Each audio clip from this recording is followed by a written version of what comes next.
But enough of this palaver. Let's get the show on the road.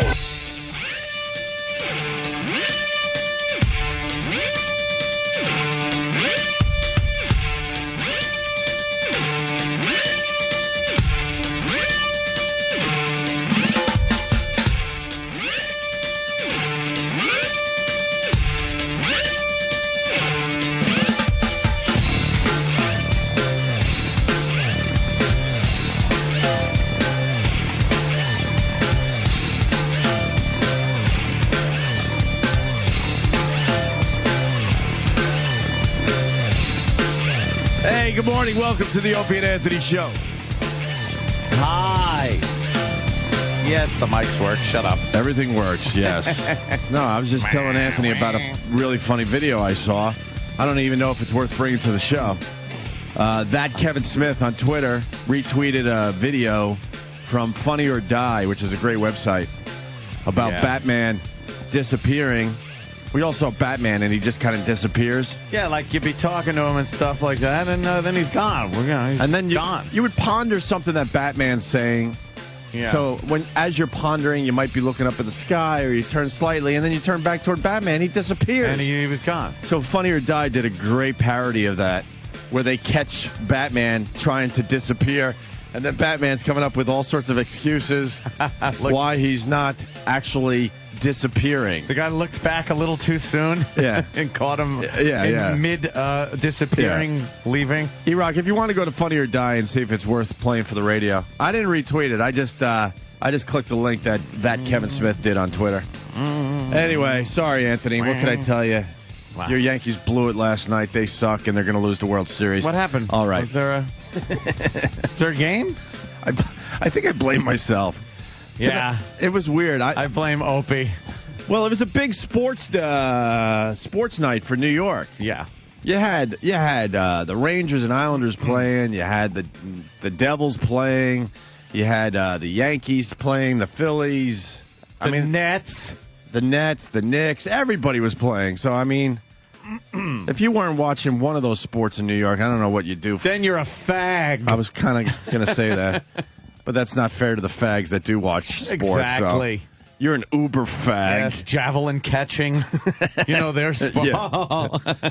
So I'm at the Coliseum, and I'm watching the Islander Ranger game. I wouldn't miss that for the world. Mm-hmm. I mean, I eat a lot of tickets because I can't go to all the Islander games, but that's one I just can't miss. That's the biggie. So I'm sitting there watching with my brothers and a couple Ranger fans. We were switching seats off and on because we had seats all over the freaking Coliseum.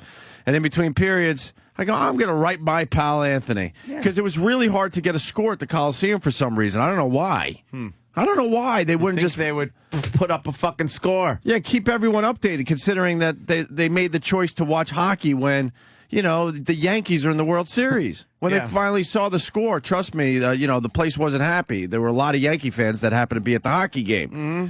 So I go, you know what? I'm gonna write my pal Anthony and find out what the fuck's going on in this World Series game. Yep. So I write Anthony. He goes, what was your... I go, it's, they're in the third. Yeah. It's 0-0. Yeah. I said, great pitching. Yeah.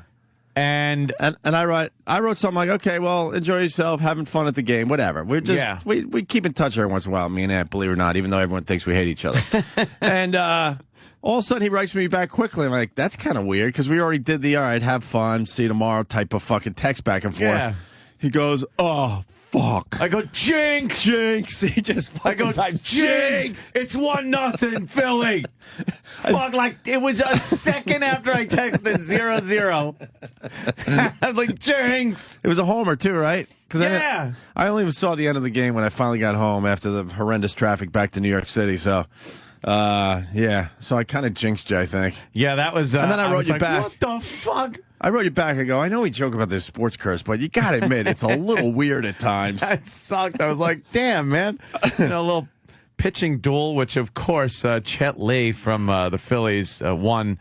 Wow. Well, you knew Lee was going to be tough. Everyone was talking about how tough he is. Fucking... the full game, tough like he was, ridiculous like that. You just... I mean, and those fucking two plays where he just catches that fly, and he's just standing there. It looked like a cartoon character. Mm-hmm. And then the behind-the-back catch. I mean, shit like that. That was a pitcher having one of the best games of his life right there. And even as a Yankee fan, driving in, I was listening to Yankee fans talking on the news radio and everything like that. And they were like, you got to give it to him. Yeah, what are you going to do? Fucking, hey, fuck them, fuck that, fuck this. No, the guy pitched a ridiculously amazing game. Yeah, your boys couldn't figure him out last night. Could not. Jeter did all right, right? Jeter got some hits off of him, but there's only so much you can do when one guy is hitting after 2 out, and shit like that. But amazing. That guy is like a fucking cyborg. Thank God he can't pitch every game. So that was rough. And just great to see our good old postseason A-Rod back again. That was nice to see. He struck out 3 times, right? Oh, he certainly did. He whiffed. What was he officially? Oh, for what? See. Did he walk a couple times? For 4, I think. All right. I'm not sure, but just say every fucking time. So now what? You Yankee fans hate Kate Hudson finally? That bitch. Are you going to give her the Jessica Simpson treatment? Run her out of town? I was trying to think what I'm going to do. Like, if I'll just be I'll be the guy that jumps right off the bandwagon after one loss and just go, fuck this. I don't even watch the game anymore. Fuck them. Fuck them all. I don't care. No, it was that was a very tough game. They shouldn't have played the game yesterday. The rain shit was crazy. They're playing games in the rain more than they used to. I remember growing up when it was just kind of drizzling. They'd cover the field up. The game stopped. There'd be like 5 delays during the fucking game. Right. Now they just fucking play the game. The ball's rolling in the outfield, throwing up a rooster tail like a fucking speedboat. Just slows down really quick. Yeah. Notice our phones are dead. I think everybody is still sleeping. Yeah. Yesterday was one of those days where everyone was up late watching the World Series because it's a big World Series for the nation. Yeah. Because you got 2 big cities in it. I know a lot of you don't care because you're not a Yankee fan, one of them, or a Philly fan, but you're definitely taking a peek. Just hope tonight, nice weather tonight. It's going to be clear and dry. That the Yankees can get in there. You got to win the next 2 now. Against that fucking Red Sox ex-Met motherfucker, Manny. Wait a minute. Pedro. No, Pedro. I always Martinez. get Manny and Pedro confused. Yeah, Pedro. Fuck him too. That's what I'm saying. And I cannot wait until the Yankees buy Chet Lee. I cannot wait for that purchase to go down when they finally do just shell out millions upon millions of dollars to make that acquisition, because you know that they were just looking at him going, we have to buy him. We have to buy him. That's why most of the country hates, the Yankees. Yeah. Because they've all seen their star players, be bought by the Yankee organization. I don't care. I'm getting all the names wrong. What name did you get wrong? Chet and Manny. Did you say Jet Li? It's Jet Li. First of all, it's Jet Li. No, it's Cliff Lee. It's Cliff Lee. Cliff can suck my dick. Yeah, Cliff Lee. Well, look, you haven't slept yet. Who has slept yet? I'm fucking shell-shocked. What was the final score? 6-1? Oh, my God, yes. They finally decided maybe they were going to try to rally in the bottom of the 9th. I was pathetic. Were you yelling and screaming, throwing shit? No, I was beyond that point. I was at the disgusted remote in hand with the channel changer, which I do all the time. Right. If the Yankees are losing and it's the bottom of the 9th, 2 out, full count, I sit there with the channel changer, and the second I see the ball going to be over. Or something. No, I got to see that it is over. All right. Then I just, bam, I hit and changed the channel real quick. I got fooled the other day, or last night, because I changed the channel real quick, and then I look and go, oh, it says Seinfeld's on. And I don't realize it's the same channel I just switched away from. Right. So I switch back on and go, ah! You got to switch away again. You ever turn off a sporting event thinking it's over? You're convinced it's over? And then some weird miracle's happening, and you're watching your Seinfeld, or you're watching a movie, and you have no idea. What happened? And you find out the next day they did what? What? They scored 15 runs in the bottom of the 9th inning? What? What the hell is that about? What? No, look. It's Brenda Lee, Ant. Brenda Lee. Yeah, Brenda Lee is an amazing Yes. pitcher. Brenda Lee can't pitch every game. Brenda Lee shut down your Yankees. There you go. We finally got his name right. Brenda Lee. Fucking Chad Jet, Cliff. whatever. Clifford. Yeah, he was. Wow, it was very disturbing to watch. The team that you were watching all season, and then the postseason doing very well, not being able to hit the ball. Well, they got a little cocky yet. Now they regroup. What? Now they regroup and win 4 in a row. That's what I say. Is that how it works? That's my prediction for your Yankees. And for everybody that was, texting and twittering like, well, that's it. What about your Yankees? It's done. I didn't know it was. We were playing Super Bowl rules this year. One game and it's over. Was that over. it? Yeah. Was that it? Yeah, you didn't get the memo? That was it. That's it. Oh, okay. Let's go to the phones. They are there, thank God, because it would be very embarrassing for us to just talk to nobody. And when's the next time Kathy Lee is pitching? I think game 4. Game 4. Yeah, game 4. Kathy Lee will be on pitching. the mound. Yes. Do you get it, John? What do you got, buddy? Hey, that Finkelstein chick got her tickets from another radio station. Fuck that bitch. Yeah, fuck that bitch. Fuck our company. Fuck everybody. We ran around here with our heads chopped off going, just give us a fucking pair of tickets. We got gold sitting here. No, we have tickets.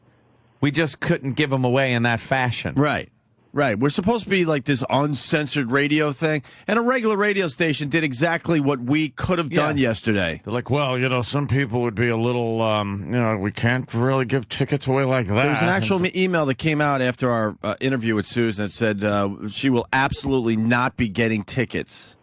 Yeah. From the company. Why? Right. Yeah, so thank you. Thank you to the company for blowing something that could have been even cooler than it was yesterday. We would have been everywhere. Did that really come out? Oh, my God. Yeah, fuck yeah. Holy shit. Yeah. I am stunned. Yeah, it came out. So this douchebag in Philly who's a cocksucker and a fucking asshole was able to get to her and give her a couple tickets to the World Series. And the reason he's an asshole is because he made fun of all the cops dying and being shot to death in Philly. He thought it would be a fun Q of the D question for his stupid Morning Zoo radio show. So go fuck yourself. Whatever happens to you, I'm going to laugh at. Maybe he'll get a little piece off her. Huh? Maybe he'll get a little piece off really? of her. Yeah, maybe that'll close the deal. Yeah, we had the great interview with the quote prostitute. Yes. That's quote prostitute, meaning not sure if she is a prostitute. The alleged prostitute. We had a really good time with her yesterday on the show. And she basically was hinting that she would do a little something for World Series tickets. We had a great interview. The interview went everywhere. We made Breitbart and a bunch of other places. And I guess that's what got the other guy, that fucking radio douche, the idea to give her tickets. Absolutely. Absolutely. So he swooped in and was able to do a little thunder stealing, as they call it. And behind the scenes, if you were listening yesterday when we were trying to do the Hulk Hogan Larry King thing, we were really distracted. We couldn't really give that bit our all because we were doing all sorts of sign language with Danny, and there were notes going back and forth. We're like, we got to give her these fucking tickets. We can do this. Because that closes the deal. Then we get some press, and the reason we want press is because that's what the show is about. That's what the company's about. You're supposed to be in the news, right? That way you get advertising and people check your show out, right? That seems to be a good thing to do, especially when you get zero advertising normally, right? So it's one of those tactics where, what do you think? If we just have a couple of tickets and we give them away in some other fashion, that it's going to get the type of press that would have gotten us? Mm-hmm. No! What a surprise. 15 years into this, we still have people behind the scenes that don't get what we're about. Nothing changes. I mean, they should have been running down the hall with a pair of tickets if they understood how big that could have been yesterday. I don't know what pissed me off. They should have been running down the hall like, I got here, whatever I can do to help you guys. You got the tickets. Here, right. Give it to her. Oh, okay, thanks. Instead, we got a bunch of guys behind the scene that just fiddle about. They just fiddle. And they take their time and have to, check with lawyers and this and that. They do a lot of this and that. I don't even know what it is. And thatting, which completely takes away from spontaneity. Which is like you come up with an idea in radio and then you just do it. Yeah, there have been times it gets you in trouble. You got to. It gets you press. It gets you. That's what it takes. You got to have the balls to just like go with some of this stuff. Yeah.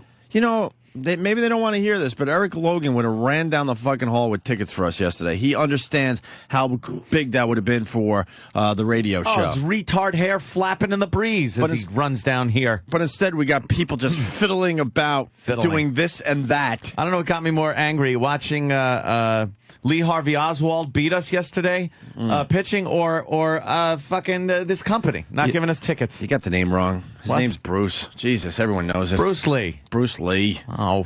All right. I can never get it right. No, it wasn't Sarah Lee. Eli. What's wrong with you? Watching. Everyone knows it wasn't Sarah Lee. Watching Cliff Clavin pitch was just astounding. Who's responsible? Oh, Kevin from Connecticut. Very good. Thank you. John. Yeah. Yeah, so that was very depressing when, that radio station took our thunder. When we had the woman right, we had her. She wasn't going anywhere. Yeah. And she kept going, well, you guys going to give me the tickets? And we're like, well, if you heard us, it was kind of wimpy. We're like, well, we're doing everything possible, and we're gonna try to get this done, and blah, blah, blah. As we keep staring down the long hallway going, does anyone around here have balls? She's like, click. She must have been like, yeah, they ain't getting me tickets. Well, who else? Who else can get me tickets? And guess what? These people think, we're insane and all that. The fact is, you watch. Nothing is going to happen to this guy that gave the tickets. Stop. No one's going to have a problem with it. Please. And all you have to tell the people that would have a problem is like, it's Opie and Anthony. They did it as a goof for their entertaining radio show. Yeah. They do that type of thing. So we blew a big opportunity. Yeah. Because people were fiddling about and doing this and that. I don't even know what they do. Lame. And then an email came out. I don't know if it was from the actual person, but it got back to me. Certainly, it said, in no way will this woman be getting World Series tickets. Yeah. Yeah. From you. In no way will she be. Well, yeah, from us, John. From us. Perish the thought the company's tied to something as scandalous as that. Now, she's probably going to what? Game 4?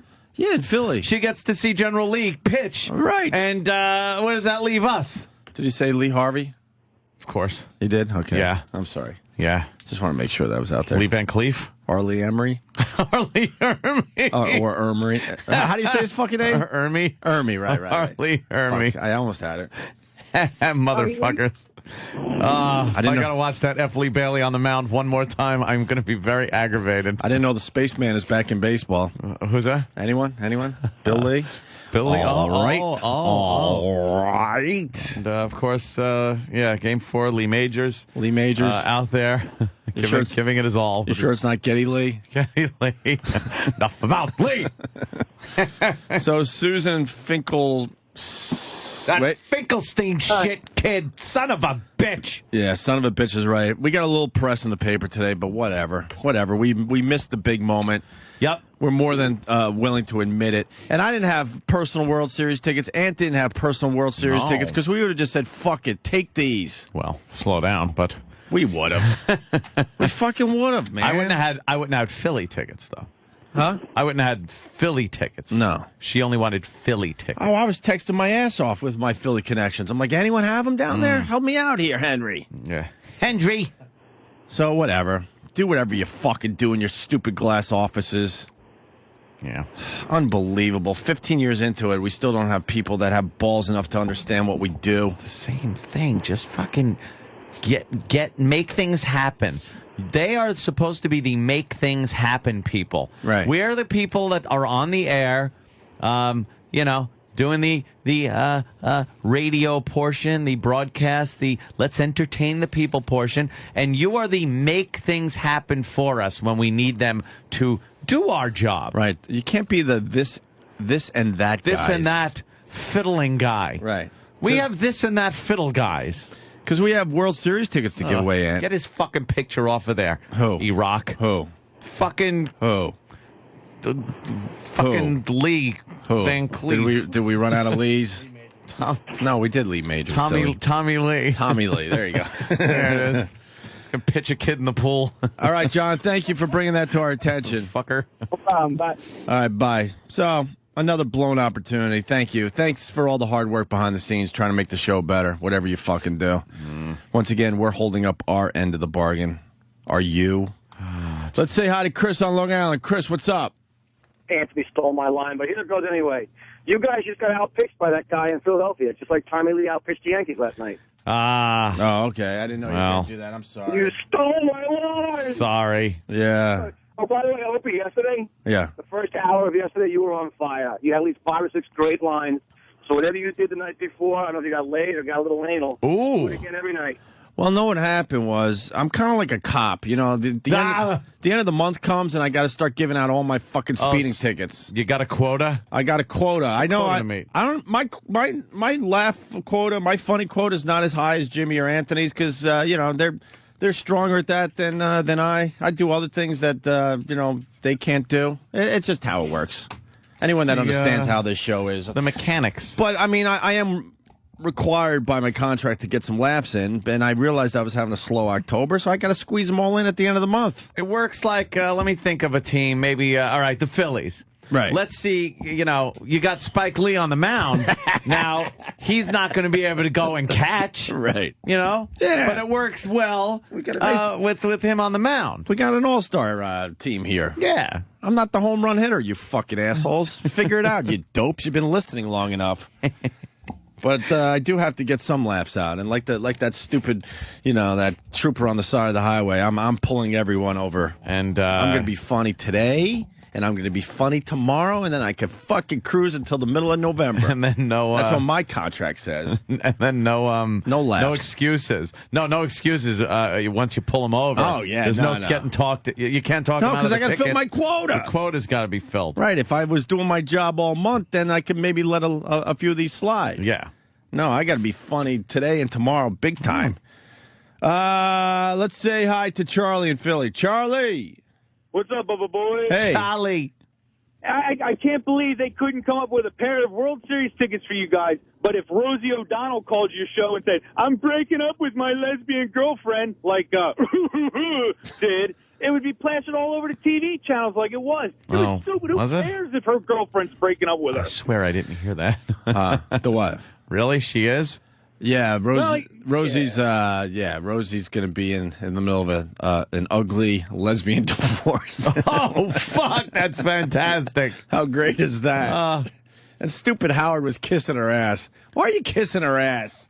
The old Howard wouldn't be kissing her ass. He should have played clips of everything he said about her for her entire career up until when she was in there, I guess.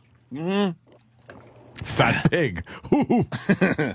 With a big head. How many fucking big, giant Rosie O'Donnell head jokes were there? Over the years. Wow. Oh, there were none. They were just kissing each other's ass. Oh. I heard a little bit of that, actually, because the audio did make it out there. So, no, I actually heard it because I listen every day to Howard, and then I do exactly what he does. What, disappear? I swear to you, how long have we worked here? How long have we been in this building? Whoa. Before you move on, because I know what you're getting at, because that was funny before the show. Thank you. A little communique coming in. Howard did a tirade years ago where he was protesting live on the air outside of her TV show. All right. He marched down to where she was doing a TV show. And now they're both...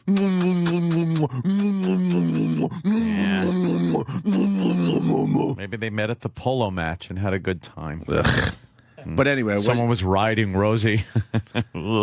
Somebody pointed out that it was your thing. Well, we've been here for a while, over 6 months in now. Studios, yeah. I have not seen Howard. I don't know of anyone that has seen him. He disappears. It's amazing, and I don't understand how that happens. Well, how he no one sees him. No, because and when he was brought here, you know, guys coming from radio with a huge radio career and everything like that, they rolled out the red carpet, the green carpet, whatever you want to call it, and he came in, went to that wing, they shut the door. And that was it. Yeah. That was the last anyone ever saw of him. Yeah. Yeah. I don't understand how this works. And I don't know. Trying to be a sort of a company guy, even though I'm really fucking pissed off at the guys that work for this channel today.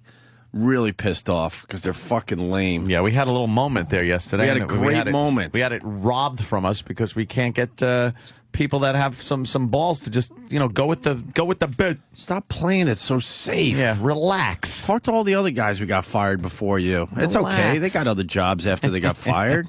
They were just fine in the end. Well, anyway, I guess what I could say is because we'd like to have this place come alive because no one has really done that in this big, huge Sirius XM facility. Yeah, that's why we talk about the people that walk by the glass, and we try to make this place like a living, breathing fucking organism. Yeah, I thought the Sirius was spelt different, but they were supposed to spell it like with the E version of Sirius, because that's what this fucking place is. It's a little too serious. Yeah, they should just change the spelling to Sirius. Yeah, we're serious. Ann and I never have to work again in our lives because we fucking just took chances. Yeah, do you understand? You gotta kind of. Why you want to be a run-of-the-mill management guy? No one's going to remember you. Yeah. Be the go-getter. Be an Eric Logan. Yeah. And then that other guy that might have been good for us back in the day. I have no idea. Yeah. I just know Logan, and then everybody else is just fucking a distant second or third or fourth or fifth or sixth. Logan was only fun for me because he was drunk. Yeah. Now he's not. So I don't know. I probably wouldn't like him now anyway. Well, he had to play for both teams, though. Yeah. If you know what I mean. Uh-huh. Oh, well, not that way. No, I didn't say that.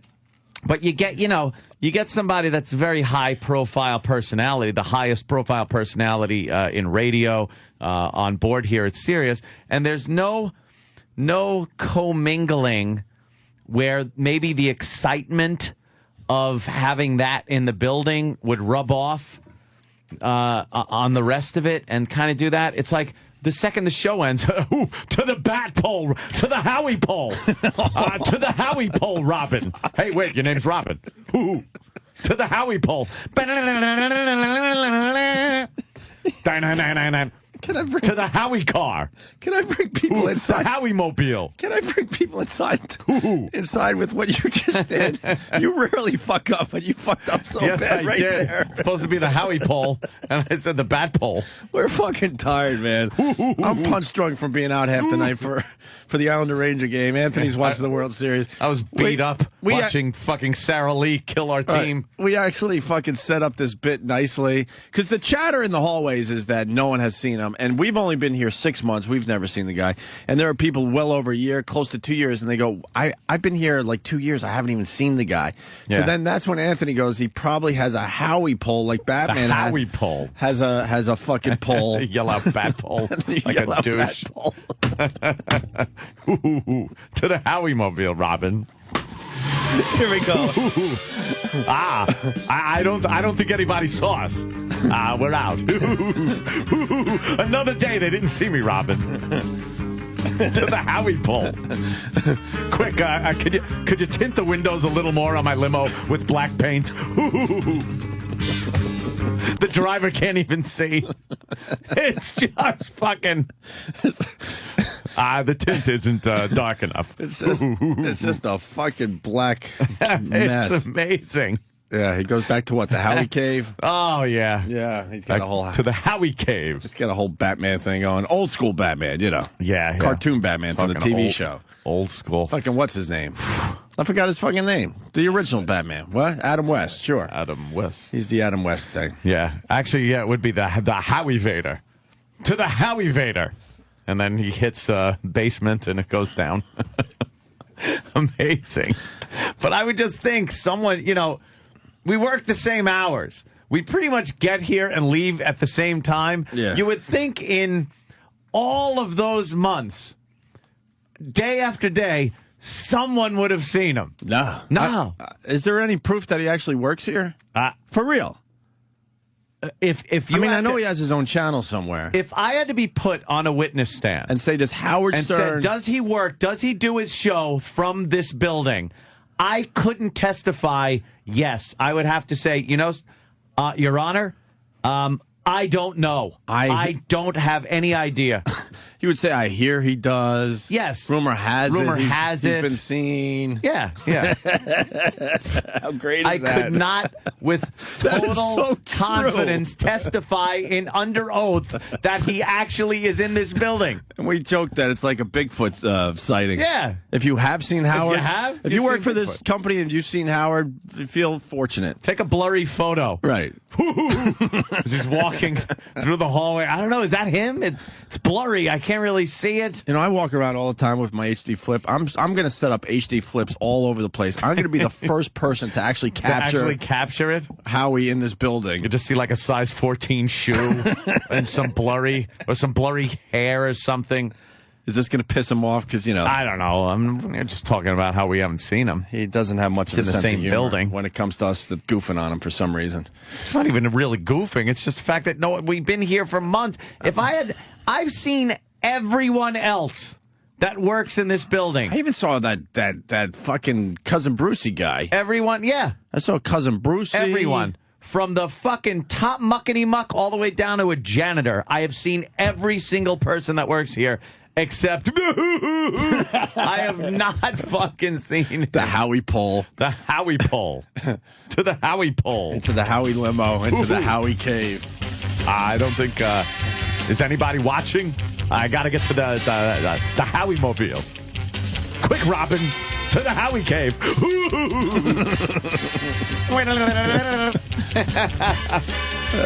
Howie. All right. Oh, Howard doesn't broadcast from here. That's why. Oh, is that it? Oh, this is we're getting some explanations. Max in Dallas. What's up, Max? Hey, what's up, guys? He doesn't broadcast from there. He's a hologram like a Star Wars. Oh, is that it? You think it's a hologram? Yeah, when he leaves, they put him on one of those sleds like they did on The Running Man. He goes down a tunnel. Hey, that's funny, Max. Thank you. Haven't heard from Max in a while. I remember him. It's called a Howiegram. A Howiegram. Help me, Obi-Wan Kenobi. You're my only hope. Eric in Connecticut. Eric. Pat from Monaki. Yes. Hey. You got to go for the Stern Squatch.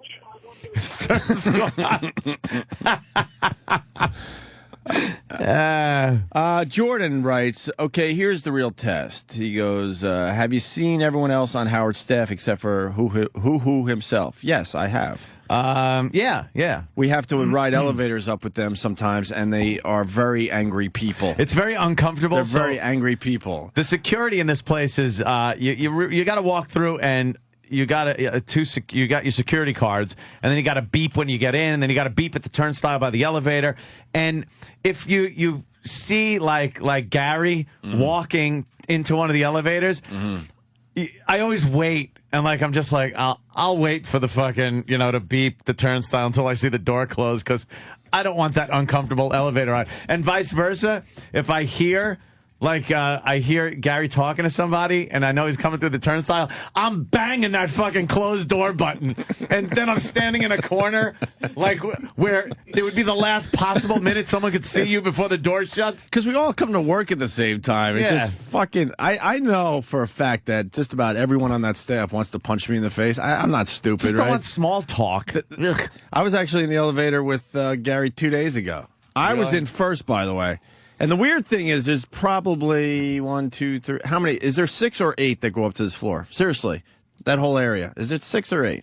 Oh, fuck yeah. Is it 8? 8 elevators. So there's 8 elevators waiting to go upstairs because it's early in the morning.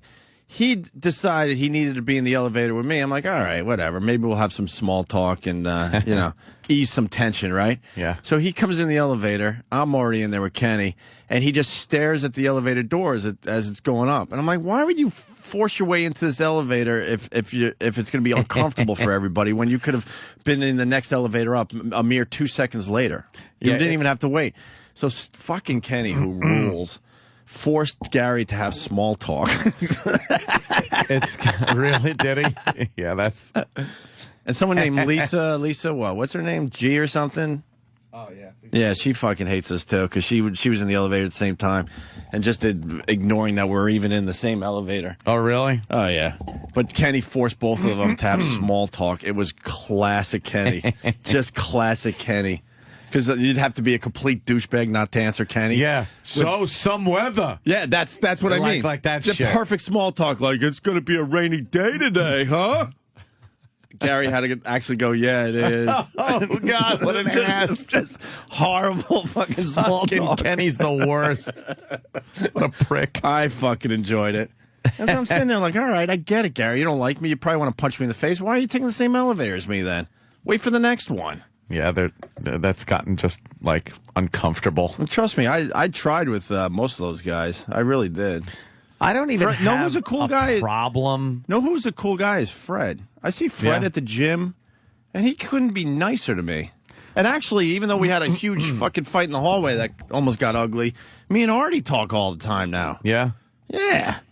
I have no problem with anybody. It's just this uncomfortable vibe. And I just think it's funny that no one's seen him. Is that Howard? To me, that's funny. Oh, no. Did you Okay. Sorry. It's funny, right when you said that, all I saw was a shirt, like, go into a room. Like, that would have been like, I saw just like something disappeared. Just like Batman disappearing throughout the whole movie. Yeah. Christian Bale disappears every time you turn around. That's Howie. We gotta set up cameras. I'm gonna catch him on film. Know the sad part about that is? No. What? Middle management will now sit me down and go, you're not really going to set up cameras, right? Because that's going to make him very uncomfortable. That could be a problem. So I got to make sure that was just for the radio, right? See, for the security of the building, we can't have cameras being on that aren't our own security cameras. Right. So are you serious? Do you really think I was setting up cameras? Right. And that's the definition of this and that. That's what they do. This and that. They'll fucking Sonny Corleone your camera, like at the wedding, and throw some money on the floor at you. Here, spit on you. Yeah. Mm-hmm. Bastard. Jesus. Fucking Kenny, though. It's gonna be a rainy day, huh? Yeah. Boy, this is early. That's really dumb stuff. I don't know. Never get used to these hours. Where's Kenny? No, you don't. Does Kenny want to contribute to this? I'm sure Kenny's busy. He's got to back me up a little bit because it was classic. I'm working. I'm mailing out Anthony's mail. He's been in my mailbox now for years. Oh, fuck you. I don't think I've been to a mailbox and dropped mail in years. I take all my letters and envelopes and hand them to Kenny, and he mails them. I got a trivia question for you and I. And be honest. Mm-hmm. Me and you together, I want to figure out what a stamp costs. Do you know what a stamp costs right now? For real. Oh, I bought those Forever stamps a while ago. I'm going to guess 32. No. It's higher? It's in the 40s now. No. I'll say 46.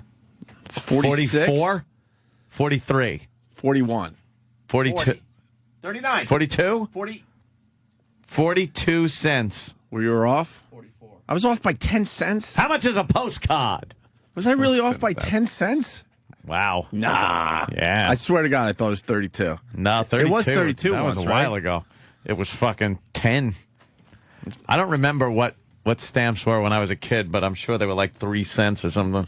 5 cents. I don't know. Do you like us? Who's that?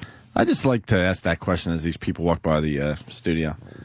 I think we got a lot of people we've turned a lot of people around here. Have you noticed? Around.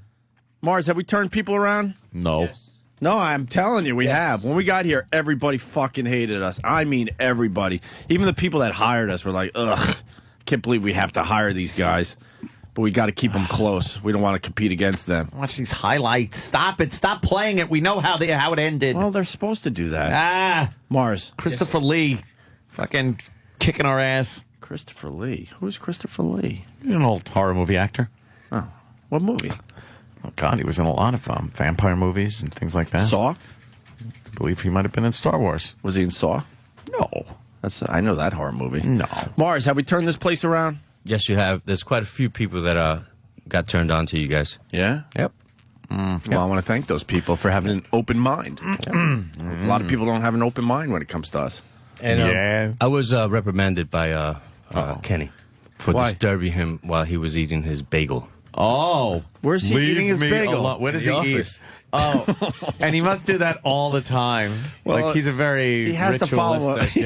follow a routine. He's got a ritual that can't be broken. I think he needs his energy so he could fetch stuff for us all day long. Yeah, He needs his energy. He's fetching things. He needs his fetching energy. He's always fetching our stuff. Here comes Kenny. Look at the He's gotten to the point, like, I got a backpack that I bring in. I can't even carry it. He won't allow me to carry it. He looks like a mortician today. Why you look like a mortician? Let's talk about Mars, the cheese-eating rat. Oh, damn. Why don't you go back to the shop and play with some switches? Oh, shit. Little suck ass. Damn. Why?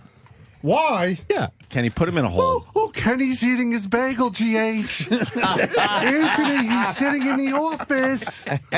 Oh, can I do it? Can I push a button for you guys? Oh, shit. Oh, fucking cheese eater. Kenny doesn't like that from, fucking ratted me right out. Yeah, that's from his old days on the fucking job. He don't like the rats. We don't talk about each other behind their backs around No. here. Yeah, he comes running down the office. Kenny, they really want you on the radio. I have ears, Mars. All right, these guys know how to entertain. They didn't need me to chime in. All right, but now, when we got to talk about rats, I have no problem. Oh, shit, man. Those are fighting words. Get into your fighting stance, Mars. He did it's come going in- down right now. He did come running in. We're taking up a collection from Mars. He wants to go to Boston so he can touch men. Oh, shit. Yeah, I think we collected 17 cents. That's what people think about him around here. Oh, wow. What the hell? Where's this coming from? Yeah, tell him about your big trip to Boston so you could touch men. You're going to Boston? No, you can't. I can't. Why? To touch men? It was a tournament, a judo tournament that I wanted to attend, but I can't afford it. a Yeah, man-touching chicken. event. Oh, how much does it cost? About $350. Well, good luck to you. Oh, shit. Oh, God. Stupid. You just fucking walked into a right hook, you idiot. Yeah. Dumb as shit. Me and Kenny had a little problem outside our building. I go, Kenny, let's take care of this problem. I'll go in first. I'll fucking start the fight. And when I'm starting to get my ass kicked, you come in and beat the shit out of the guy. Yeah, rock it. cocksucker was blocking my spot That's this right. morning. We were going to take care of that, right, Kenny? Yeah. Fucking motherfucker. Kenny, Yes, sir. were you forcing small talk on Boy Gary? No, I'm a wanna very sociable person. I don't want to misrepresent. It was a very is. awkward elevator ride. And we don't understand why he would do that to himself. Yeah, but why I wouldn't turn- he just wait for the next elevator? I turn a negative into a positive. I'm that type of guy. Yeah. What kind of questions were you asking him that he didn't want to answer? I know you said it was going to be a rainy day, and you something about how it's really early. Yeah, it was an interrogation. You are just you will never lose that part of you. And it's charming. That part that would beat someone with a phone book to get info out of them. Yeah, that's it's part of you. Oh, that Kenny is, wasn't harassing nobody. No, I mean that, but that whole He was just I mean small the talking mindset, his ass off. The mindset that Kenny has is of that and everything. You're nostalgic to see. I enjoy looking at the how it was back in the good old days. Thank you, Anthony. Yeah. Yes. Yeah. No, I treat people like I want to be treated. Kenny, have you seen Howie yet? We've been here 6 months. Ooh. He just kind of like doesn't exist, right? No, I speak to Ronnie. Ronnie's been nice to Yeah, us, right? Ronnie. We've had some nice small talk with Ronnie. It's all good. This place is terrific. Yeah, we see the peripherals, Yeah, we all kinda, the peripheral players, but you don't Yeah. see the principle. Yeah, but now someone's going to spin that. See, they're obsessed with their No, it's just an observation. It's a I very mean, good observation. It's what it is. It's the same fucking building at the same time. You find the Batman thing? What? E-Rock, you find the Batman thing? Yeah. Oh my God, E-Rock is terrible at that station. E-Rock, what's up? He's not on mic, and what's up, man? You're filling in for Danny today. Travis was just filling me in on something. That's all. yeah, well, whispered in Eric's Travis fills in Danny too. Danny he can multitask. That's true. You're filling in for Danny's position until we fill that position. Now that Danny's been fired. Well, gotta do what I gotta do. Yeah. Oh, wow, that was a little lippy, Opie. I know, it's all right. All the abuse we give him, I allow a few shots back. He earns it. No shit, he does. He certainly does. They know not to cross the line. That's right, Kenny. Yeah. Or else then you got to deal with, Yeah. Kenny. Yeah. Yeah. Because if anybody got a problem with you guys, they got a problem with me. I like that. Yeah. I like that. Are you leaving now? Sure. All right. And then he just walks away. There he goes. Walks out. Sure, he's doofy and he's dopey. He sounds a little mopey. A manservant to Opie. He's Club Soda Kenny. He's got his daily checklist. It starts with Opie's breakfast. He's on him like a necklace. He's Club Soda Kenny. Security. XPD. OCD. Whatever you need, call him. No wonder Ope adores him. He wipes Opie's butt for him. He's Club Soda Kenny. Holy shit. Sure. And then he's happy to go. He doesn't care. Hey, you want to see if this Batman thing works for radio? I want to thank that Kevin Smith on Twitter for turning me onto it. He retweeted it.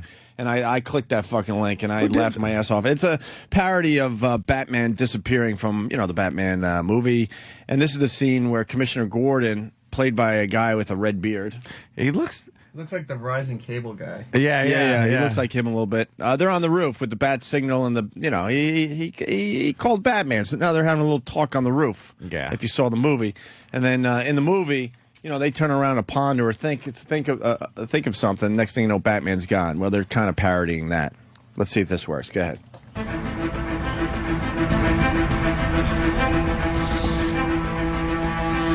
From Funny or Die, by the way. Looks like we're making progress. Shot very well. Track the money now, thanks to you. Lightly radiated bills. The mob doesn't know that the money's been marked.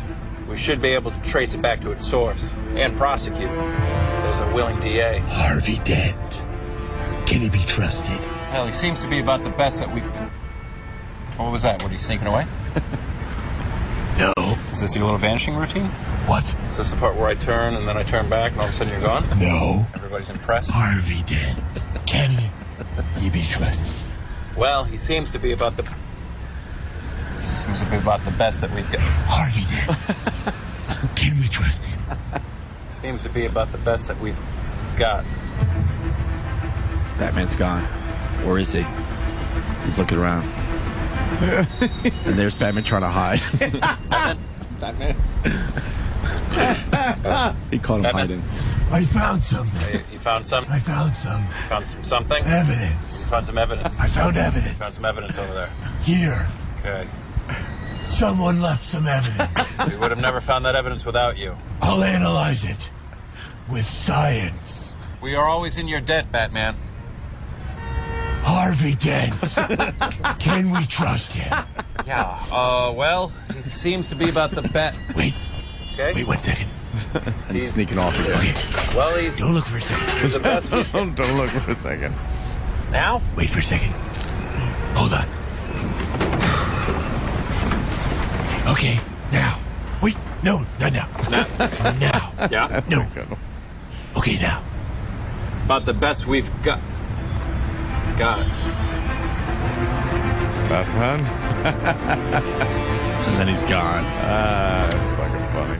Or is he? Actually, can you leave that on? I dropped my wallet. I gotta go to bed. Swear to me! It's pretty fucking good. It's from College Humor. Not Funny or Die? Fuck. It's done very well. Sorry, I like the boys at collegehumor.com. You can find it on collegehumor.com. Someone's saying the quality of the audio sucks there, Mars. Really? Sounded perfect to us in our headphones. Sounded fine. What are they saying down there? Was the audio all right? They're saying it's muffled. Muffled? What the fuck Yeah. is that about? Do they take a little bandwidth away from our channel? Because we're getting some complaints lately. I think we got just crappy bandwidth. Why, man? Give us some fucking bandwidth. Because we're talking, not music. No, we're more than music. This is the argument we had with XM day one. Because, the engineers, talk? Okay, then boom, give them this much bandwidth. We're more than a talk show. We're playing music. We got a lot of production value behind what we do. Yeah. We're not like a boring fucking Bob Edwards just babbling, just him and a dumb microphone. Then you need a little bandwidth. Mm-hmm. We need more than that. First break yet? Yes. All right.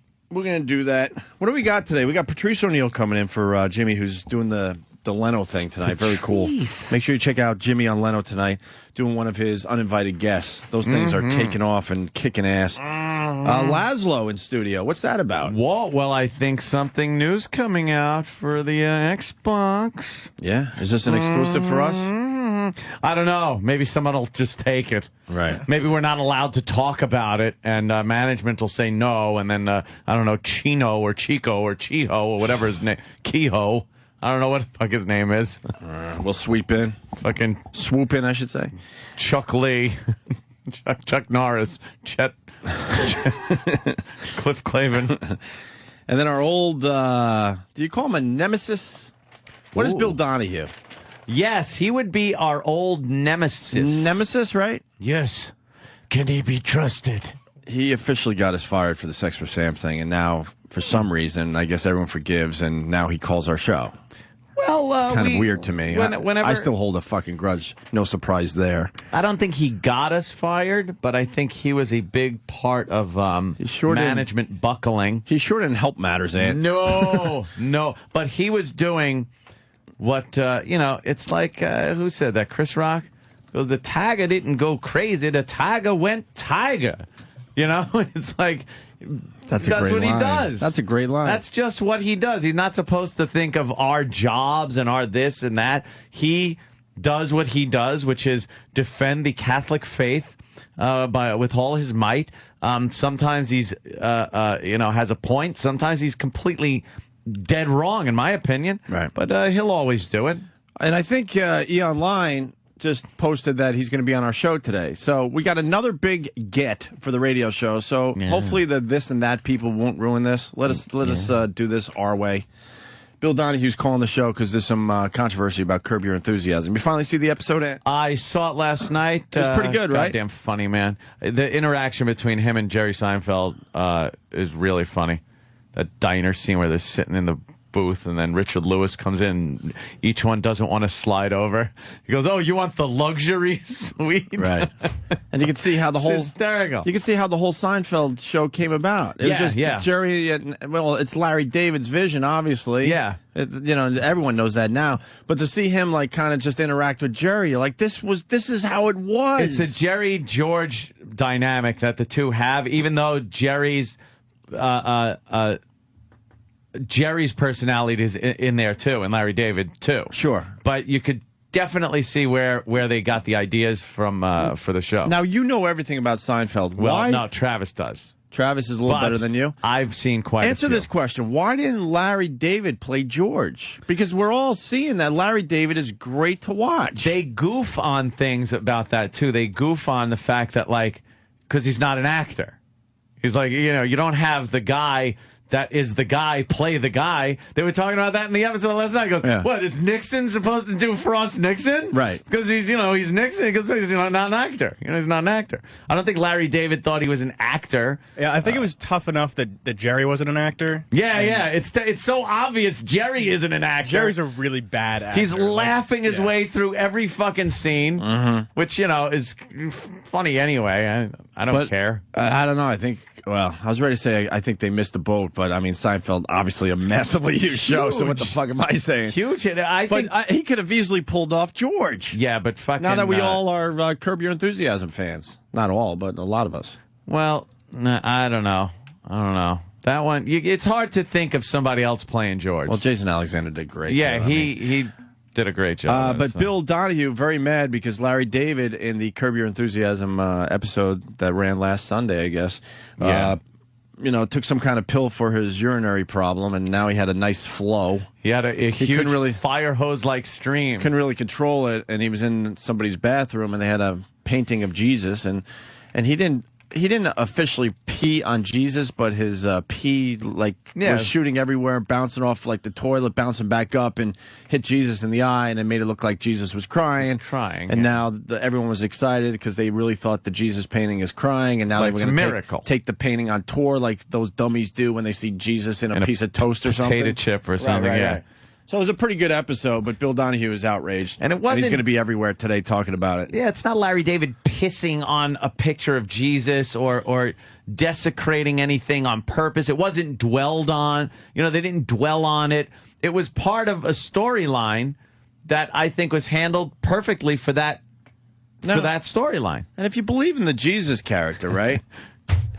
Yeah. The midriff thing? The midriff top girl is fantastic. How do you cast that? We need a chick with a big gut. Yeah, she's standing there. She's an actress. Yeah. And she knows that she got the part because she can't handle her food intake. Because she's got a big gut, and they put pants that are too tight on her. Right. And she kind of has like E-Rock's belly a little bit.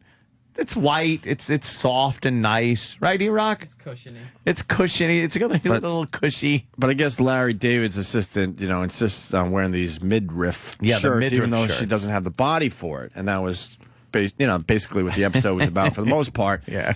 And this actress had to be cast as the girl that's a bit too chubby for midriff. The way Jerry looks at her gut, that's fucking hysterical. Every erection is a miracle. So anyway.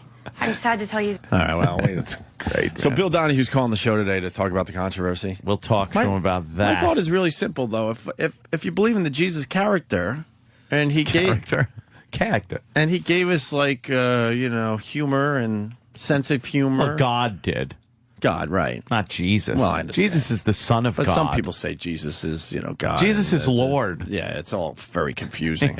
Jesus is the King. Very. Whatever. But Jesus kind of had a part in that whole thing. Yeah.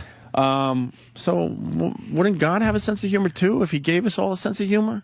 I believe they see that as very, very sacrilegious. But who invented sacrilegious? Wow, boy. Huh? Well, let me tell you. Back in the old days of Christianity and Catholicism, boy, they... But who invented sacrilegious? I think... Because God did it. The Spanish Inquisition! That's human interpretation, and that's one of the problems with religion, my friend. Yes, it is human interpretation. I have a problem with organized religion in general. Yeah, because it's... I think that's where a lot of the issues come. It's people making up their own kind of interpretation. Idea. But again, what it is what it is. So you got, Phil. What if God thinks this episode was hilarious? He's created everything at this point. God watches Curb. He's sitting back and enjoying his creation at this point. What else is he creating? Yeah. Well, Bill Donahue's job is to police the airwaves for things that offend the Catholics. Or offend him, or offend people that write into him. He doesn't get anything done, by the way. Reverend Al, Well, he got us fired, kind of. That was like his big thing. Why are we the only thing he ever got done? We're his only hit. Fucking Reverend Al's getting one-hit wonder. Reverend Al gets people fired all over the place, and Bill Donahue yells and screams, and the only thing he accomplished was getting us fired. Bill Donahue's a one-hit wonder. Fucker. Motherfucker, we're his hit. He ain't fucking calling our show today. Tell him to go fuck himself. His best days are behind him.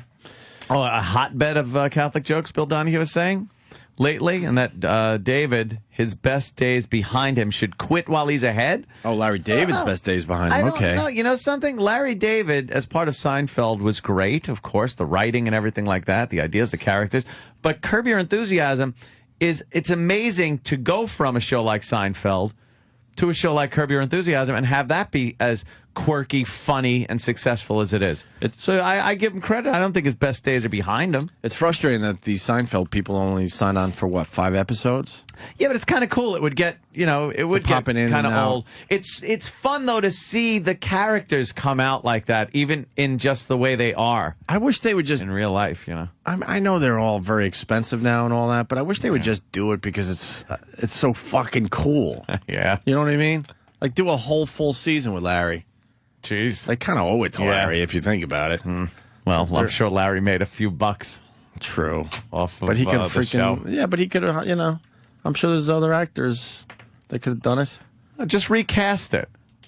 Recast all of the characters and try to do Seinfeld with completely new characters. Yeah, do it black. Black Go black. Seinfeld? Yeah. Yeah, you laugh. Give it another 10 years. That'll happen, too. All right, we're babbling now. We're going to take a break, regroup. World Series stuff. Yeah, we'll do a little more of that. And someone, Pat from Menaki says, just use the Bizarro Jerry episode, people. I was thinking that when you were saying that. Bizarro Jerry and... What was Kramer's name in that one? Feldman. Right. We just call him Feldman. We're going to read. God damn, that's great. All right. And the underwater hotel lady's calling. That was yesterday, Megan. You're killing us. Megan. We wanted to talk to you. We'll talk to Megan after the break. Opie and Anthony. They lead here by 5 in the bottom of the 9th inning, and Cliff Lee has allowed only 2 earned runs in 33 postseason innings. Ends it with a strikeout of Jorge Posada. And total dominance on the part of the left-hander Cliff Lee, who was sensational here tonight for Philadelphia. Go home and get your fucking shine box. Boo! I'm breaking your balls and right away you're getting fucking fish. This is going great. Wow.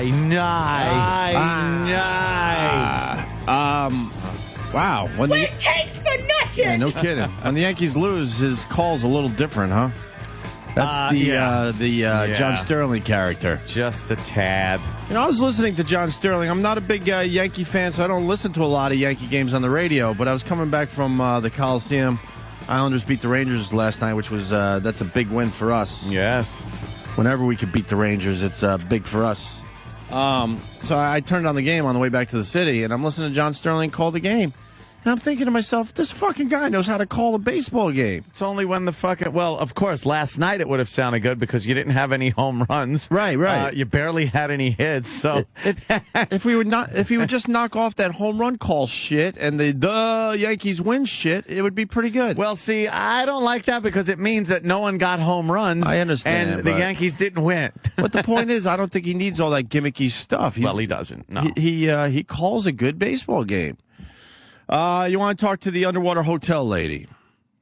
Yeah, well, that was from yesterday. I guess we were doing Jocktober, and the host of the show and the hole on the show are apparently engaged. Mm-hmm. And they were talking about getting married and what they were going to do and where they were going to get married and honeymoon. And one of the places somebody brought up was the underwater hotel, and they were talking about it like it was, this luxurious underwater hotel. One guy couldn't even believe it existed. And I'm just left. That isn't the same one, is it? I don't know. No. But no, that's a different one. Yeah, maybe that's an updated one because Megan doesn't even look real. Megan worked at, I believe, the original one.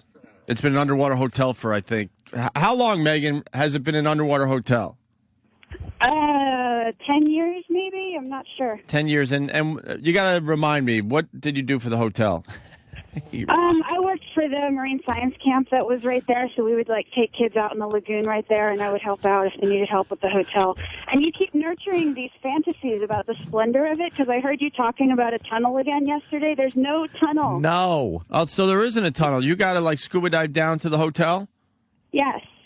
Look, I got to bring up something that just happened here. Sure. E-Rock was at the helm.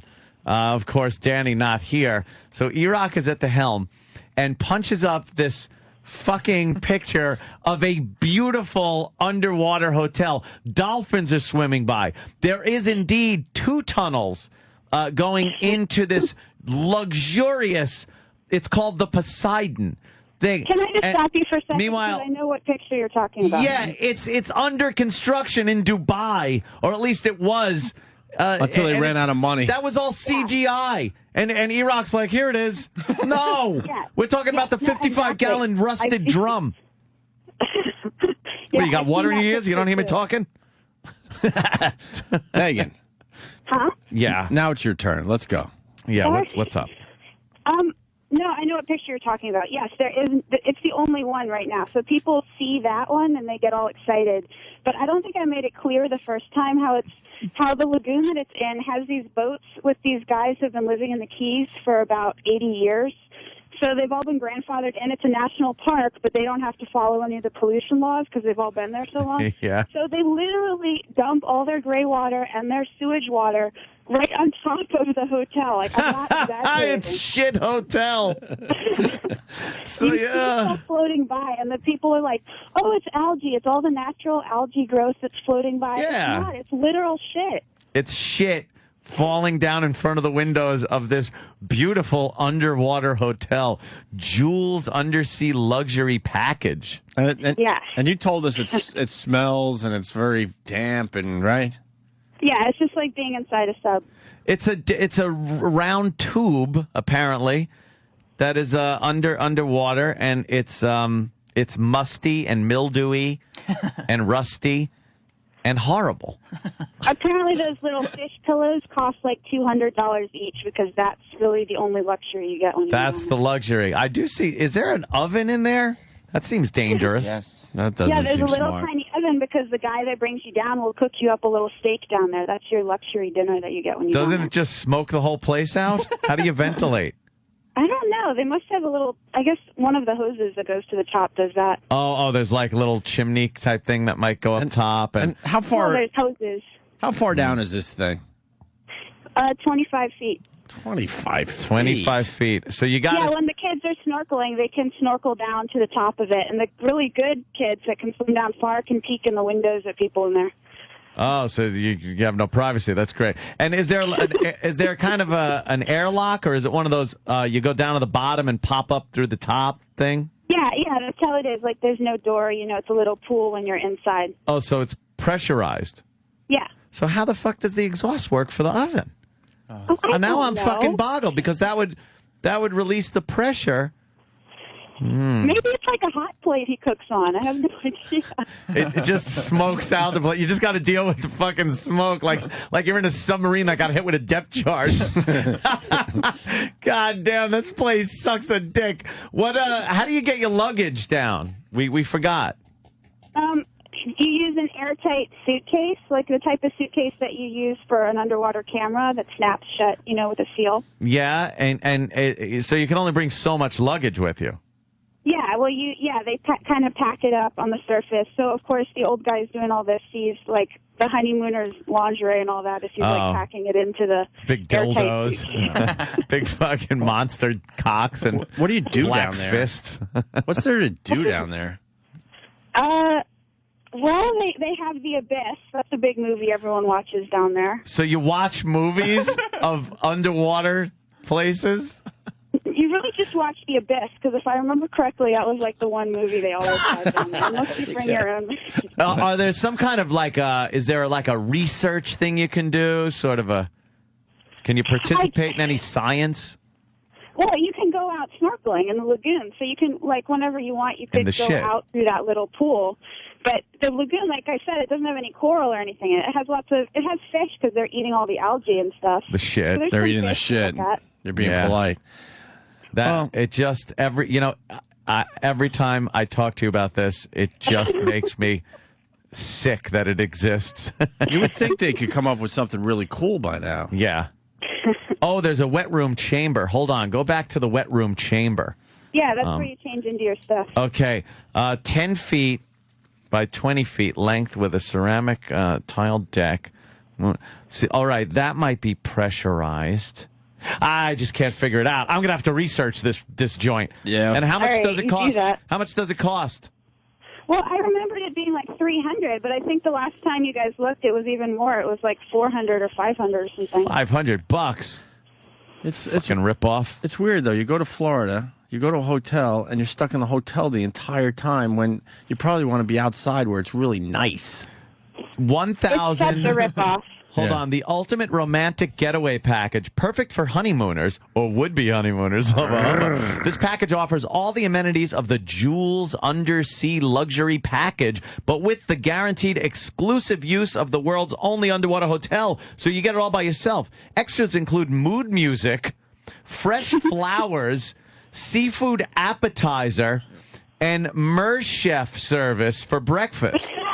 While you're visiting Jules Undersea Lodge, earn yourself a PADI or PADI or a naughty certificate. Nauta, like nautical. That's scuba shit. Certificate by taking our habitat specialty. Jules Undersea Lodge is the only place where you will ever earn this particular specialty. Let's see. And the 2 people in love package will cost you $1,295. That's before taxes. $1,295. Let's see. And you know that seafood appetizer is like 2 little shrimp you picked up at Safeway or something. Yeah, of course. Go down a little more there. Pizza is on the menu for this overnight stay. Check-in for the European package is 2:30 p.m. with the next day check-out at 8:30 a.m. Holy shit. You can't even sleep in? Wait a minute. 2:30 p.m., and then the next day checkout is 8:30 a.m. The fuck you get done with that? Check-in for the Jules Verne package, blah, blah, blah. Cancellation policy. Well, I'm sure you got to pay for that. Medical restrictions.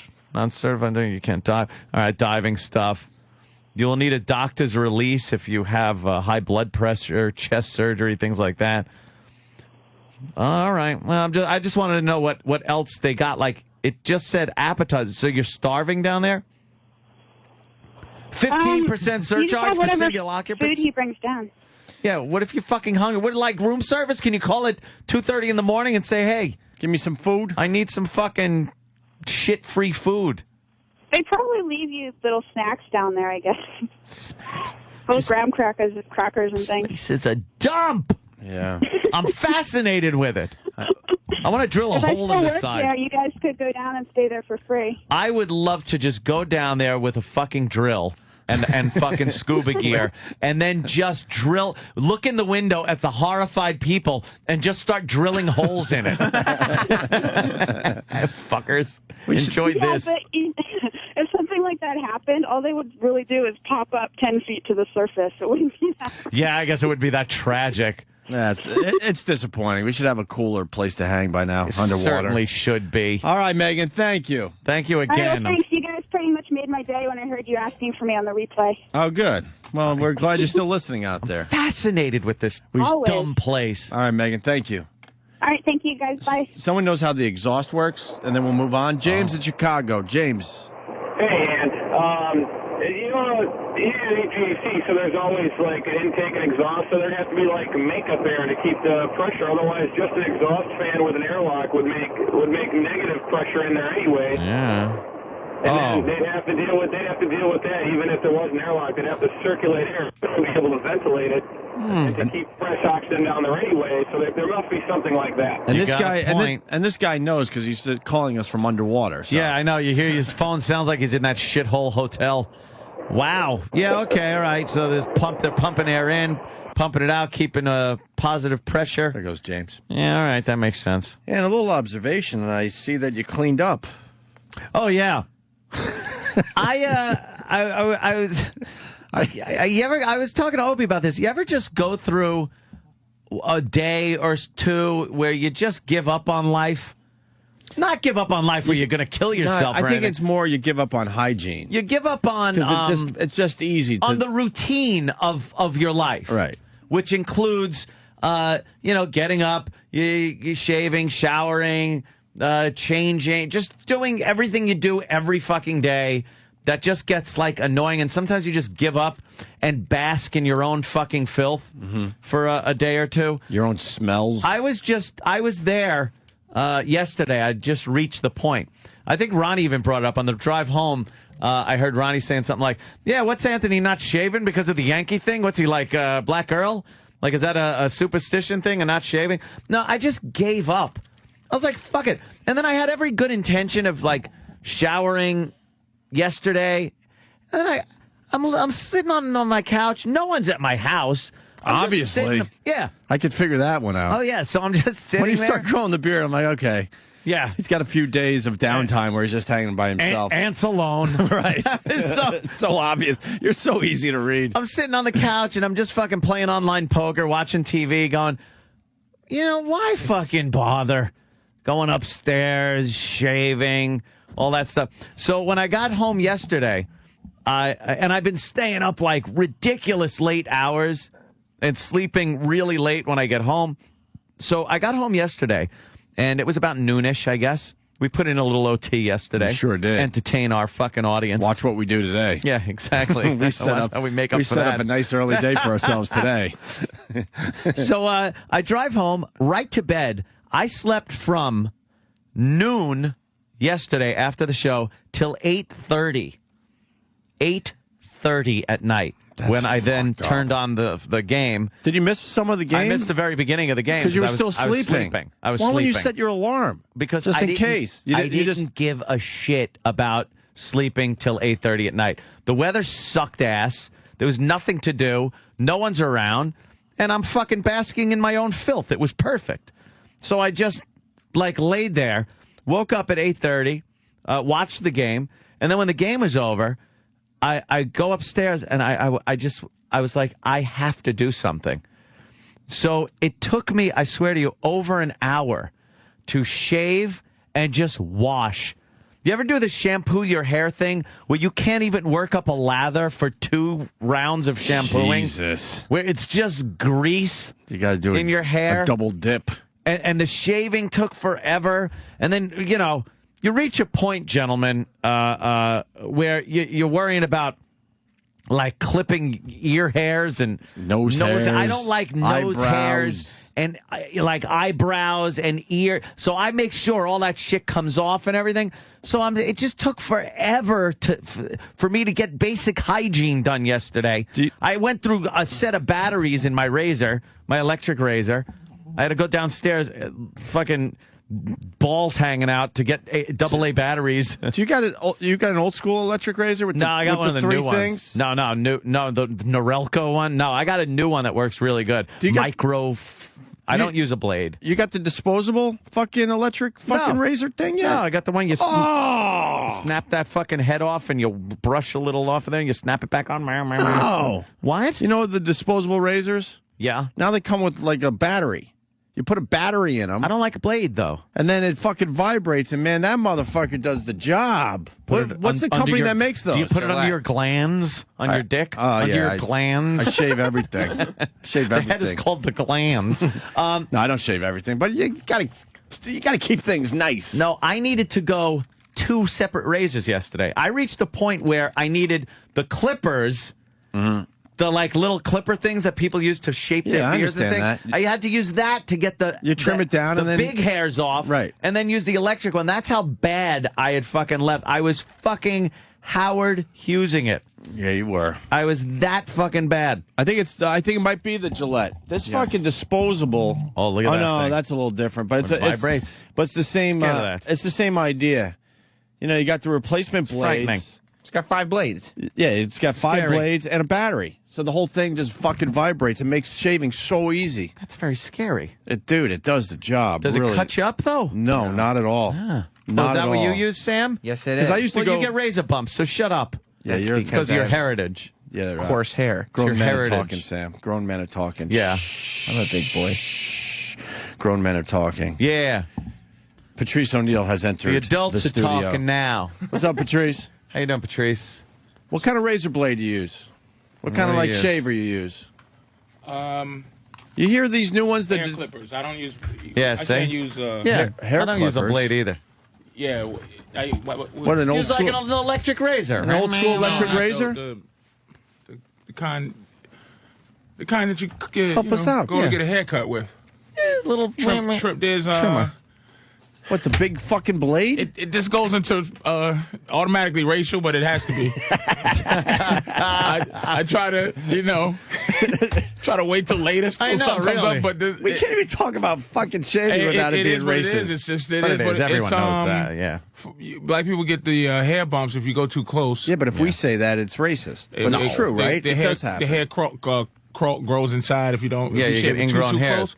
You So get close with a razor, though, with an electric razor. That's pretty good. You don't use one thing that we use, which is, some white guys might, but it's the line to line your shit up.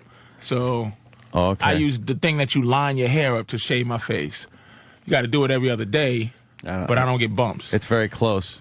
Yeah, that's you don't good. you don't get bumps. Right. But I don't use a blade. I don't like And fucking blades. There's the razor right there. No, fuck that thing. What's it called? I want to turn some of the guys onto this if they haven't heard of this yet. Well, that's the Mach 3 power, and then the one with the one more blade is the Fusion power, but Gillette makes both of them. Wow. Mach 3 was good enough for me, I think. Or maybe I'm using Fusion. I don't even know. You gotta get the Fusion. Check it out, guys, it's if you the haven't seen upgrade. this thing yet. It's a lousy AAA battery, which lasts for fucking ever. And then the blades themselves are disposable, but they give you 5 with the razor. Wow.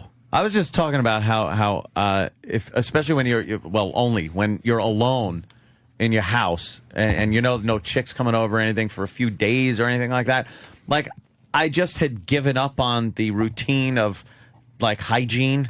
You ever just fucking lay in your own filth and you're just like, fuck it, I'm not going to shave, I don't care. And yesterday it took me like an hour to get myself back in order. It was that fucking like bad. I had to look at myself in the mirror and just go, you fucking animal, get in there and do some work and clean your ass up. I've done week-long experiments. Week-long experiments, right? Experimentation. Same draws, same like, jerk-off draws, same hair, no hair. Just you go to bed and no shower. You go to bed and you put your head on the pillow and then you interlock your fingers behind your head and you just go, oh my God! And you I laugh. Fucking, you just laugh at how much you stink. That you're fucking just in your own filth. You ever get a whiff of your own ball bag after you haven't showered for 4 or 5 days, and you go, "That smell is not coming from me." You know right what it now. is though, and the truth of the matter is, and I don't care. People could lie about it though. You don't give a shit about your own stench. You just don't care. No. You can appreciate how bad it is and go, wow, that must really be bad. It could get to a point where you're kind of embarrassed, even though you're the only person in the room. Yeah. You're exactly right. When you're pulling the covers up over your shoulders and that breeze comes up out of the covers and just picks up stink. I've smelled like the porno store before. Like Jesus. I've gone that long and like the and just had store. that much mess. Just a mess. Just stink. And sometimes you just don't want to. You want to break the routine of just. I do this every fucking day. I'm going to take off from myself. I'm going to take a few days off. I'm calling in sick from myself. That makes sense. You just fucking watch TV. Never stink though.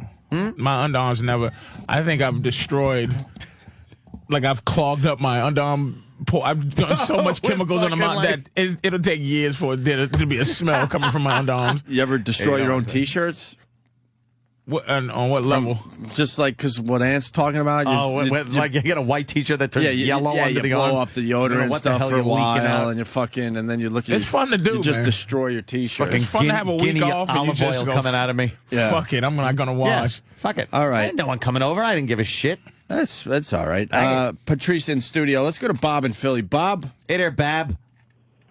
No, it's Bub. You silly goose. Oh, Bub. Whatever. Anthony, I just wanted to check in and see how your pussy's feeling after that ass whooping of a homecoming dance rape last night. Oh, shit. What do you think? I'm going to sit here and try to talk smack about the game last night? Your fucking pitcher, Bruce Lee, was fucking fantastic. He shut down the Yankees. He did the entire game, pitched every inning. How many strikeouts did that motherfucker have? How many strikeouts did that motherfucker have? He was brilliant. That one catch he did from the mound where he pitched, the ball was popped up, he didn't budge, stuck his glove out like Bugs Bunny and fucking caught the thing. Then that behind the back bullshit. That was an amazing play. I don't know what that was. The guy was just a fucking... He was unbelievably good, and he had probably the best, like being in the World Series and pitching like that was probably one of the greatest moments in his career. So, more power to him. What am I going to do? Talk smack? Pressure's on. You guys need a win tonight. He shut everyone down. Jeter got a couple of hits off of him. A-Rod looked like the good old postseason A-Rod we all remember, not doing shit. They didn't really need him in the. They need him in the World Series more than they needed him before now. Well, that's just it. But so he this can't guy, be going look, 0 for 3 and 0 for 4 with 3 strikeouts. Look, all I know is CC Sabathia is fat. He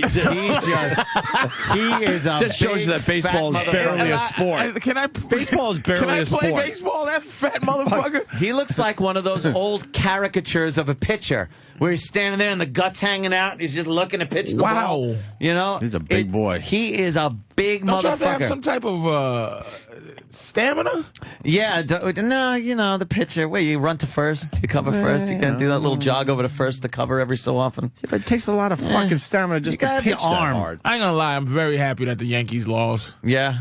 And not because of the Yankees. There's some guys on the Yankees I enjoy. I just enjoy when people who, they just remind me of corporation. Entitlement. Yeah, and I'm really happy when they lose.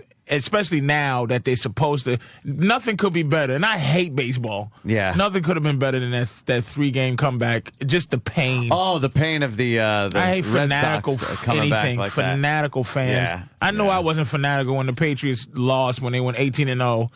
And they lost in the Super Bowl. If I didn't kill myself, then that means I'm a reasonable human being. That was the most brutal loss by any franchise, losing the Super Bowl. If they get after 18-0, it doesn't get any worse than that. I challenge anyone to come up with a worse scenario. No, that 3-game comeback by the Red Sox is beyond. Oh, that was crazy. Not even close to. That's beyond pain for the loser of that one. What about Brady? He's 18-0, loses the Super Bowl. They got 3 Super Bowls under their belt. This is Boston. I'm not talking. All right, but I'm talking the individual years. Each year after year, that 3-game comeback is worse than the Patriots losing the Super Bowl. I'm a football fan, a basketball fan. That's up for discussion. It's the greatest painful thing in the history of life. It's the only time that has ever happened. No, I understand all that. It's unmatched. But the whole Patriot thing was 1 in a million too. But they went 18-0.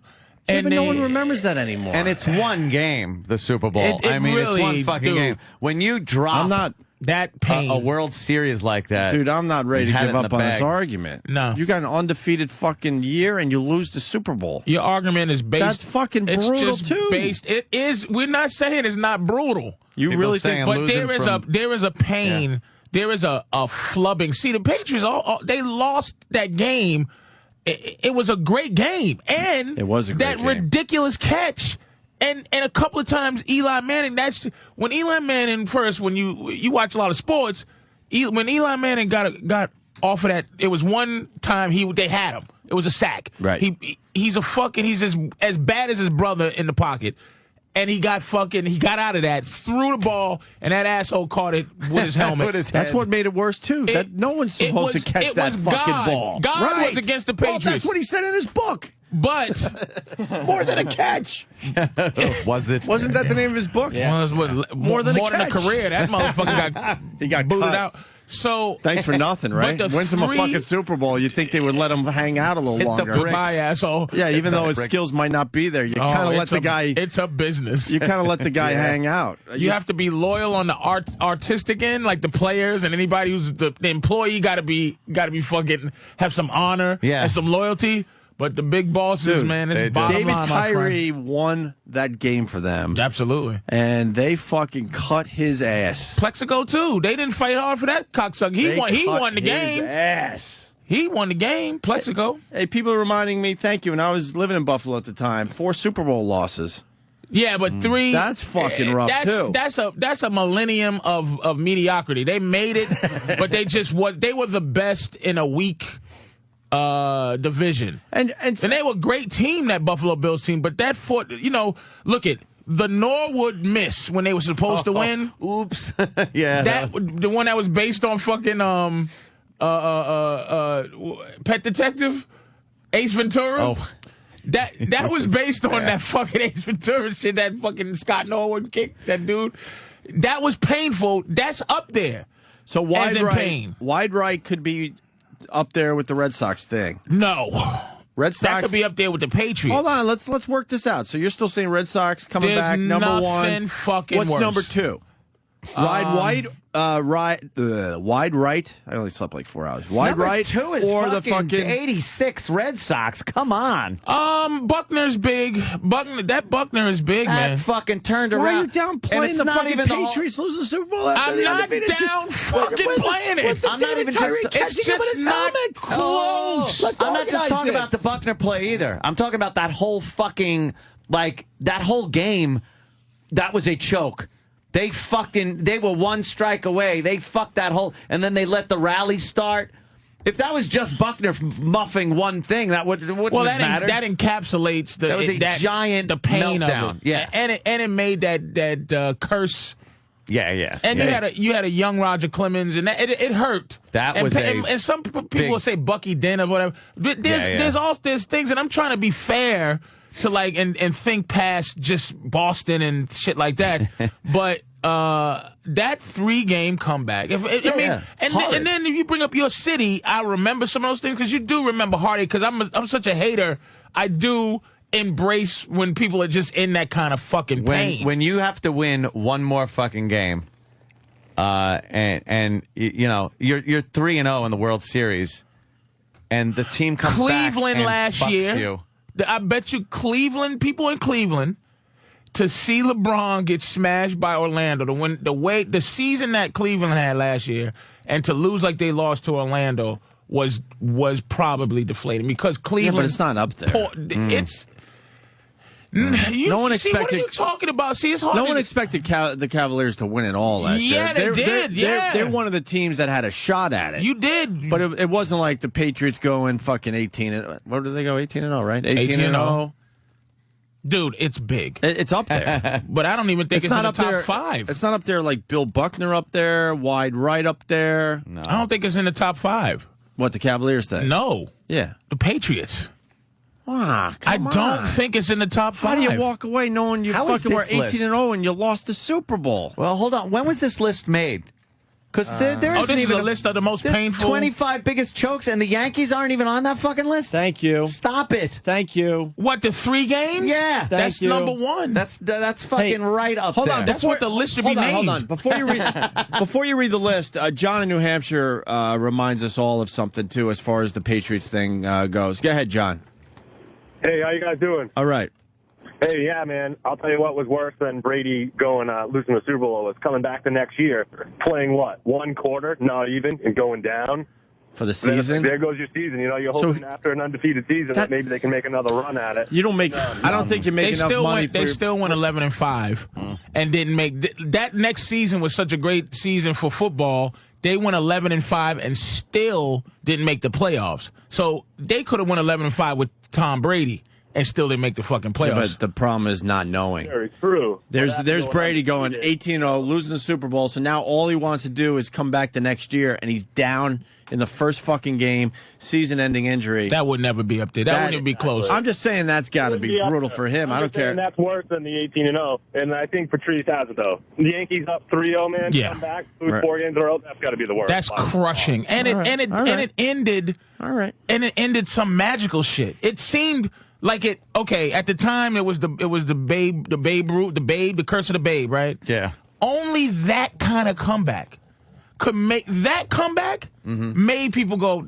You haven't heard the curse of the Bambino ever again. Yeah. Because that had to be what happened. Yeah. Because if the Red Sox had got lucky and won, people would have been like, we'll do it next year. People don't feel that anymore. That's done. It's dead. Yeah. A lot of people agreeing with you. It's got to be said. Let me throw this.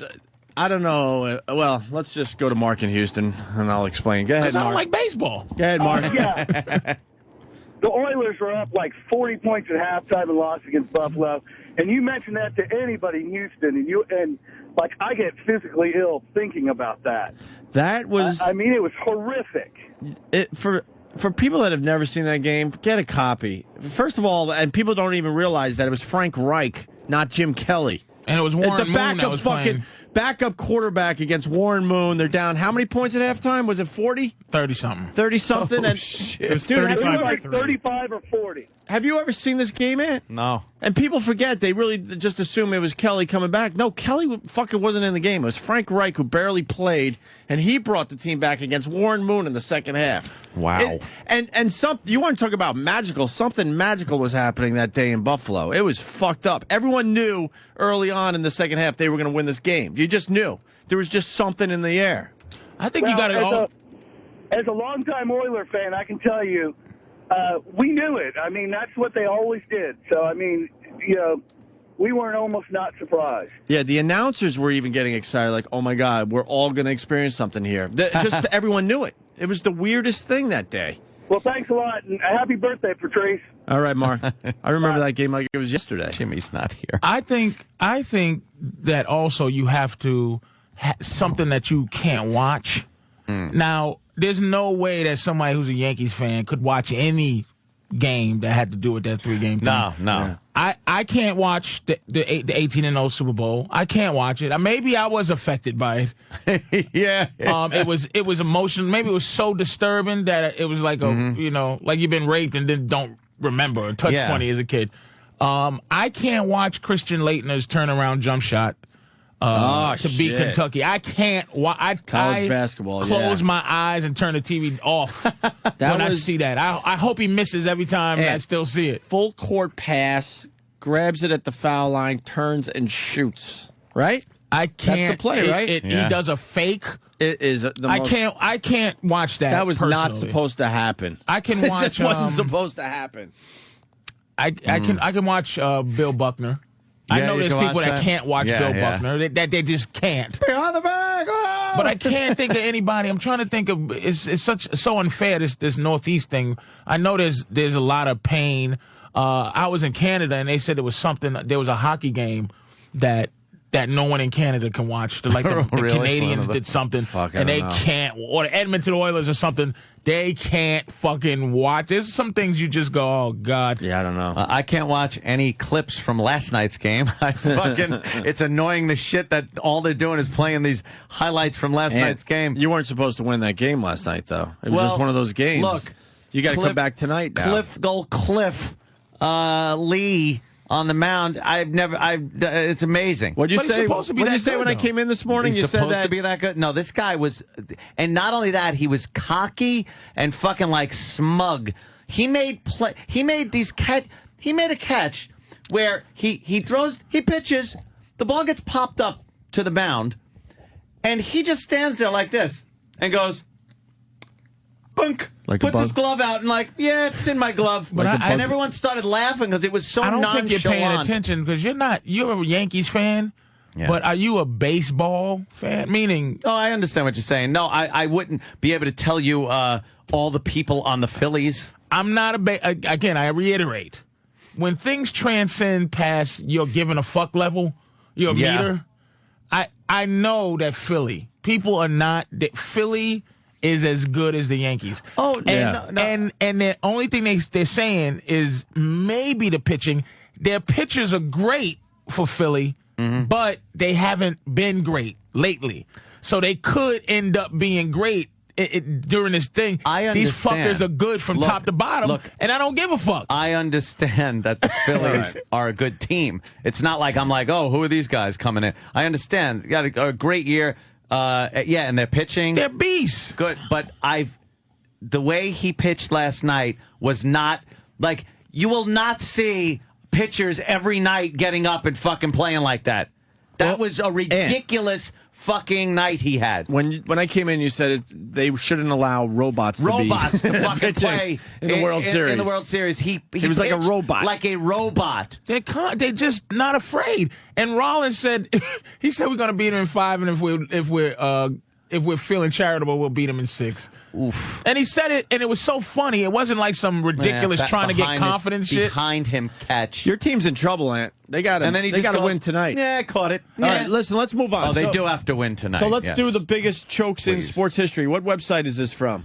Listafterlist.com. Whatever. So it's going to be a horse shit list. What do you want to do here? Top 10? Yeah, 10. I can't see from here. Patrice, you got the list in front of you? It's O'Brien fails to qualify for Olympics is 10. Are you going? Okay. The hell is that? Right, I got you there. Go. Okay. You're on. You're on over there. O'Brien, that was the what was that? He was the decathlete, right? Oh, Dan O'Brien? Yeah. Oh, see, this is the chokes. Yeah, you gotta go top upsets, pain. Like this is like no one gives a fuck about Dan O'Brien. No. And the reason anybody would care, you remember what happened? They had those fucking hold on, keep it there for a second. Yeah. Those big he was they were pumping him up. Madison Avenue. Dude. Madison Avenue Yes. cared about Dan O'Brien. Sports fans didn't give a shit. Nobody cared. By the way, as far as this list goes, the biggest chokes in sports history, Bill Buckner is number 1. And number 2 is that Oilers game we were just talking about from the 1992 NFL playoffs. Chris Webber. Chris Webber fucking choked. 1993 NCAA championship. I can't watch that one either. God damn, that was the Fab Five, and I love the Fab Five. Bad and that was sad. And he called the timeout, I think, right, Patrice? He called the timeout. And they didn't have any more timeouts which left. Was not his fault. It was the coach has to say we have no timeouts. Yeah. If you call one, we're going to get a tech. He didn't know that. It was painful. Yeah, it was painful. It was really bad. Jean-Claude Van Damme, what? Jean, no, I can never say his name. This was classic for golf fans. Jean Van de Valde. Yeah, he was way up in the British Open and just completely choked on the last hole. Fell apart. Ended up in the water, and he took his shoes and his fucking socks off and hit it off the grandstands. Somebody help me out. How many stroke lead did he have going into? He was up 6 strokes. No. Yes. Going into the last hole? Yes. Going into the last hole, okay. Last hole. I didn't realize it was that bad. Oh, yeah. He was up 6 strokes, Anthony. Yeah. Can we find the video? It's hilarious. It's up 6 and just like, Danny would have found it, by the way, Sam. Danny would have found it. Huh? No, he would have found the clip. You know what? We're talking about a bunch of sports clips here. Let me just bring this up, Sam.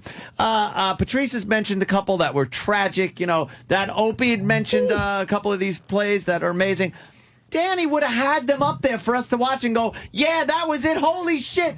What are you looking at? Porno? No, you said you kept the list up forever. No, Danny would have minimized the list and then hit us with the videos. I bet you if we were talking about great wrestling moments, you would have had the clips ready to go. Yeah, please. That's what he's going to add on the list. Collection. Hulk Hogan loses to King Kong Bundy at WrestleMania 7. Right.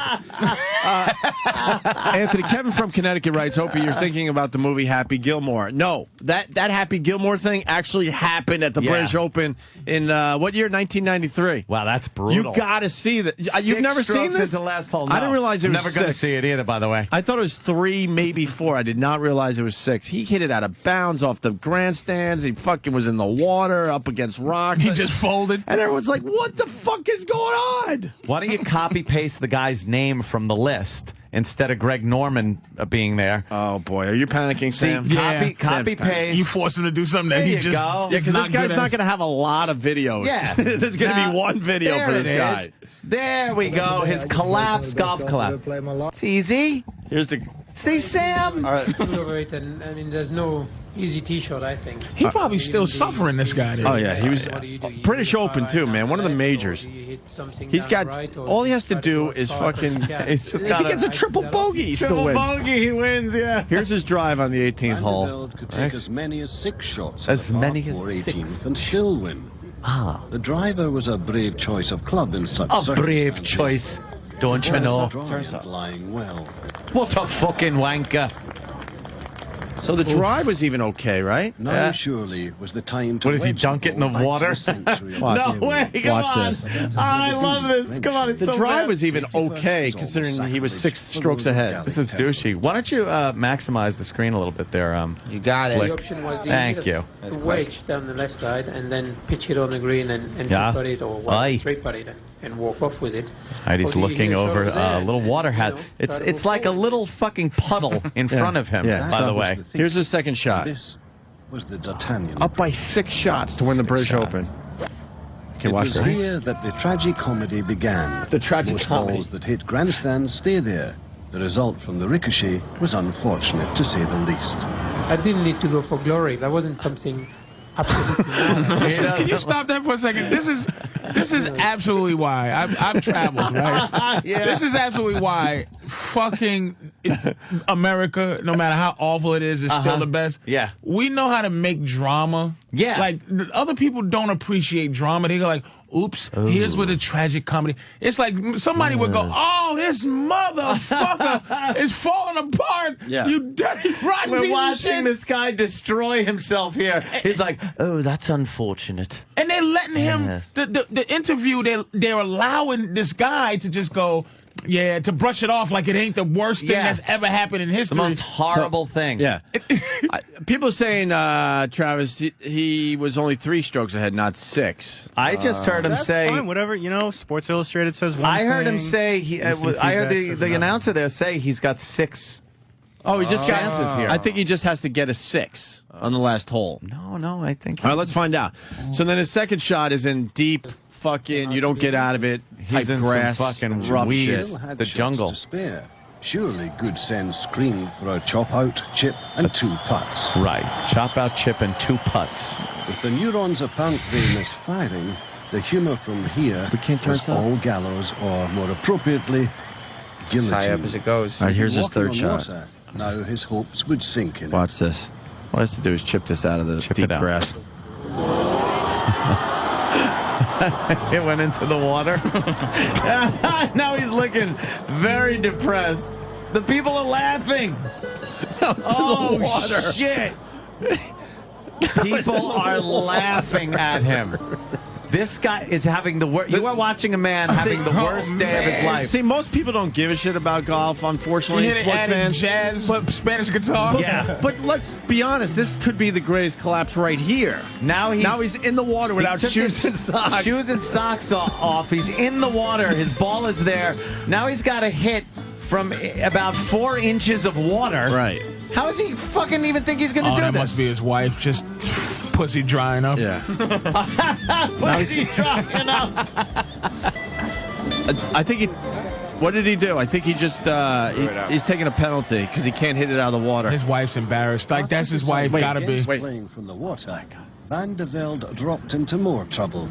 Now he has The to drop French into more assisted shit. Prince Charlie, Van de Velde was now making his own contribution to the Tarzan cause. Parry looked on, bemused. Oh my God. This guy fell apart.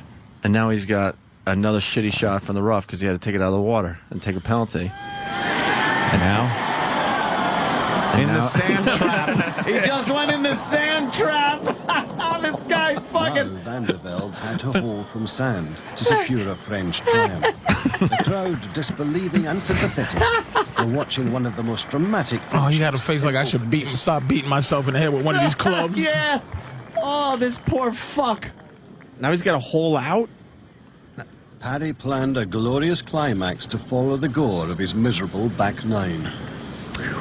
Patty was the guy he was obviously playing with. And he didn't mind. Oh, shit. And Patty puts it in from the That's the sand guy. trap. That's the guy who he was playing against. He just put it in from a sand trap. Right. And now. Oh my God. Van de Velde had to emulate the Australian. He had to just do the same thing, chip it out, and get it in. Chip it in from the sand, yeah. Can he tie after? I don't remember anymore. We'll find out in a second. It's been a long He's time gotta that I even chip thought it about out. this. So now he chips out of the sand, and he's about. Now a playoff was assured. Leonard hadn't expected a second chance. Laurie had been 10 shots back at the start of the day. Now could John. He lost a 10-shot lead. He's got to putt this in for a playoff. Right. Where is he? About 4 feet away from 4 or the pin? 5 feet. 4 feet away from the cup for the tie and a playoff. Right. Here he goes. And here's the putt. The putt. So he makes the putt, and then followed the madness. There were 3 men in a 4-hole aggregate playoff. And then he goes to the 3 men. playoff and loses in the playoff. He threw his shit. Did you see him throw his club? Dude. He was very angry. It is a massive collapse. Oh, my British God. Open, 1993. Look up the video.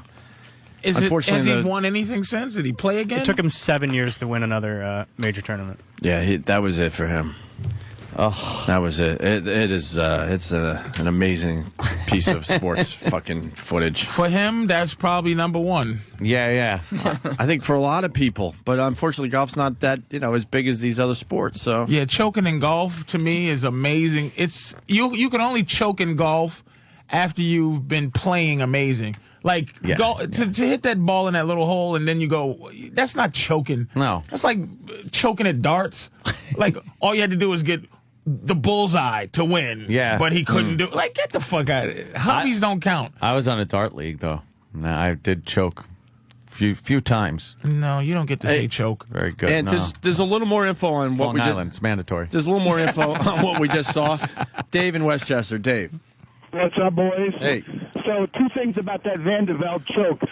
2 weeks later, somebody he had made a comment that said, "Geez, I could have made 6 with my putter on that hole to win the tournament." And they all laughed. Well, 2 weeks later, on a bet, he went to the same hole and made 6 playing the hole with just his putter.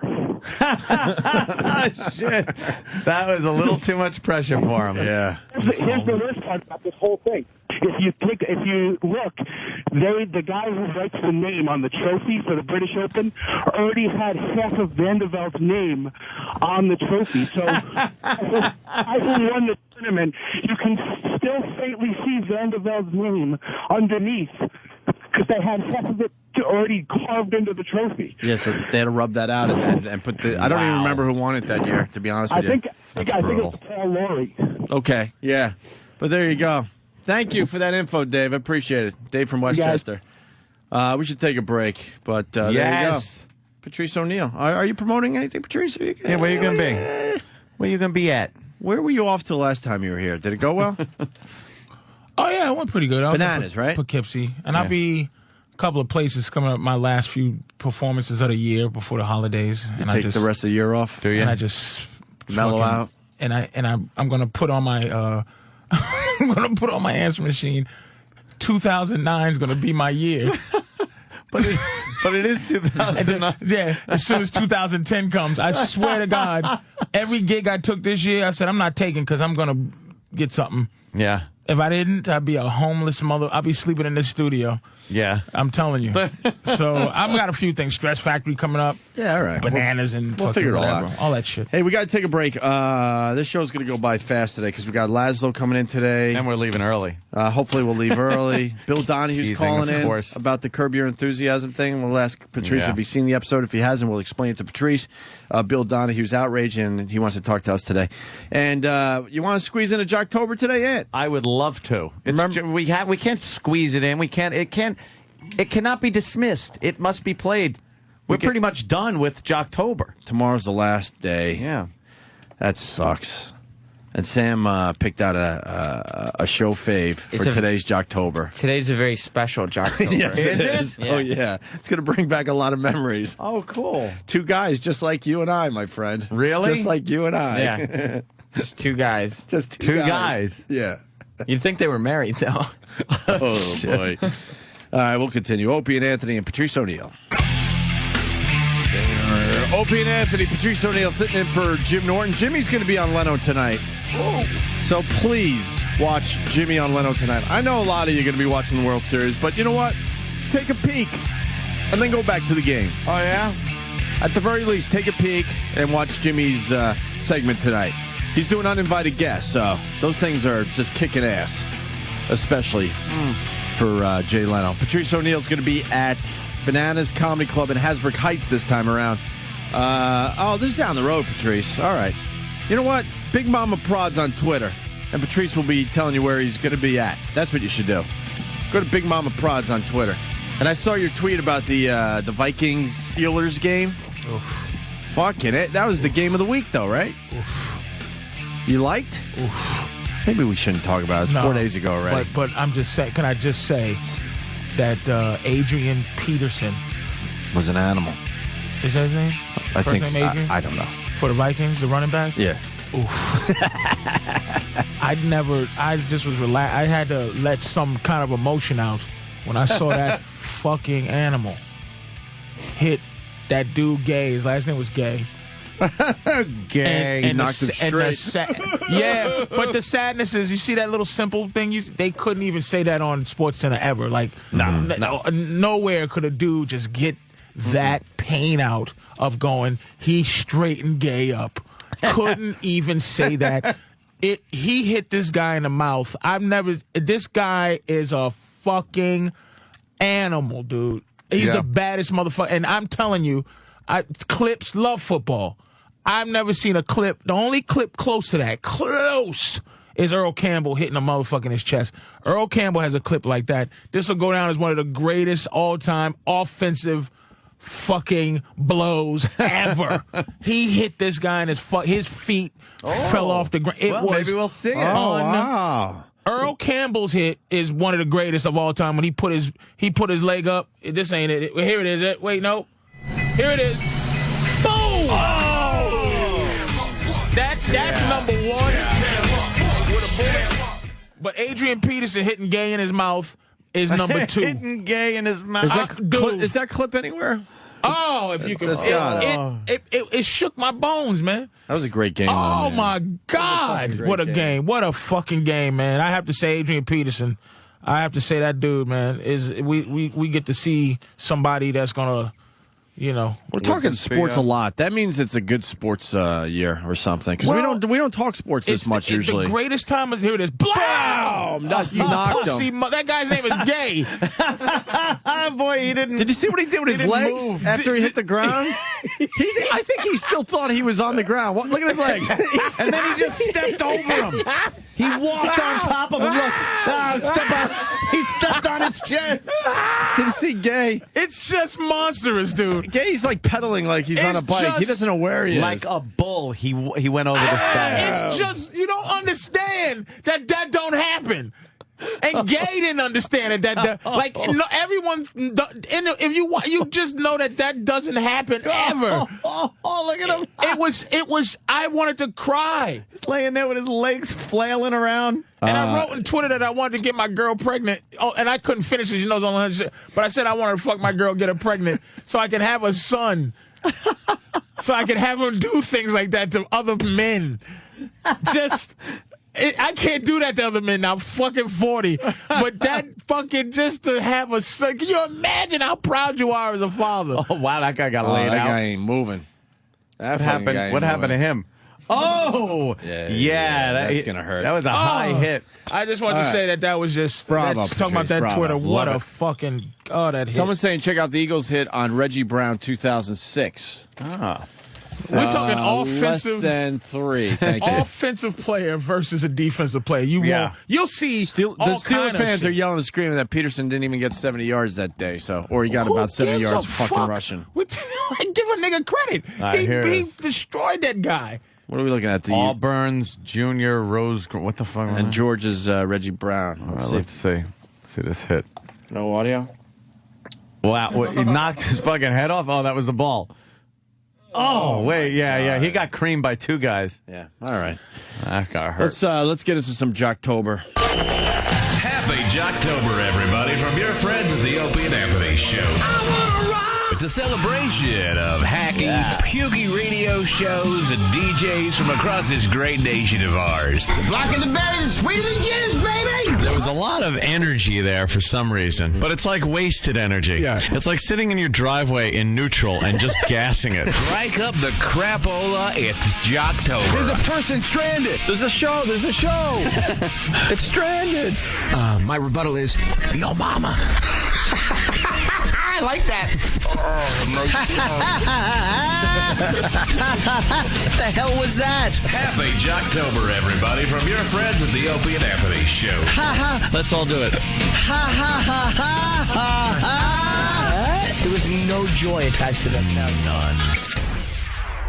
And here we are. We only have 2 more days in Jocktober, which really sucks. I think we're going to continue this bit, but we're going to kind of put it on the side so we bring it back every once in a while because we can't wait a whole nother year before we beat up other radio shows. So with that said, if you got a good name where we could change the name of this thing. so we could continue doing this, please contact Sam with your names. Just Twitter me. Yeah, Twitter Sam, not What's your, not Sam on Twitter, I believe. You're right? not Sam? That's me. I'm not. You would know, but you stopped following me. Oh, that's right, because it was all wrestling shit. Before we get into Jocktober, that the Twitter, somebody tweeted, I am the real Bobo. That's the real Bobo. Yeah, that's the real Bobo. I didn't think for a second that it wasn't. Really? But the person spelled you Y-U-O. Yeah. And please, P-L-E-Z-E. Yeah, everything's misspelled. I'm thinking and something's wrong because everybody's like, dude, that ain't the fucking real Bobo. And I'm like, wow, this guy's... maybe it was such a setup. This guy is convincing. It's Bobo. It's Bobo. Patrice? Yeah. If you want to reach Bobo on Twitter, just go to twitter.com/I am the real Bobo. But he spelled all that right. Yes. It says, Patrice, this is Bobo. Please, P-L-E-S-E, please help me plug my Twitter account. I think he left something out of account. What, there's two C's. Yeah. Had fun Friday. C-Y-U-O soon. Also, Friday he spelled F-R-U. Oh, it's Friday. I didn't see from here. Yeah, this is a new day of the week. Friday. I'm so stupid to not know. I'm just dumb. Yeah. I'm just fucking dumb. It would be, though, if somebody was faking being him, you would spell stuff like that. He talks about Joe opening for Joe DeRosa. Yeah. First he spells Joe, J-E-O. J-E-O. And then he spells it G-O-E. G-O-E. Yes. Just in case, he's covering all his bases. Gotta be him. I'm just dumb. That's great. I'm so fucking stupid. All right, so get a hold of Sam if you got a new name for Jocktober so we could do it all year long. Yes. That would be nice. I mean, we're not going to, for like once every maybe 2 or 3 weeks. Yeah, just don't even here worry. and there type shit. Yeah. But today we got a show that we know very well. Yeah, I think that we shouldn't fully announce the show because most of our listeners know them. We spent a lot of time with them. We just haven't talked about them in a year. Wow. So I feel like maybe before you even announce what the show is, you should play like one of their sweepers. Track 1. Yeah. All All right, we'll introduce today's Jocktober with this. Oh, shit. Oh, no. Aw, shit? With aw, shit? Let's see. Who is it? Come on.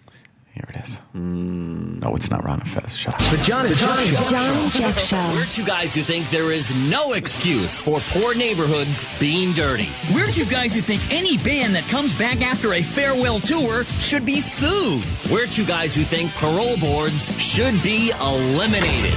We're two guys who think children's beauty pageants are comfort food for perverts. The John and Jeff Show. The John and Jeff Show.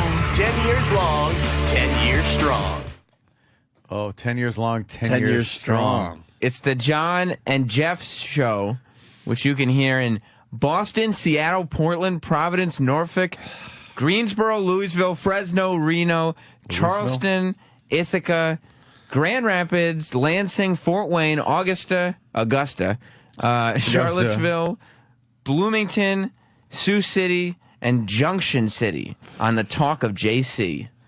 Jesus, are you kidding me? They're the third shifters. Everybody's I know. favorite. They were the overnight show when we were getting ready for our regular radio show on K-Rock. The Opie and Anthony lead-in. Yeah, they would be blasting through the hallways this John and Jeff nonsense. We're two guys who think, You always used to dump to them every morning. Yeah, that's right.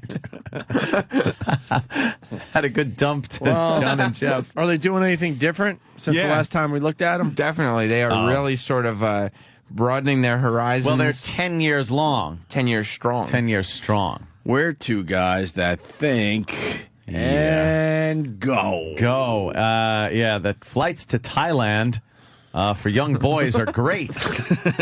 Remember that one? Yeah. So, Patrice. Dude, this is a guy. Look at this picture. Yeah, look at that.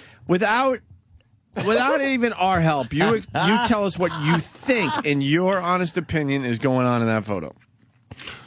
He was doing a radio show about the Vietnam War. Mm-hmm. Yeah. And he was going back to apologize to some of the mother's daughters. Yeah, he found the daughter of Kim Fuck, who was running after the napalm strike. He found a daughter. He found a girl in the sea who goes, "What are you, a fucking fag? What are you, a homosexual, Taylor? He found the daughter of the woman that threw the pointy hat in the chopper in Apocalypse Now. He found the co-star casualties of war. I want you to put a skid up her ass. Oh, my God. Oh, my God. This guy took trips to Thailand, and he's in one of those Thailand-type fucking bars. It's one of those places where they can shoot darts out of their pussy and pop balloons. I'm not kidding. And it looks like he is with he's buying hookers. 13-year-old over here. Well, we can't just say that. Well, I said okay, it looks like how do I reiterate hookers. so he can't sue me? He appears to be. Something's going on in our humble opinion. I mean, if I'm in Brazil and you see all my pictures and yeah, you would think of a giant creep. And based on that picture, my personal assessment of it is that he was paying her for some type of sexual favor. Now, what's the words do I use to be accused without allegedly? It could be your opinion. In my opinion, in my personal humble opinion, yeah, she's not his longtime friend. No. She looks very young, too. Doesn't she look like about 14 years old? Yeah. 15 years old? You don't think he traveled there with her? I don't fucking know. And his fake smile looks like he just took his vampire teeth out, and he's just waiting to put it back in. He looks like he fits in there perfectly. Now, let me also tell you something. He is sitting down. He is sitting down at the bar. She is on his lap, on his knee. His hand is as low as it can go on her bare skin without touching her very, very low-rise jeans, right? Which are about a size fucking -2. Yeah. If they're even jeans, it might be a little skirt or something. She looks like she's starving. And there's some alleged hookers on a swing in the back. Yeah. The background's a little blurry. On auction, by the way. Yeah. Now, let me say... There's two girls barely dressed, on a swing behind him. If this guy, all he has to do to just be a dude and be cool and have nobody fuck with him is go... yes, I'm doing what you allegedly think I am doing, and you could never say anything to the fucker. At least it ain't a boy, motherfucker. Yeah, I'm doing what I do, you cocksucker. Yeah. I'm feeding this girl. But apparently... what I'm spending, bought this girl new fucking shingles for a shitty hut down. Shingles? It's better than just getting a thank you letter from him in the mail after you send him some cash. I don't think they got shingles over there. They might. Corrugated tin. I like your joke, but I don't know. I don't know if they have actual shingles. I used to bring shingles in a suitcase when I used to go to Brazil. Currency. Baby, what you need? Currency. I need shingles. Well, fucking, I got them. I go to the Tile City, nigga, and I'm bringing got some for you. Yeah. Well, apparently, also, they had taken these pictures off of their website. Yes. I mean, that E-Rock was smart enough to save them. Sex bagel. But that could just be that, they're moving on with their website. And is that it? It wasn't the fact that we in all fairness, pounded him about it last time? I would like to think that's the reason. They, on the photos section. Yeah, what do they got now? They have the trip. Oh, so they still have the trip, but they don't have him with a young fucking... Guess what? I have pictures of me at fucking Christos, the giant Jesus. I also have those pictures, too. Yeah, look at him. He's now he's got the normal tourist pictures. He's at a temple. Yeah, that's why he's there. Yeah, that's it. That's why you go to Thailand. There's a fucking pagoda in his pants. I don't even know this guy, but it's like this giant head and no shoulders. Yeah, he's very creepy. Oh, you know he had a good... it's either Jeff or John. I don't know which. It might be John, but I don't know. All right, it's Jocktober. Let's get into this. More John and Jeff descriptives. Anthony, would you? What? Her? I'm not into Asian girls. I would probably take a handy or a blowjob from her or something like that, but I'm not into the Asian girl. Maybe Southeast Asian? I don't know. I'd have to be... how much did I drink? Did I drink? Yeah, what's wrong with you? Well, let me see. You know what? I've never... This is one of the things... You know how much I like Anthony. Racism gets in the way of you getting pussy, man. Your pussy racism is shocking. Yeah, that's... Because even slave owners slept with slaves. Like, pussy is just so... Did that. I'm very... But, wait a minute, though. I'll tell you what. Yeah. I think you don't... I didn't do much reading about it, but you tell me. You don't hear stories that much of the German guys messing with the Jewish women during that time. Well, I don't hear much of it. Yeah, it was some going on though. Yeah, I think so. Like, just what they, just how they looked and what they did to him, and you just didn't think it was no. But it was so fucking against. Like, if you got caught having sex with a Jewish woman back then, and you were a Nazi, you were fucked. You were fucked. You didn't do that. No. That's shocking about it. We talked about this before, but it's usually pussy just. No, it just goes across lines. It has nothing to do with. Believe it or not, Patrice. Yes. Look at that picture of them. It has nothing to do with me going, I don't like this race of people, so I don't want to have sex with their women. I'm not attracted. What is it then, nigga? I'm not attracted to, like... you never were attracted to an exotic girl? To, like, black women. Like, there are some that are really hot, but they got to be, like, mocha kind of, like, tanned white women, black women. I don't like fucking, hey, white boy, you best fuck me good. Mm-hmm. Like, fair enough. Walmart, big ass. Fucking, I get it. I get that. But sometimes you just come off like, I'm not going to fuck anybody. Like, you thought because that's a young looking skinny chick that I would be all over it. Yeah. Yeah. But Asians, to me, yeah, I'd like to see it naked. I might, scrap one looking at a little titties or something. I'm not a giant Asian guy where I flip out. But again, I think Nicole Kidman is one of the biggest. She's not Asian. But I'm saying I understand what you're saying. It's like for me to like a white girl, she has to be like where I go woo. Like Nicole Kidman is one of the biggest publicity stunt beauties I've ever. Or Gwyneth Paltrow. They just look sickly. Yeah, you don't they like look translucent. Yeah, you pick two that most guys want to be, jumping up and down about. I hear people loving Nicole Kidman, Nicole Kidman. What year is this? No, they're not anymore. I'm saying, I'm just saying. Her face is frozen. Get a picture of her. She did so much work to her face. It's frozen now. I don't get it. Look, we got to move on. I like a pale girl, though. Okay. We got to move on because we got Bill Donahue, we got Laszlo. We're going to just run out of time. So we can pick up this argument, absolutely, a little later. But find the pictures of Nicole Kidman. More John Jeff descriptives as we continue. See? That's a wax figure. She's fucking frozen in time now, man. Oh, my God. What the fuck's going on there? That picture should come with a warning that your house is built on top of a graveyard. It's like a Stepford wife. A Stepford wife or something, right? Balls. She should be in the Pirates of the Caribbean down in Disney. Oh. Yeah. So your boys, I just want to say that picture of your boy, he fucking definitely would be a dude if he would just be a dude. Man up and say what's going on. Man the fuck up. But something tells why me you're really going to Thailand. Something tells me he clutches his laptop going through customs, though, going, please don't look at my hard drive. Jesus. Allegedly. Allegedly. we don't know the first thing about these fucking assholes. I just said something tells me. Well, we do know some things about them. Yeah, we know their radio show sucks a dick and regular radio is syndicating all over the country. What's that about, Sam? Opie, if you'd like to know more... Strong. 10 years strong. If you'd like to know more about John and Jeff, maybe we could play the next little sweeper. All right. John and Jeff Show. The John and Jeff Show. We're two guys who think every DMV driving test should be in English only. We're two guys who think any woman who claims to be experimenting is in denial. We're two guys who think anyone who steals a shopping cart should be deported. We're two guys who think mandatory tipping for room service should be illegal. The John and Jeff Show. The John and Jeff Show. 10 years long, 10 years strong. See, so this is their big 10-year anniversary? Well, 10 years pushing, long, 10 years promoting. 10 years strong. Fuck.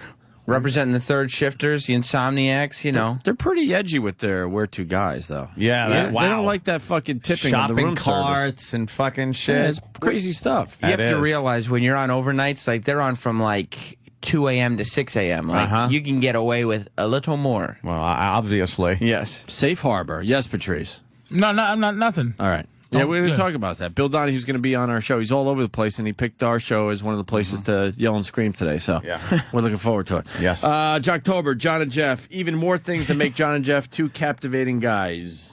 The John and Jeff Show. The John and Jeff Show. We're two guys who think if you lie about a crime, you gotta do the time. We're two guys who think vegetarians should just mind their own business. We're two guys who think the divorce rate would be 80% if a man didn't lose half. We're two guys who think anyone caught driving without car insurance should have their vehicle impounded. The John and Jeff The Show. John and Jeff Show. 10 years long, 10 years strong. They're like cartoon characters or something. Their the voices thing are is- very cartoony. It's like, are they supposed to be guys, Sam? They're men. They're men. Yeah. But they're A two man's guys. The thing is, they come up with these opinions, and it's not just one of them. It's both. I was just thinking the same thing. Both of them. Yeah. Both of They're them. two guys that think the same Why don't thing. you guys think alike? No. That's why they... Opie and Anthony, we're two guys who fucking don't like you. But did you ever 10 have years that? long, 10 years, go fuck yourself. What if they just made you do that? They just said, we want you to go. Would you quit? If they said to go, Turn it to the 20 we're years. two guys. Yeah. We'll never two be the guys. two guys. Or just they want you to just start the day off with, hi, I'm Opie. Hi, I'm Anthony. And we're two guys who love entertaining you. For real. And really mean it. Hell fucking no. No, we like it this way. You know. we're two different guys that fucking make it work. What can I tell you? But We're listen, two guys. are they forcing these guys? This is what I'm saying. Are they saying you must good be question. this type of human being? Maybe they're saying, that two-guy thing Ew. really works.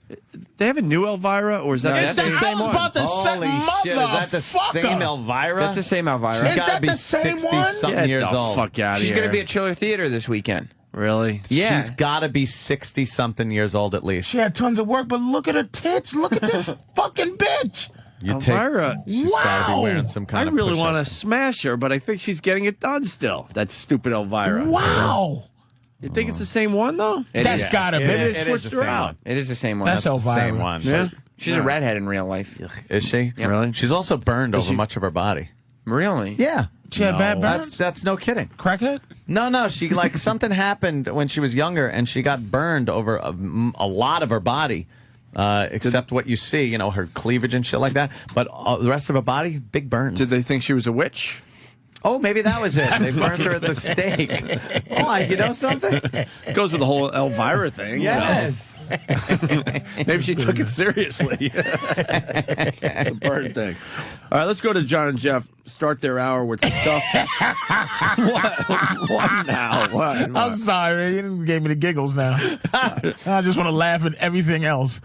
John and Jeff start their hour with stuff you won't hear anywhere else, like Is a Bernie trivia Williams question. playing fucking guitar? He's been doing the fucking jazz guitar. I don't want to Bernie see it no more. I want to Williams see no more Bernie Williams. Burn, baby, burn! Dumb guitar. Holy shit! And it's jazz guitar on top of it. And I'm Nothing not worse even than hearing jazz him play, guitar. and you can see by his fingers he stinks. And his face, he's like so into it. Here he is. Here he is. Go, Bernie. There he is.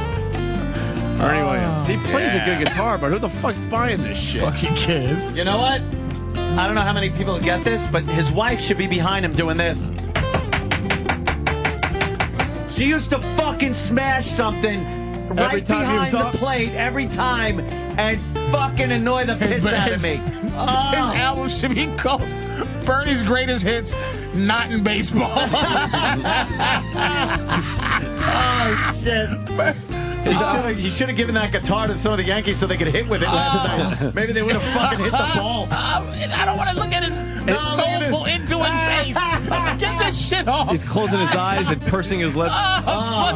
He's shaking his head like... His album should be called I Retired Too Soon. Hey, you could do a lot worse than Bernie Williams. Fuck that one up. Hey, your ex is Elvira today, too. Oh, no. There's dueling Elviras What today. is she doing? Let me. Oh yeah. And Elvira's 58 years young. Ooh. 58. She's fucking padding that. Look at her. She's crossing her legs into the letter A to say hello. Oh, that's a secret code. Look at her. What the fuck is she doing? Look at you. Yeah. She has your hair. Oh, look how old Elvira is, though, when she turns her head. That neck does some kind of a fucking rubber thing. That turkey neck. Is that a prosthetic chest? Like it's yeah, I know, right? Not just a fake tits, but a whole fake upper torso. They're using Ricardo Montalban's chest from the Wrath of Khan. Oh, that's the one they put on her. When she fucking turns her head, her neck looks like you're wringing out a chamois. She is old, but she's still. No, man. Look. If you look at the breast more, those things look like they're gonna fucking just drop to the floor if they're not being held up. There's a problem. They're being pushed. There's a problem. What a cruddy looking old broad. She looks delicious, man. A cruddy looking old broad. Look at her, man. Look at how just cruddy she's looking. Yeah. That's Elvira? Yeah. Mm-hmm. No. Yes. From when? Maybe not today. I think that might be today. I mean, it's recently. Dude, that is fucking... She looks way better with her fucking regular hair and shit. That is Elvira. Get the fuck out of here. No way. It is. She looks like the girl next door, apple pie, fucking... Your old friend's looking pretty good, my friend. Oh, you like her? She's looking all right. I thought she was looking a little better. She's not doing... You can't tell with the wig on, but... She got better hair now than she had. She was dyeing it and why don't you put a people call in, man? What? No, that's done. There's no way. Put a call in, man. No. Say Happy Halloween. White people love Halloween. It's almost like Christmas. Yeah. That's white people's Christmas. Halloween's a safe holiday too. Just say Happy Halloween. Yeah, Happy Halloween, safe. man. Bernie's album is called Moving Forward. From what?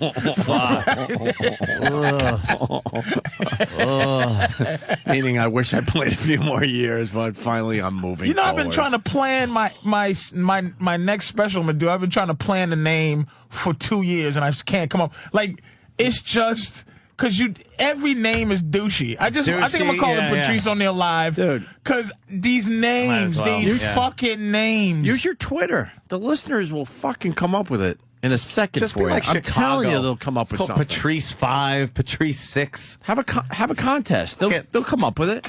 That's it. Isn't that a great?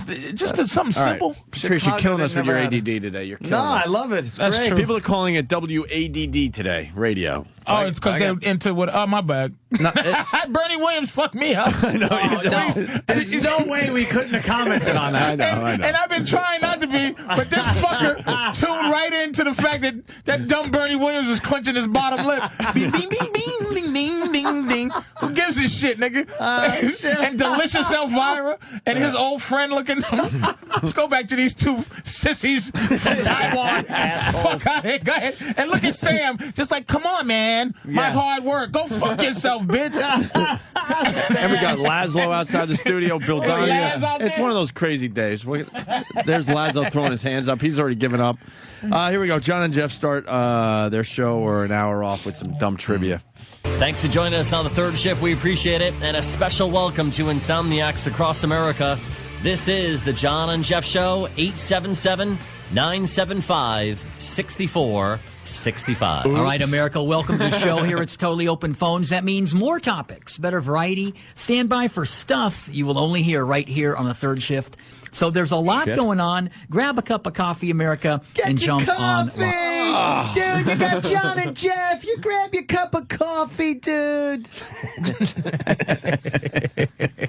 Grab your cup of coffee. Well, don't forget, Grab a it's cup on of late coffee, at night. America, and jump on live. And John, I've got some stupid, useless trivia here. All right. It's in regards to married couples and wives complaining about their husbands. Oh, boy.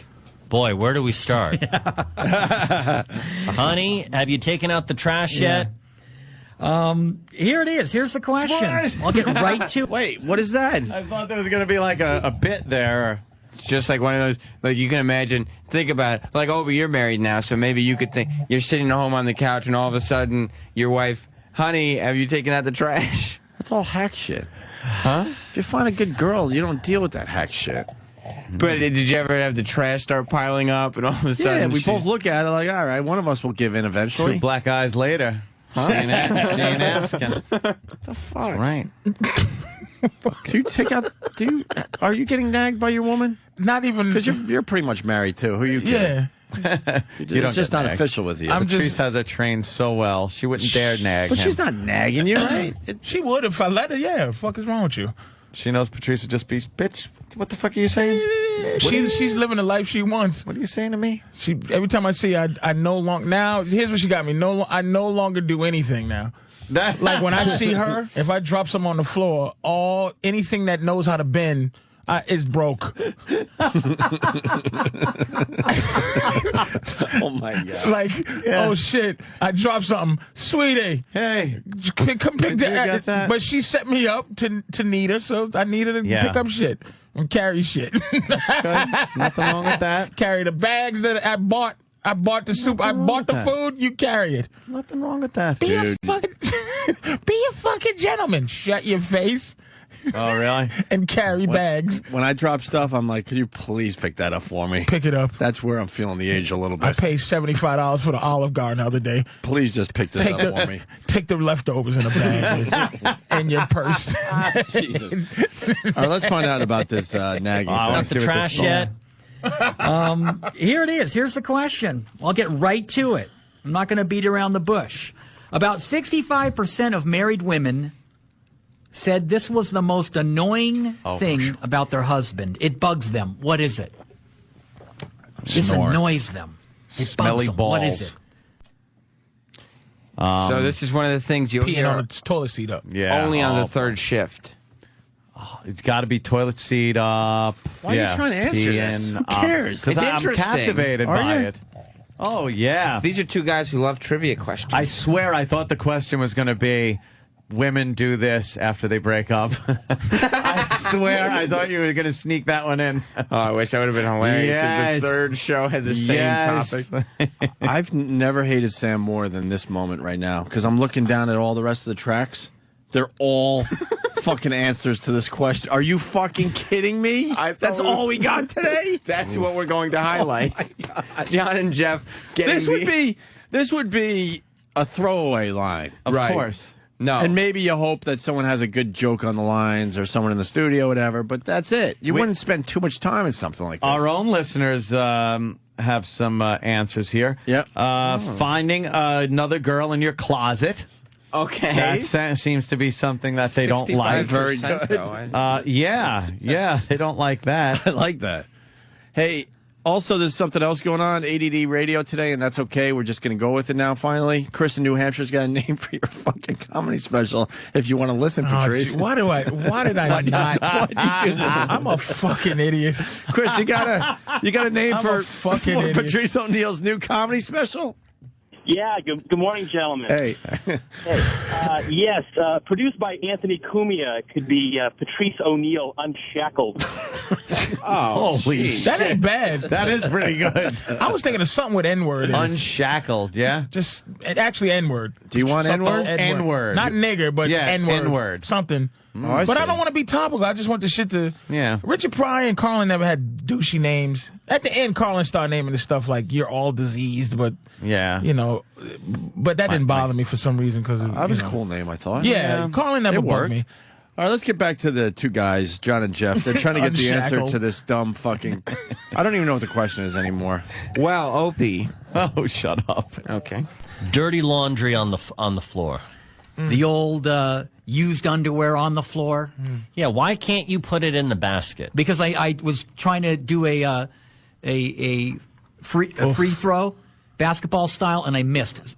Honey, I'm sorry. All right, I'm like Shaq. I'm like the with the laundry basket. I'm like the Shaq of free throws. That's why it ended up on the floor, along with the other pair of random socks, the underwear, and I don't know what that. Yeah, those are boxers. Yeah, those are the ones that you bought me last Valentine's Day with the hearts on it. John, that is not the answer I have here. So now I'll release it to you, America. Guys, do you know the answer? Ladies, take a stab at it, okay?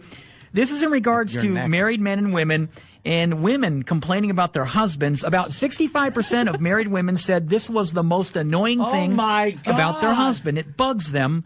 What is it? What am I talking about? And I will say I'm kind of guilty of this as well. And my wife has brought it up. There's no way this is a real radio show. This is on all over the country. 10 years long and 10 years strong, all over the country. How the fuck did they fly under the radar for 10 years? Is there 10 years long how long he was going to talk about that one fucking underwear bit? But did you get it? It's like in the NBA, they have a free throw. Shut it. And Shaq isn't good. So right. He had a concept, but he didn't even have confidence in it. That was off the cuff, believe it or not, I think. Oh, really? Yes. That wasn't written. Just like when we go off the cuff. It's the same deal. deal. Are you annoyed by that one, Ed?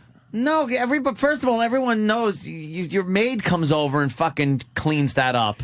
So, And why? People are losing their Everyone jobs out knows that. What? what? That makes you sound a bit out of touch. Yeah. Does it? You don't want to be out of touch.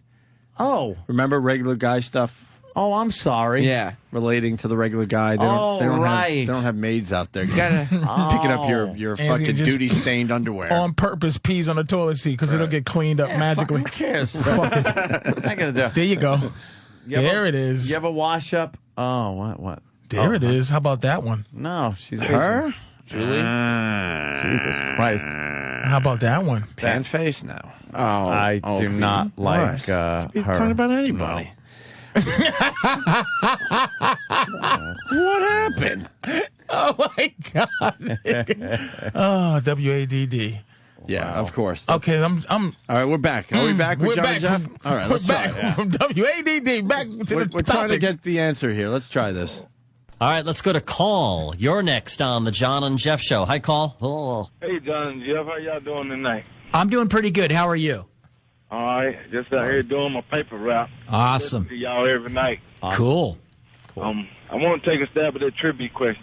All right, about 65% of married women said this was the most annoying thing That about their all he's husband. gonna take a It bugs stab them. at? What is it? I say snoring. Snoring. I like that answer. Yeah. That's a big problem. Did he actually laugh at the word snoring? I like that answer, but let me tell you, I don't think that. What's with the voice? That's their voice. No, he has a really odd voice. He's got a cartoon voice. Some people were just born with broadcasting voices. Yeah. I guess we're just jealous. And now. just a bored black guy delivering the papers. Yeah. Just Yeah. thank God for My John and paper Jeff. route. Why is the black guy listening to these two? And he called in. Yo, what's up, son? Black guys are hip. Oh, usually. we're cooler than this show. Like to call in. Yeah. Yo, I wanted to take a stab at that shit, yo. Yeah. 'Cause my wife was on my shit yesterday. Snoring and shit. Oh, that's a great answer. Is it snoring, yo? That's a great one, but no. All right, No. one more chance with this. All right.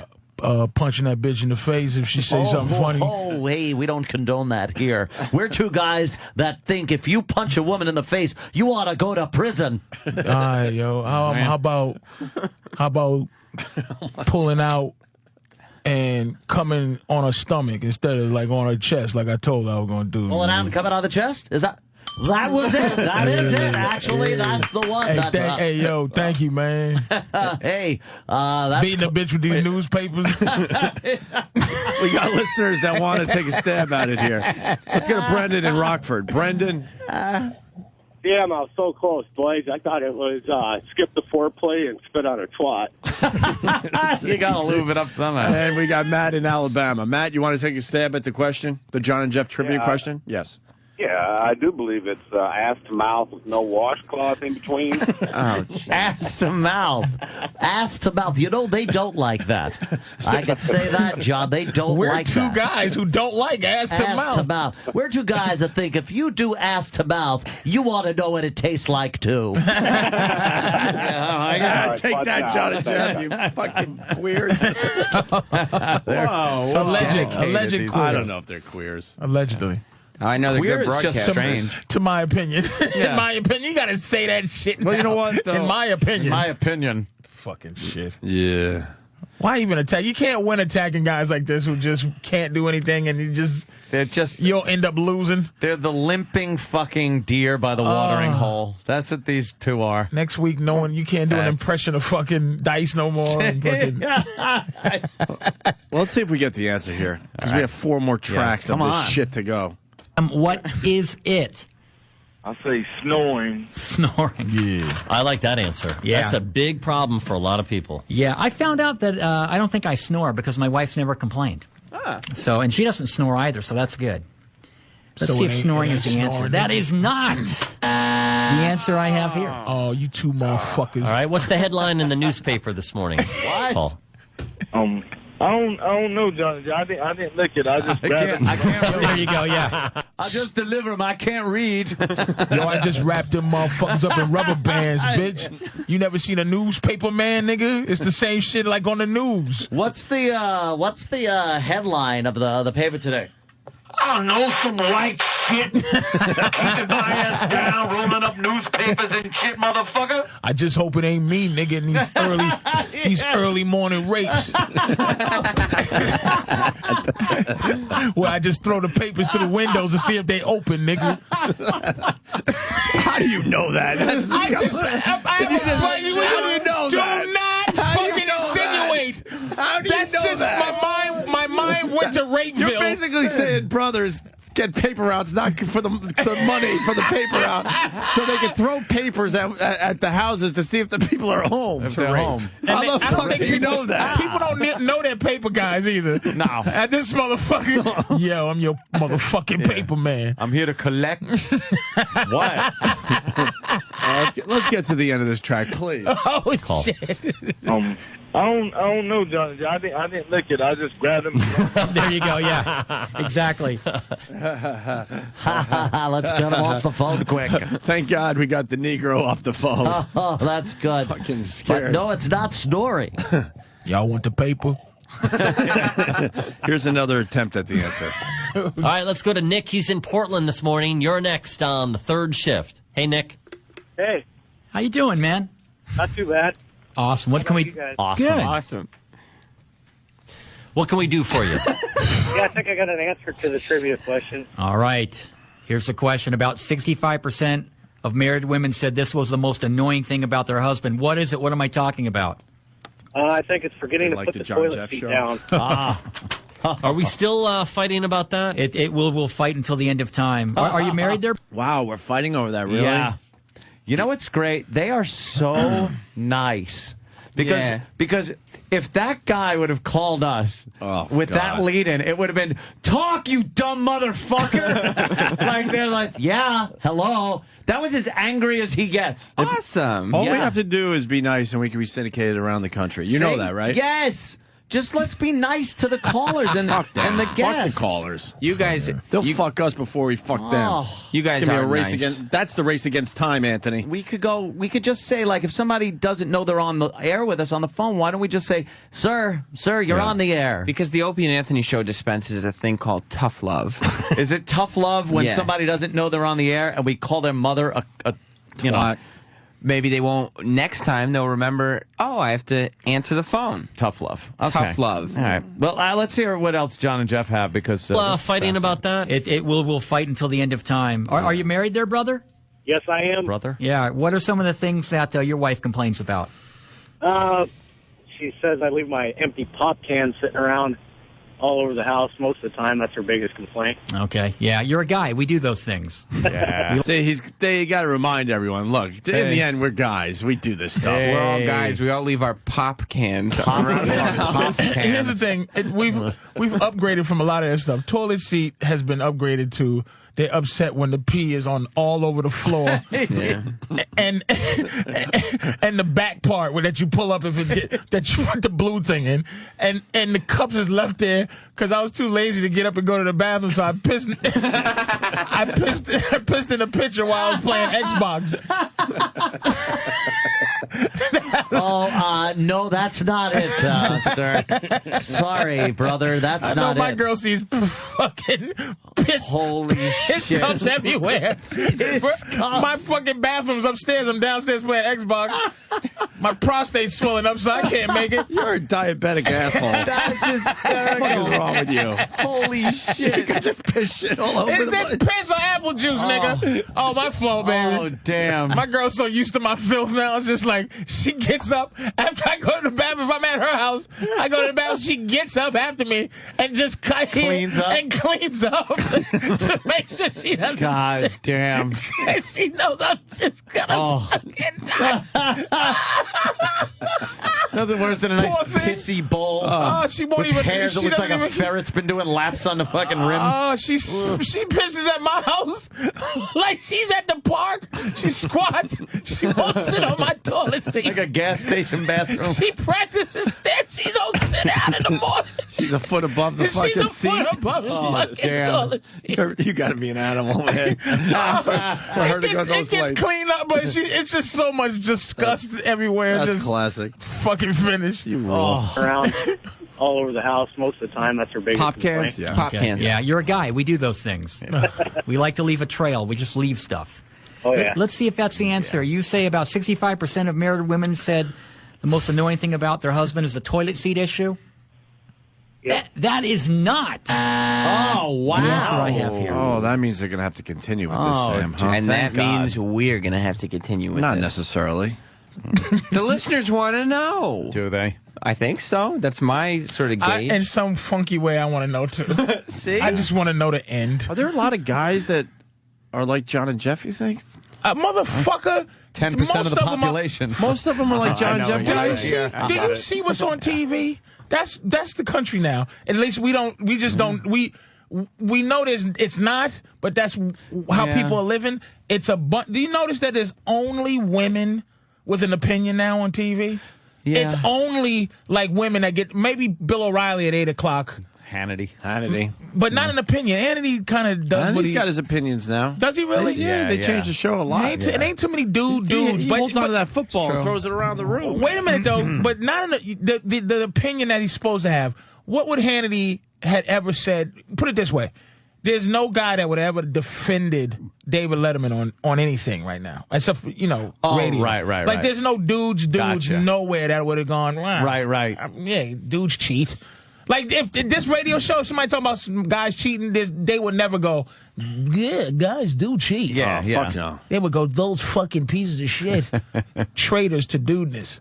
I fucking hate that shit. There's no dudes. None. No. None. They're gone. None. Except John. Except John and Jeff. Joey Behar's on fucking getting to say whatever she wants. Know. And Nancy Grace. And all the fucking... Which one's Nancy Grace again? Is that the stroke mouth one? The View bitches. I always get them confused. Nancy Grace, who's the other one then? Oh, Liz... Nah, the fucking... the one with the fucking... I don't think she's around no more. Greta Van Susteren. Greta. Oh, No, she's Greta. Is Greta still around? Yeah.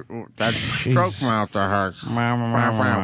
Guys, that's what we do is leave soda cans. And then can you imagine a bitch going, you left the soda can? But there's guys that go, sorry, honey. Pick it up. Automatically, you just... And it's not just my girl. It's like any girl who goes, you left the soda can? Pick it up. I just named your CD. Thank you, Corinne in Jersey. Go ahead. Tell Patrice. Tell him. Yeah, diabetic asshole. Thank you. That's your new fucking special. Diabetic I'll tell you asshole. why that's not good. Diabetic is too many syllables. How about diabetical? As in diabolical. Jesus. Like, it'd be better if it's Please car crash me. an asshole. Fucking run me over with a train. Yeah, diabetic's too long, but I do appreciate that has a ring to it. Well, we can still call you an asshole, right? Something asshole. Patrice O'Neal. Asshole. N-word asshole. A nigger asshole. That's just hilarious. You said N-word, though. Fuck, I know. But it's just funnier to say Patrice O'Neal, nigger asshole. You should call it N-word asshole. That's But so say, fucked up. just have it N-word asshole. I don't think how you're getting much on many flack? shows like To promote it. And here's Patrice O'Neal. His new album, Nigger Asshole, is in stores now. Patrice, tell us about it. What? Well, I'm a nigger. The station's off the air. And I'm an asshole. All right. Very good. All right, John and Jeff trying to get the answer to this question. Oh, we still at John and Jeff? I don't we haven't know. got What the the answer. I don't fuck fucking balls? know. See, doesn't it just fucking frustrate What is you? going on here? I don't know, wrong, Patrice. everybody? Hi, Dennis. Hi, guys. How you doing? I'm doing good. Awesome. Fixing to take my little break here from trucking. Awesome. What type of rig you rolling in? I got a big... You hear how he's trying to sound cool? What type of rig you rolling in? Awesome. Yeah, and awesome. Awesome. Everything's awesome. Jesus, Awesome. they're the heroes of vampires. Like, motherfucker, nobody who sees the sun likes them. Some poor motherfuckers deliver newspapers, and they said awesome. Because what are you doing? Delivering newspapers. Awesome. Yeah, You know what a something? great No. job. It's not awesome for that guy. It's not awesome. Jesus. Awesome. What type of rig you rolling in? I got a big Freightliner Classic. Awesome. There you go. Love those old Freightliners. What can we do for you? Do you love them? Well, I don't try that trivia. Okay. If this isn't it, it's got to be right up there in the top. All right, category. all right, here it is. About 65% of married women said this was the most annoying thing about their husband. It Chopping bugs up a them. hooker What in the is bathtub. it? I told you to pick up your clothes. I told you to take out the garbage. Not listening. Oh, not listening. I told you. That's a really good answer, but that is not the answer I have here. I thought that was Okay. It's not good radio, and it's not a good answer. There's nothing good about it. I disagree. A few people saying you should call it N-word a-hole. I like that. Huh? And there's N-word a-hole. And there's a lot of parallel, N-word. thinking out there because a lot of people are coming up with that one. N-word a-hole. N-word a-hole. Hey, it's not bad. It's not bad. N-word a-hole. So, what are you doing? I don't do much. I have mesothelioma. Awesome.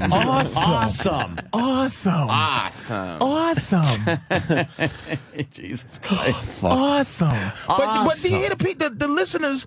Dudes are living with that kind of nonsense. Yes. Like, yes. Dudes are living with their wives. I get yelled on at them like that. For leaving pop cans around. Pop cans. Awesome. You left your pop can in the kitchen again. I'm going to pop you in the eye. What happened to the good old words? Will you shut the fuck up? Bitch, shut the fuck Will you up. shut the fuck up? Like, does that even exist? No. What happened to shut the fuck up? My ex used to tell me, I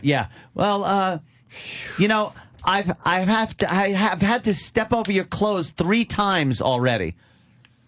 Then pick it the fuck up. Right. Help each other out. It's in your way.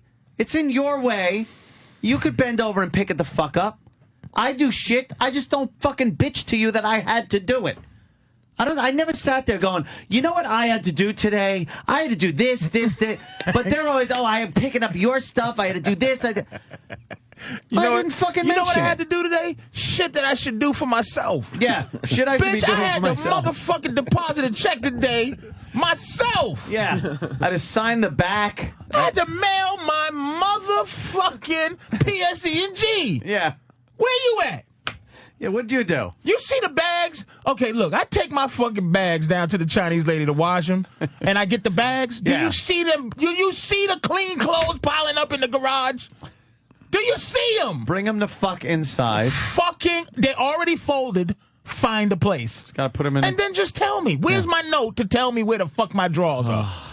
Fuck! You know, you're supposed to just help each other out. I mean, and Ant was fucking... He was fucking holding up his end. He's in the city becoming a radio star. Oh, yes, I remember. Fucking pick up his stupid clothes. I cook, I shop. Gives a shit. I cook and shop. Thanks. All right, let's go. Yeah. Brad might have the answer finally to this fucking trivia question. I hope not. John and Jeff, Jocktober. Here we go. All right, let's go to Brad. You're next on the third shift. Good morning. John, Jeff, how you guys doing? Good. How you doing, man? Awesome. I'm doing really, really good. I think I got a trivia answer for you. Okay. About 65% of married women said this is the most annoying thing about their husband. What is it? What am I talking about? Oh, I think it goes something like this, okay? You're walking at the mall with your wife doing the Saturday thing, and out of the corner of your eye, you see this hot woman with the goods. Uh-huh. And you try to do the subtle look, the little head turn or whatever, but it seems like, women and wives in particular have this third sense. Uh-huh. And they have this radar, and they can kind of know where your head and your eyes are. And I think it's when you have the wandering eye and you look at other women that really bothers wives in particular. It does bother them, doesn't it? Yeah, so that's my guess. They were trying to debate whether they were going to fucking dump that whole thing. Yeah, they got scared there. Oh, boy, this one could get me in trouble at home. It does bother them, doesn't it? Yes. Yeah, because girls are just fucking throwing themselves at John and Jeff. They should be lucky if they are married or have a chick in their life. It does, doesn't it? Damn. I think number one is when your woman worries, when you out loud to yourself say, I like to stick my head right in her asshole. I want to smell her asshole. What did he wear? It does bother them. Oh, I wonder what her asshole looks like. That's my guess. It bothers them so much. That's the answer. Wow. Yay. Checking out the other ladies in public. No wonder guys wear sunglasses. See, because they're checking out Snatch. Yeah. Whoa, What was the answer? It was girls get mad when their men check out other women. That's bullshit. It's number chicks one. check out other Number one. chicks. Stop it. Really? Full of shit. Yeah, but women do get mad at that. That is an absolute truth. I'll agree with you on that one. They Patrice. get mad. But you're going to waste a half hour of your radio show talking about it? Well, Yeah, that's you the could. point here. If the You third could. Well, if you shifters did want it to right, I talk guess you about could, it. right? So brim of the hat works too. You cancel out your chick's eyeballs with the brim of your hat, and then you know you're safe to look over. How about this technique? Yes. When your girl goes, "You want to go to the mall with me?" You go, "No, bitch," and then you walk outside and sit on your fucking porch. How about this technique? That's a technique. How about No, this technique? bitch. No. How about I'm going by myself? That's a technique. Patrice's technique. How about this? No, bitch. No, bitch. You want to go to the mall with me? Nope.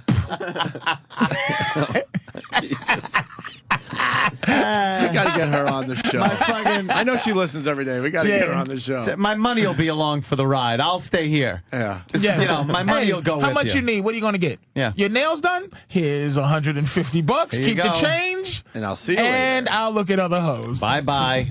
All right, let's finish up Jocktober with John and Jeff. And pick me up the Bernie Williams CD while you're at the ride. I need a coaster. We got Laszlo outside studio. We got Bill O'Donohue standing by. Bill O'Donohue? I don't know how the fuck we're going to get all this in today. But we'll try. You'll find a way. We'll try. John and Jeff talk about being a dude. That's right. The last track from John and Jeff today. Yeah, I think every guy's guilty of it. Whether you're married, obviously single guys. It's We're men, and we're programmed to look at things that are cool. For instance, we see a. This guy doesn't sound like a man, though. For instance, I don't know, a girl of 12 or 13 of Southeast Asian descent. Yeah. And we're programmed to look at things that are cool. For instance, we see a nice-looking Corvette. Oh, yeah. Wow, that Corvette is sweet.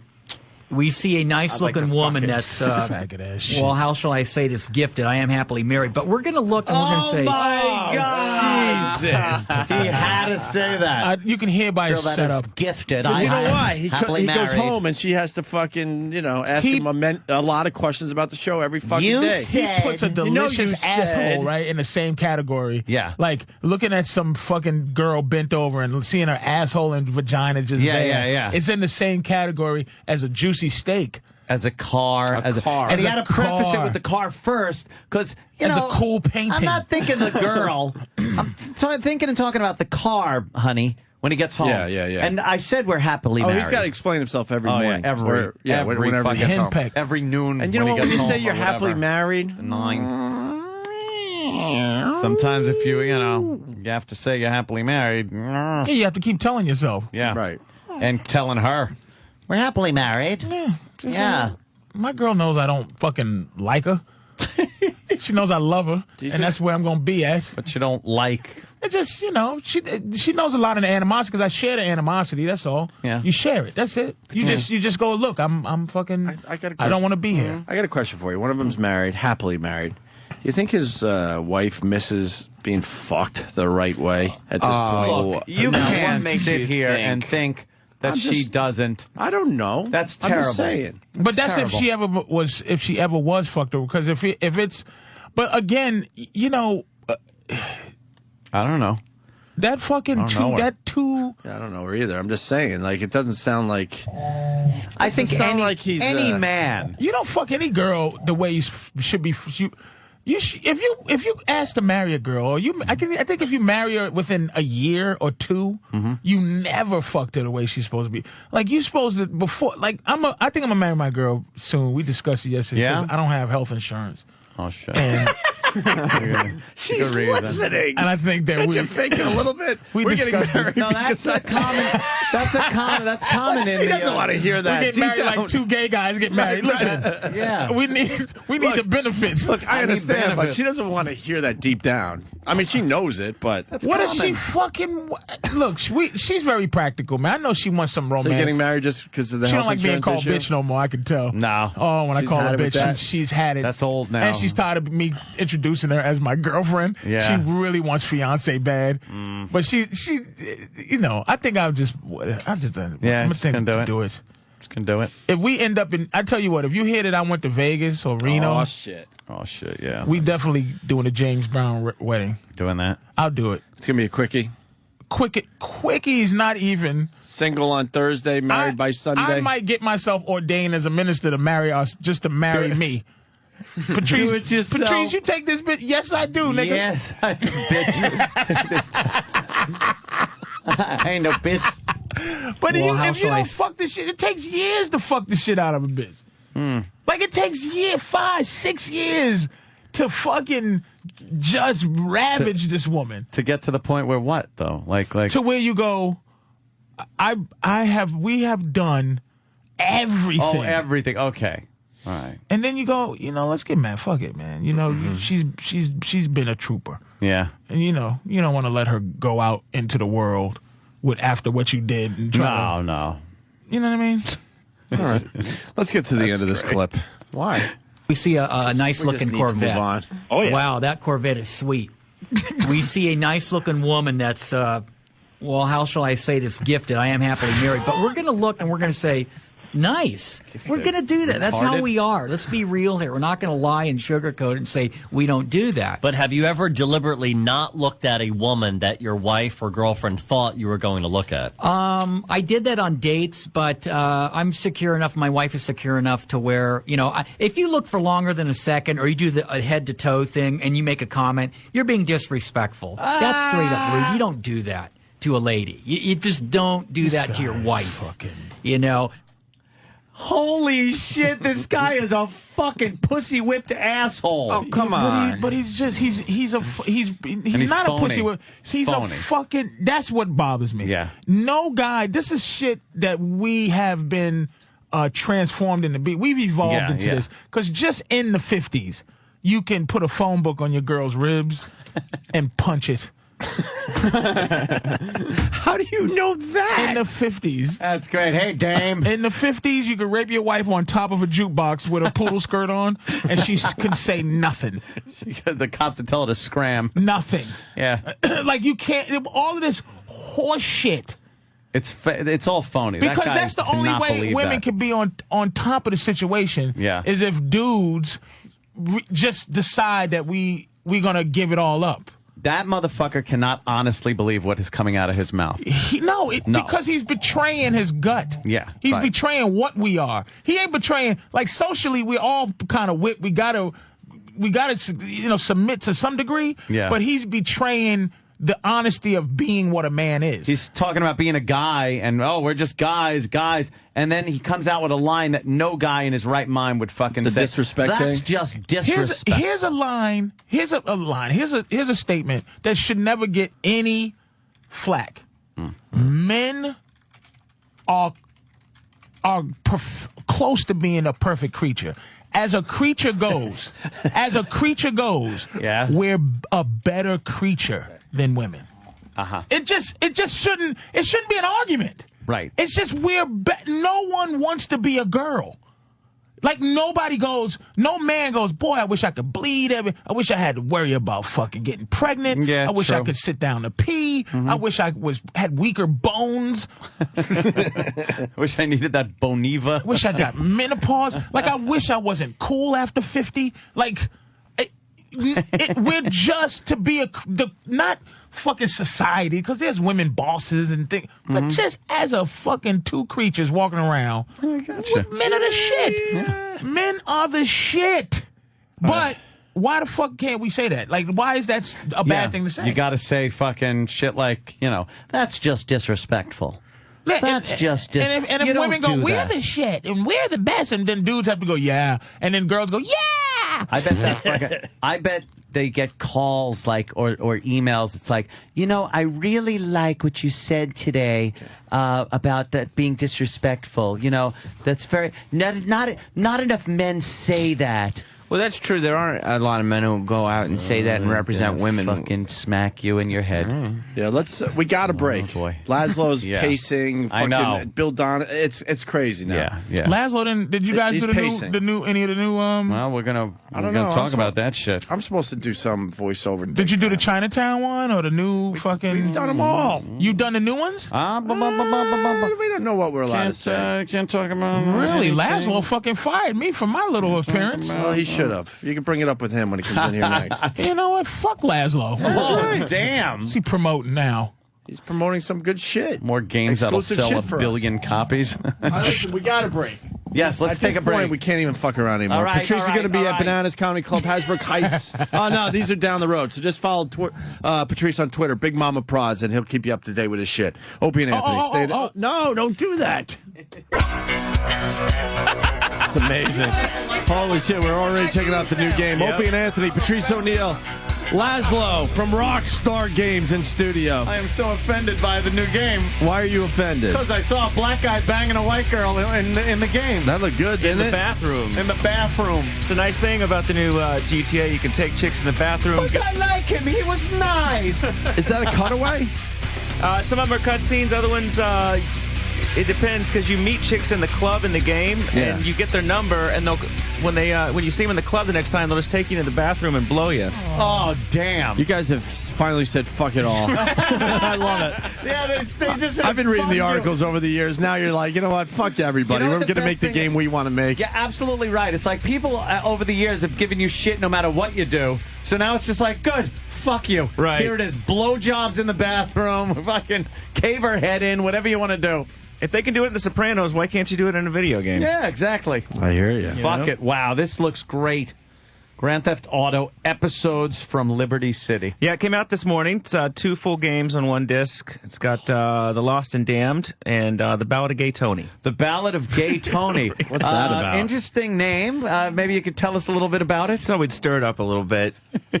One of the characters in Grand Theft Auto 4 was named Tony Prince, and these 2 games, which are the sort of sequels to GTA 4, and they interweave with the story a bit. One of the guys, Tony Prince, runs all the clubs in the city, and you play as, and by the way, that gentleman was not black, he was Dominican. Oh. And so you play as Luis Lopez, and your partner is Tony Prince. And Yes, hello, I'm Tony Prince. there's actually a gay club in the game for Steve to go visit. I was dying to get him to come in and do one of the voices for it too, but it would turn it too cartoony. Yeah. But yeah, it's the club scenes in the game are pretty amazing, especially with when you go into the women's bathroom, you can hear chicks in the stalls doing coke or getting bulimic, which was a lot of fun to direct with chicks. I'm like, all right, you're a bulimic coke whore. Hey, Ant. Yeah. It's a bit awkward because Bill Donahue just heard that. He's on hold. Damn. We're talking about a video game. Bill, go after him. No. No, I'm Let's teasing get him, Bill of course. Donahue to go after Rockstar Games. No. Get him That's off a Bentley, Get him off our. Nah, he's all over. Hold on, let's Curb Your give- Enthusiasm That's right a now. Bentley, isn't it? Yes. You guys, let's go to Bill Donahue, and we'll go back to Laszlo and the new Rockstar Yes. Games here. Bill, how are you, sir? Bill. How you guys doing? You didn't. All right, you didn't still just hear working. that. You didn't just hear that last 2 minutes, did you? No, it didn't piss me off. Don't worry. Oh, good.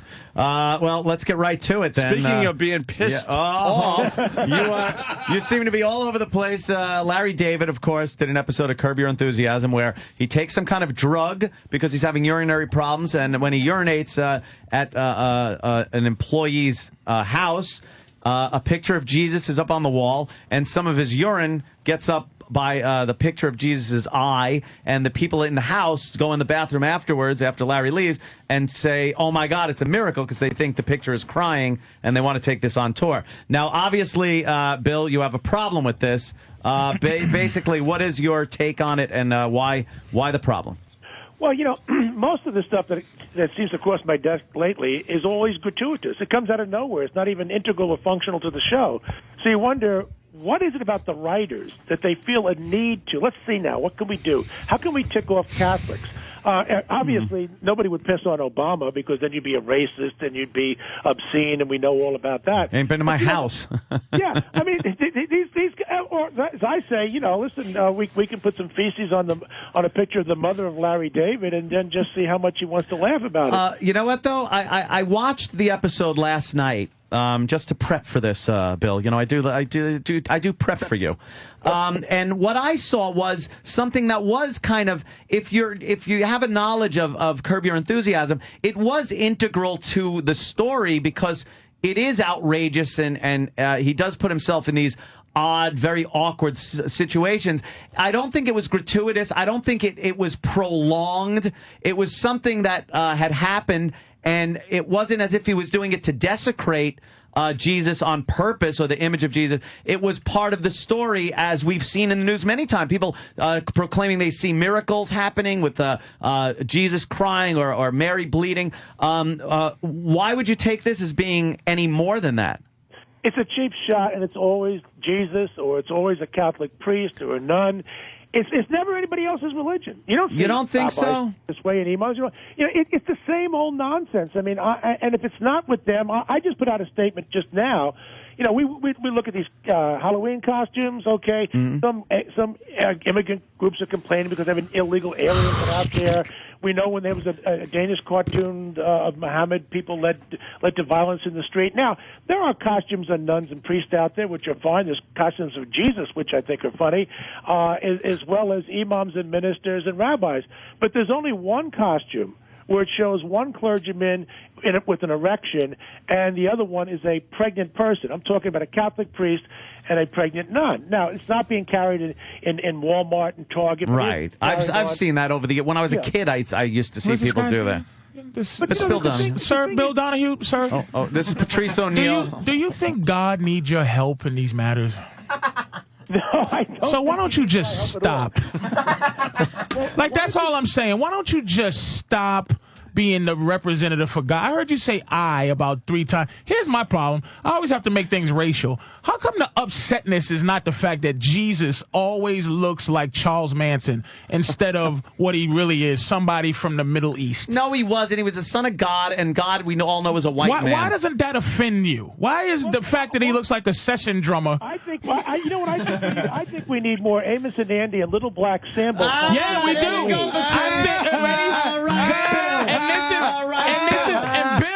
This is what he wants, because everything is really it's like snitching. It's like, why don't I? How come we can't do? You can if you want, but you don't make fun of anything. So you want people to not make fun, to have fun, make fun. What about the Joker face that everybody wants? We can make a. She got to do your thing. Do your thing, Bill. Let's hear a good Michelle joke. Let's go, baby. I'll laugh if it's funny. Her ass is a little big.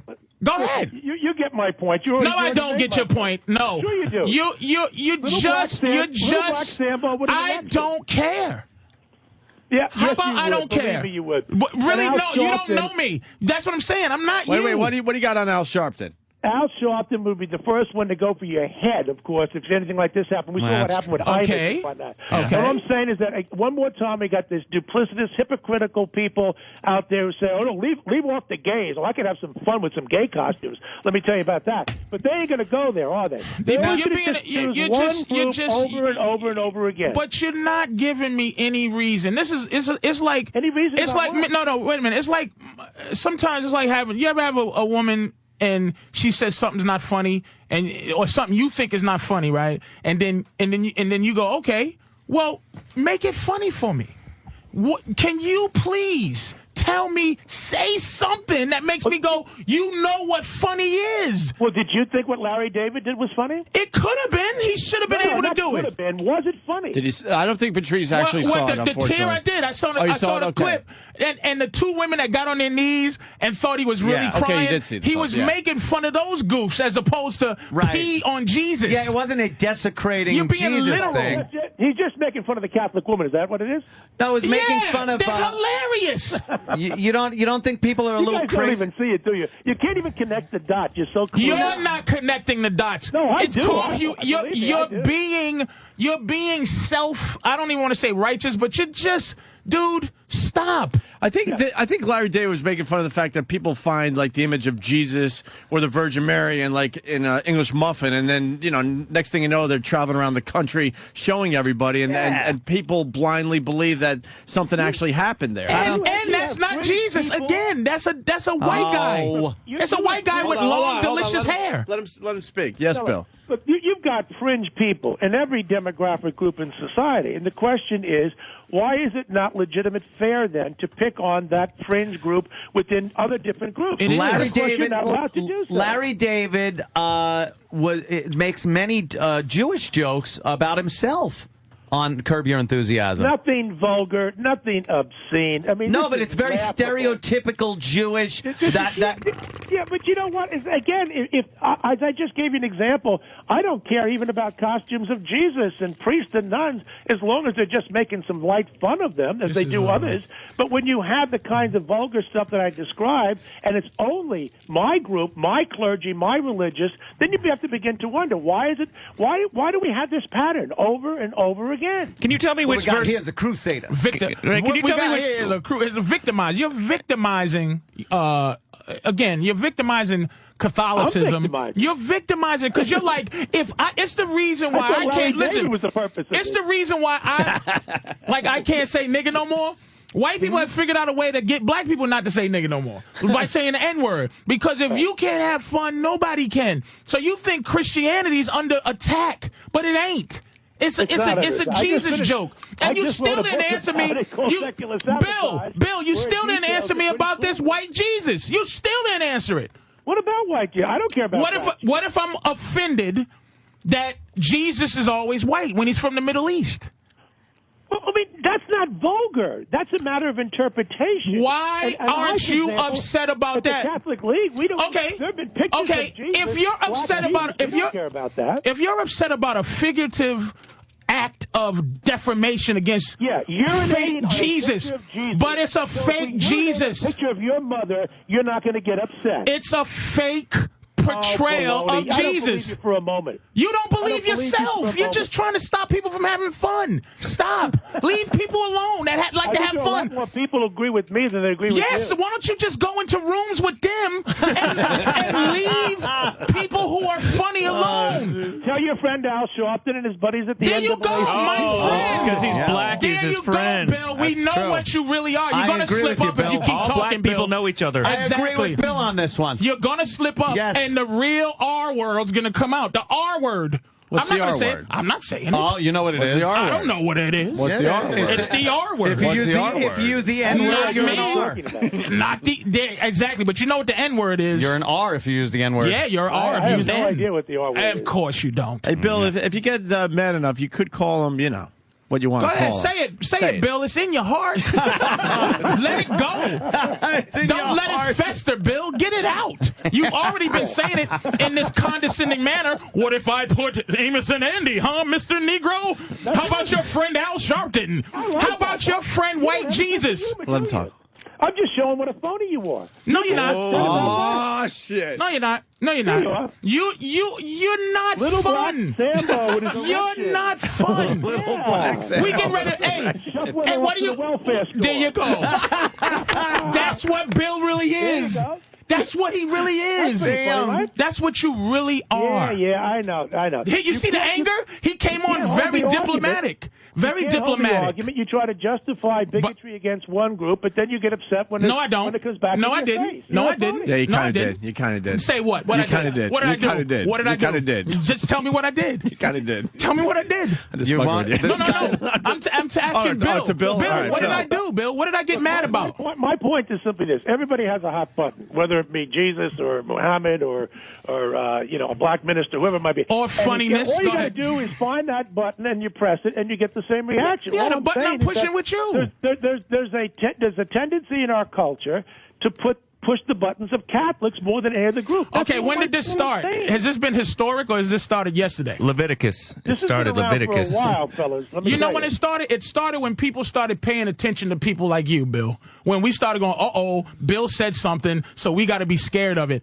Bill, just stay out of fun business. You know what Xbox 360 is, Bill? Stick to stoning women that are unholy. Let's go back to the rules on when it's okay to enslave people or when it's okay to turn your daughter out as a whore. Let's go Old Testament right now.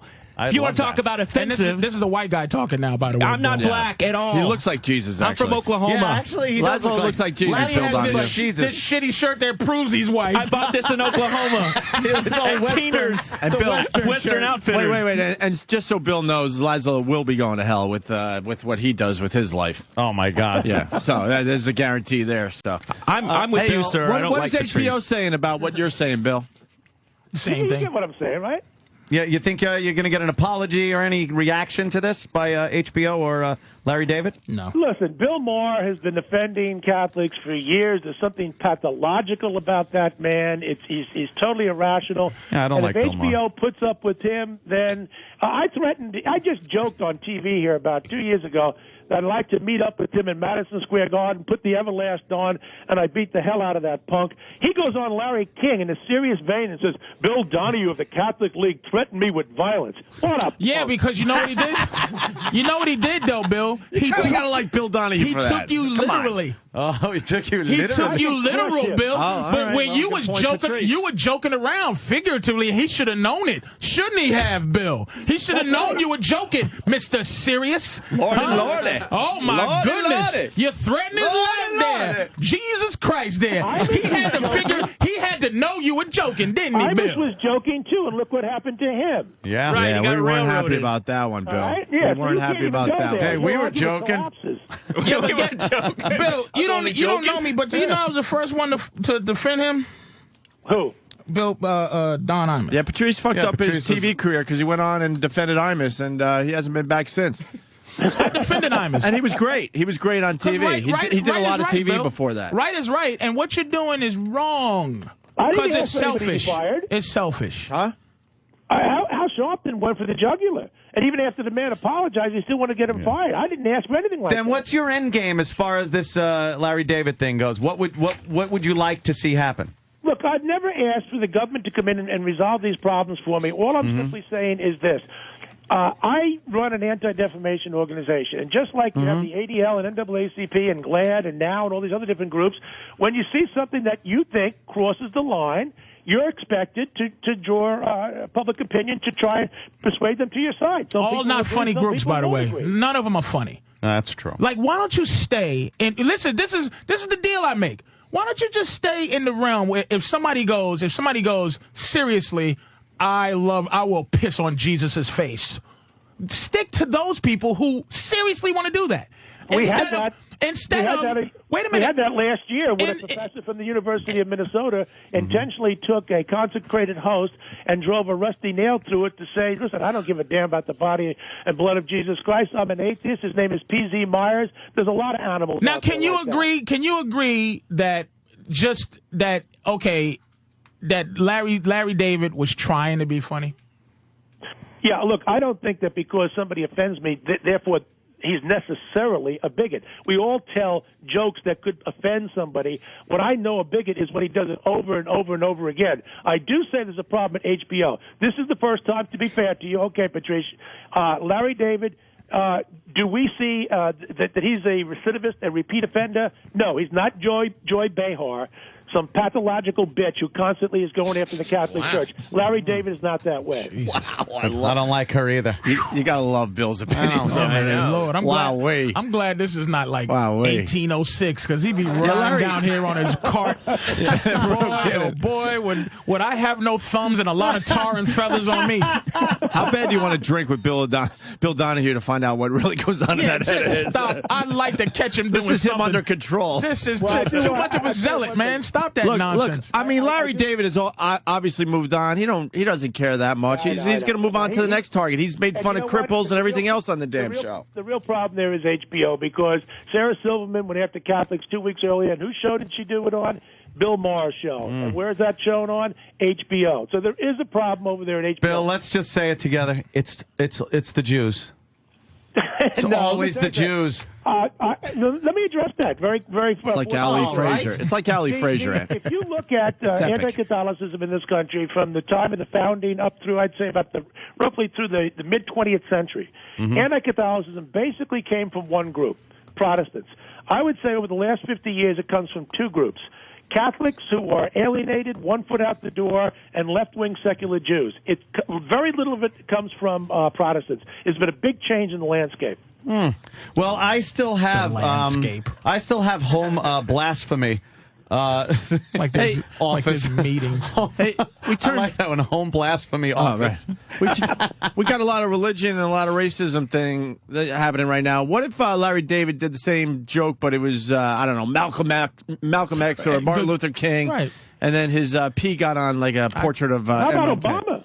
All right, Obama. Let's go to the. All right, it wouldn't be Bill. See, Bill's not. It wouldn't be Bill. It would be Reverend Al. Right, and that's what I was saying. It's this. This is where it gets messed up, Bill.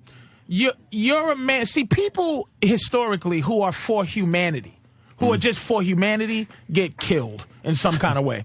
Jesus was for completely the opposite of what you stand for. He was for everybody being together. He didn't start a religion. He was starting like a movement of love. But wait a minute. No, what I'm saying is, Al Sharpton his job is to get offended with Malcolm X. Your job is to get offended with Jesus. Somebody else's job is to get offended with Muhammad. But the idea is there's no humanity there. It's still secular. It's still xenophobic. It's terrible behavior. We're not human anymore. You're doing what you're supposed to do. You're not angry at other things. You're not angry at cruelty to animals. You're not angry at genocide in Africa. Because, are you, Bill? Cruelty to animals? I think this case before the Supreme Court I would come down on the side of saying that that's not protected speech under the First Amendment. When Madison talked about freedom of speech, there's a case that the Supreme Court has agreed to hear. They won't render a judgment till the spring. I don't think intentionally being cruel to animals should be freedom of speech. Yeah, it's usually freedom of religion if you choke a chicken and then you do something like that. It's cruelty. There's not enough. Everything that's wrong should be mentioned by anybody on any group if it's just wrong. Larry David has free speech. I have free speech. I didn't ask for anybody to get fired. I don't understand what the big stink is about. You are a defender of the faith. So when he sees something he doesn't like, he's a gatekeeper of the faith. He speaks out. And lets people, makes people aware that him and his constituency are not happy with what went on. When it's taken over the line and people lose their jobs over it and things like that, then I have a problem with it. This guy can say whatever the fuck he wants. Fair enough. But I would love these people. And when I say these people, I mean everybody who's an advocate. Oh. Please, could you just be fun for 5 seconds? Listen, do something frivolous. Nothing fun about damnation. Wait. He's got a sense of humor. Bill, what do you find funny? What do you find funny, Bill? Who's your favorite comic? Who's my favorite comic? I'll tell you what. For years, I've liked Jerry Seinfeld. I mean, I think he's. And I have to say, Larry David's a brilliant guy because he created that show. Yeah. And I guess that was part of the thing that made us win. To say, why would a guy that smart have to stoop this low? That's really. Well, it's kind of cutting edge in a way. It really is because it didn't. It wasn't. It wasn't perpetuated through the whole thing. It wasn't done with malice and stuff. It was part of the story. That wheelchair episode was hilarious. And it's like as if you guys are saying that I'm painting him as if he's a Klansman or something. All I did was say, I put out a statement called urinating on Jesus, and I described what happened, and I didn't like it. All right. I could deal with that. I'd like to actually have a few beers with Bill and let him start getting into that Sambo keep thing. Up with me. I know. Let me tell you. Oh, wow, that's a challenge right there, Ant. Bill Donahue said you can't keep up with I have 2 kegs in my house. Do you have 2 kegs in your house, Bill, on tap constantly? I have loads of kegs in my house. I live up to the stereotype of being Irish. Damn, I'd like to do that, and I want to hear these little Sambo stories and everything out of him. After a few beers, it's all just right into There's all no those coffee jokes. allowed in my house. Just beer. Sounded like a race joke. Alcohol. He's got those little black guys with the lanterns out front. I do he's too. laughing at that. I got one out by he my likes pool. that. Dude, because we can hear it. Guys, and he can't have fun. Bill, hold on. Bill's got to go. He's very busy today. I got another radio show I got to do. But hey, Patrice, you're a fun guy. Maybe sometime we'll go out together and we'll get loaded. No. Thanks a lot, Bill. Take it easy. Jeez. No. Hey, that was a great discussion. Now, that was good. That. God damn. I like that a lot. Patrice just saying, because I'm just going off about the situation. Patrice says, into the microphone. Like, all right, here he goes. Can we this shit, it's so corny. I know. It exists. I heard you but it's loud just and clear. So fucking, like, people are they're always interfering with people. Let funny people have a police. Yeah. And go. Funny police. And if you challenge, what's his name? Larry David, you go, Larry, is it any other way you could have made that joke funny? Let's say you thought of that joke. Is there any way you could have made it funnier without P?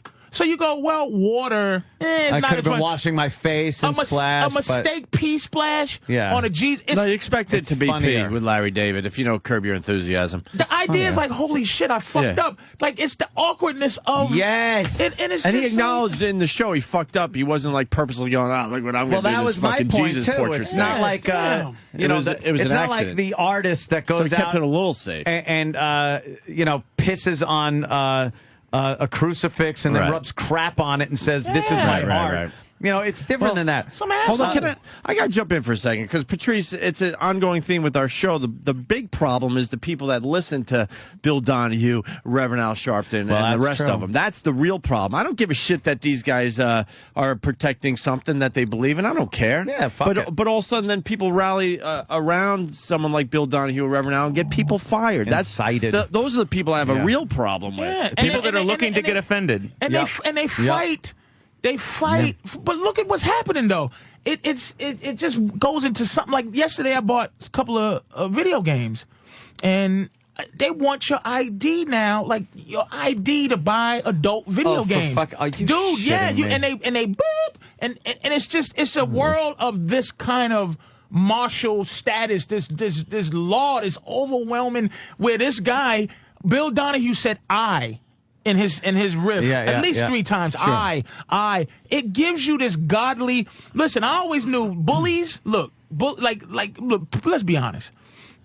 Early in my comedy life, man, you can make fun of Asians all day long, and Indians.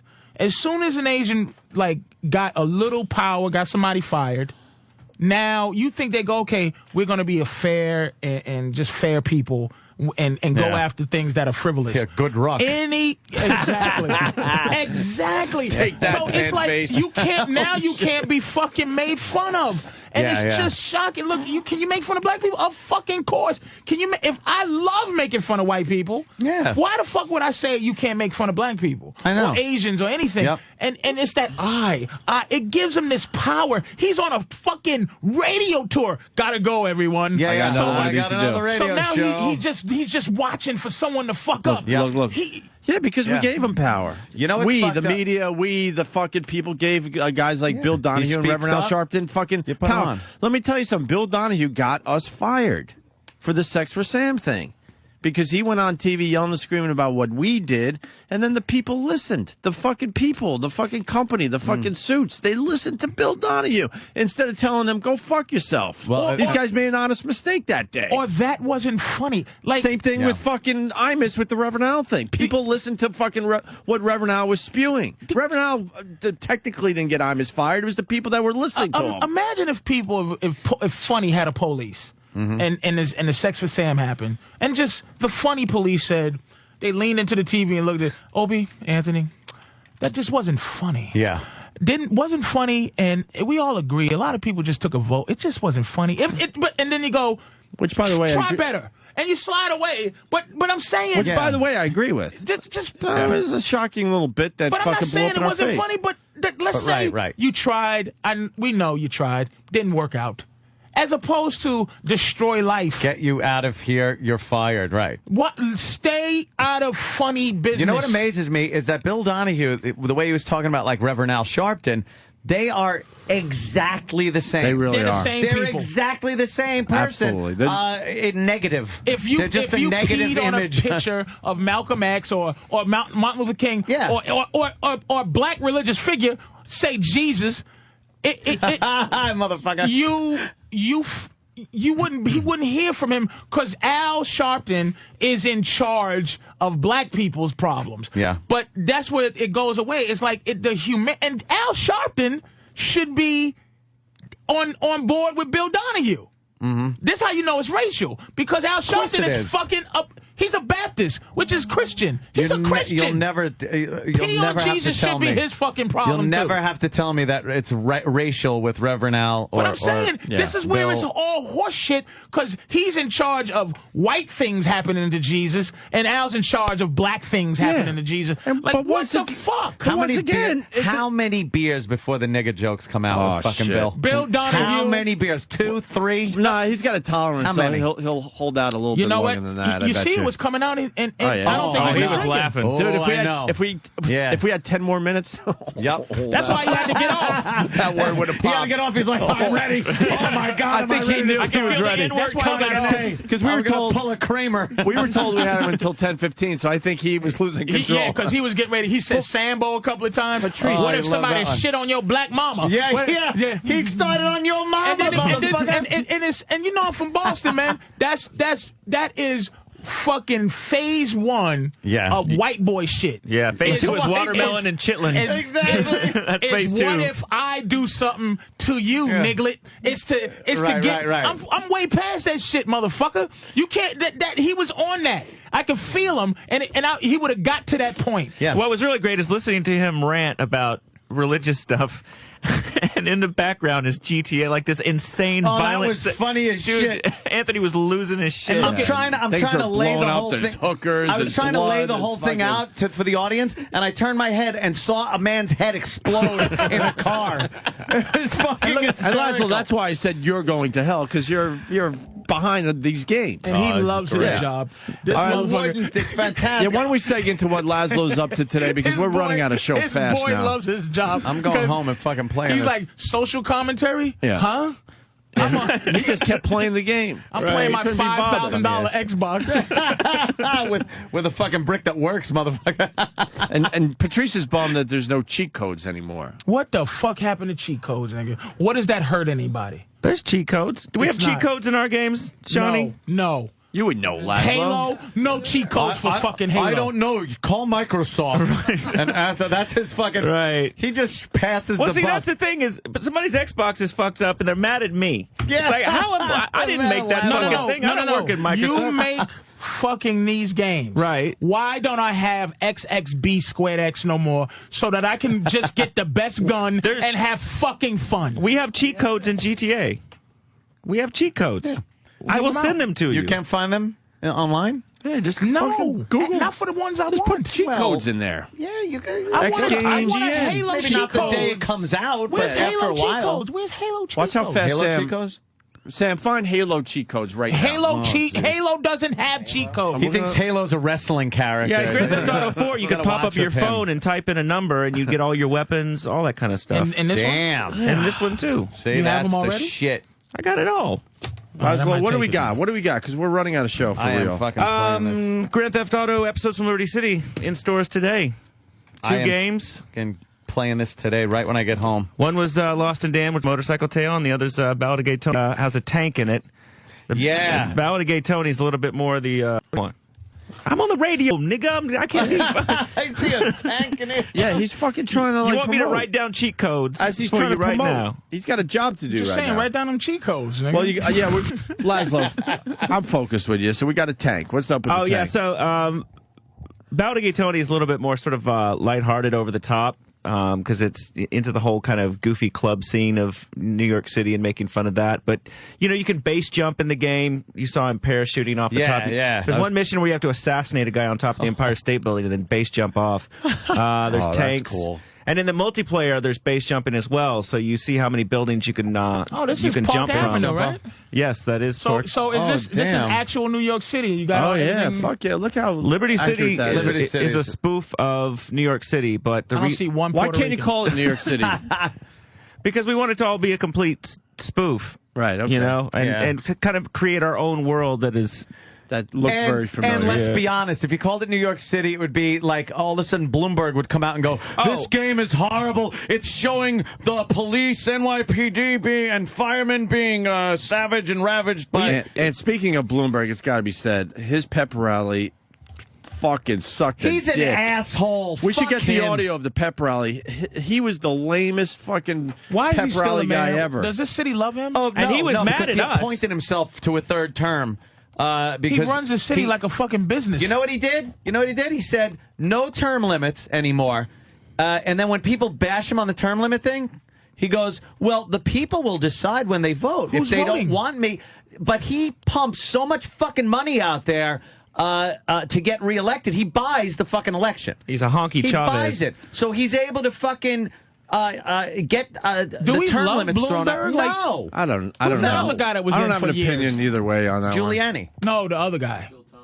The other guy. What? Fucking Before Bill Giuliani. The one that was in there forever. Ed Koch? Koch. Ed Koch. People kind of loved Ed Koch. Right, that's what I'm saying. Do people love Bloomberg? But they liked his personality. The city was you. a wreck when Koch was in there, if you remember. Hey, Laszlo. Dinkins. Laszlo said that Bloomberg. What? Yeah. So, well, you know, Hollywood gets all the props because they love to come do movies and TV shows here, and they kick the city a little dough so they can shut entire city blocks down and fuck traffic to make CSI fucking Bangladesh or whatever the fuck they're making. CSI Bangladesh. And I want to see that now. So sounds good. But when they found out that Frank, this kid needs a sandwich. This kid's 20 children flies in this room. on his face. One of these flies has the answer. God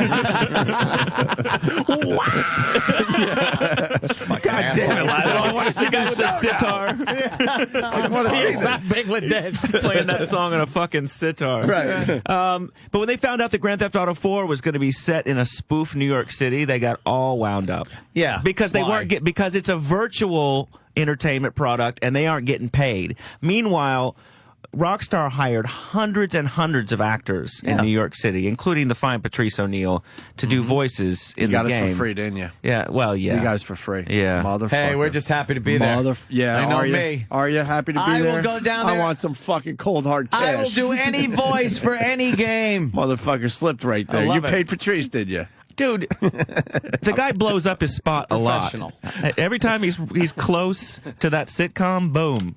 He lights a stick of dynamite and throws it down and stands on it. Why do we love the guy? I love him. I love him. The fuck you talking about, nigga? I walked in the room and you fucking laid into me. My brick is broken. All this shit. So, you kind of went right after So him. fucking fix it. So get me a fucking new brick, nigga. Fucking treating the tech guy like a piece of shit. I can get you. We have got a room of bricks. I can get you one. That don't even. All I ask is a brick. He's talking about my sitcom career. White people join in to have all the power. What sitcom, bitch? You put me on a radio station in GT4, you fucker, and nothing else. Eat a dick, nigga. You know, Laszlo, he makes a point. Yeah, you ask true. us to be in these projects, and it takes at least 80 hours to find your own fucking voice. Fucking guy. I Unless fuck it's up my Steve. career. Right. Everyone found Hey, look at the Steve. things I could have did for you for $4.99 and a fucking free game. And I got to deal with a room full of thises. This guy. fucking only thing he's missing has a name. is his weed and his not getting pussy. This fucking tank driving asshole. We're talking about God. He's like, dude, this is ridiculous. I need to find out. I need to drive down fake Fifth Avenue.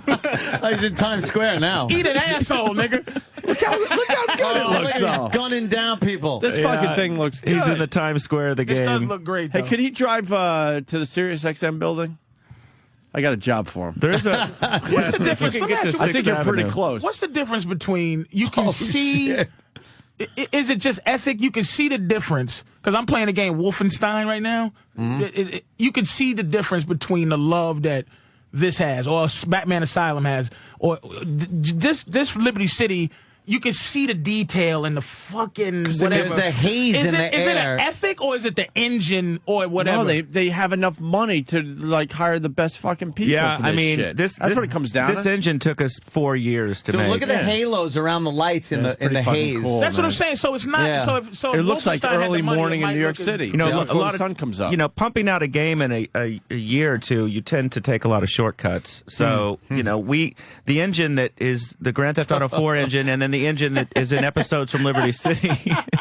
Is this the top of the line He engine? is wreaking havoc. I mean, it's our own engine. It's called the Rage engine. Would people came say up that with it's your own it's engine? The top. Yeah, it's top we've of the got line. we've got coders. That's amazing. How We've about got like Madden rooms 10? full of Hey, coders. what kind of engine is that? Is that up there with you guys? Madden 9. It's Hey, the same Laszlo. of Madden Really? 8. I don't know. I'm not a Speaking big of- fan of the Madden games. Speaking of Madden, they look pretty good as far as sports games go. And I that guy got a question came for you really fast. I play Tiger Woods. Why are the graphics on Tiger Woods so fucking lame? They don't have that much money behind them or something? You would think. Well, the gameplay is very accurate, but the fucking graphics suck.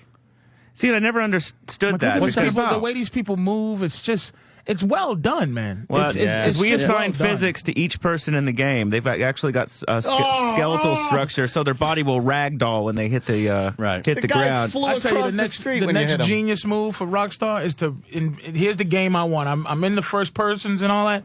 I want the game that can have that army feel. They haven't captured it yet. They tried it in like Dynasty Warriors and these games where you fight a lot of people at once. Like they haven't mastered that thing yet. Where it's like, are you talking old school wars or like World War II? Like kind of? if I had a knife or whatever, if I had a sword, and I'm fighting a guy, and then another guy's coming, and I can stop fighting like him. Gladiator kind of shit. Yeah, that kind of shit where it's a lot of people fighting at once. But you're by yourself, not with a bunch of people who's different people. But that'd like, be pretty rough. Just where you can fight. They haven't come out with a game yet where it simulates trying to survive during a wartime. I hear you. Situation like Braveheart. That kind of shit. Yeah, man. They haven't done Gladiator that game would be fun. Yeah, it would be, especially by Rockstar, baby. You got to build your stats up on your Gladiator. We're working on a Western game at the moment. Are you really 4 years in the making? On his rape and pillage. It's been in development for a while. Is there Indians in it? I do believe there may be Indians in it. Some racism. Go ahead, Laszlo. Listen. I'd like to buy some anthrax blankets and you throw them at the Indians. Do you shoot vodka bottles out their hand, too? Do they, in the game, you push your A button, they go, Right. You win an entire level just by bringing them some liquor. They just get fucked up and stumble around. Me want them game. You buy some cigarettes from them. What yelling guy am I going to play in this fucking Dude, game? I've got a great character for you. Anthony's already done a voice in the game. Yeah. A real character A this real time? character. All right. Oh, yeah. He's in the Western already. I don't have to do my yelling thing. I keep my mouth shut. This is what I'm saying, Laszlo. How's your Spanish? It's fucking. Give us some how Spanish. Good does it need to be? How's my black guy? Hola, nigga. Listen, but this is what Give I'm us saying. some Spanish. Fucking audition right now. El fucko UO for a second. There's no fucking black. Nothing in there. There's black cowboys It's back a Western. then. There were no blacks there. It's the Wild Wild West. And you know what it is? He knows I'll curse him out if he says the butler in or hey, listen, we have two roles, a butler, or you can play Butterfly McQueen from and I go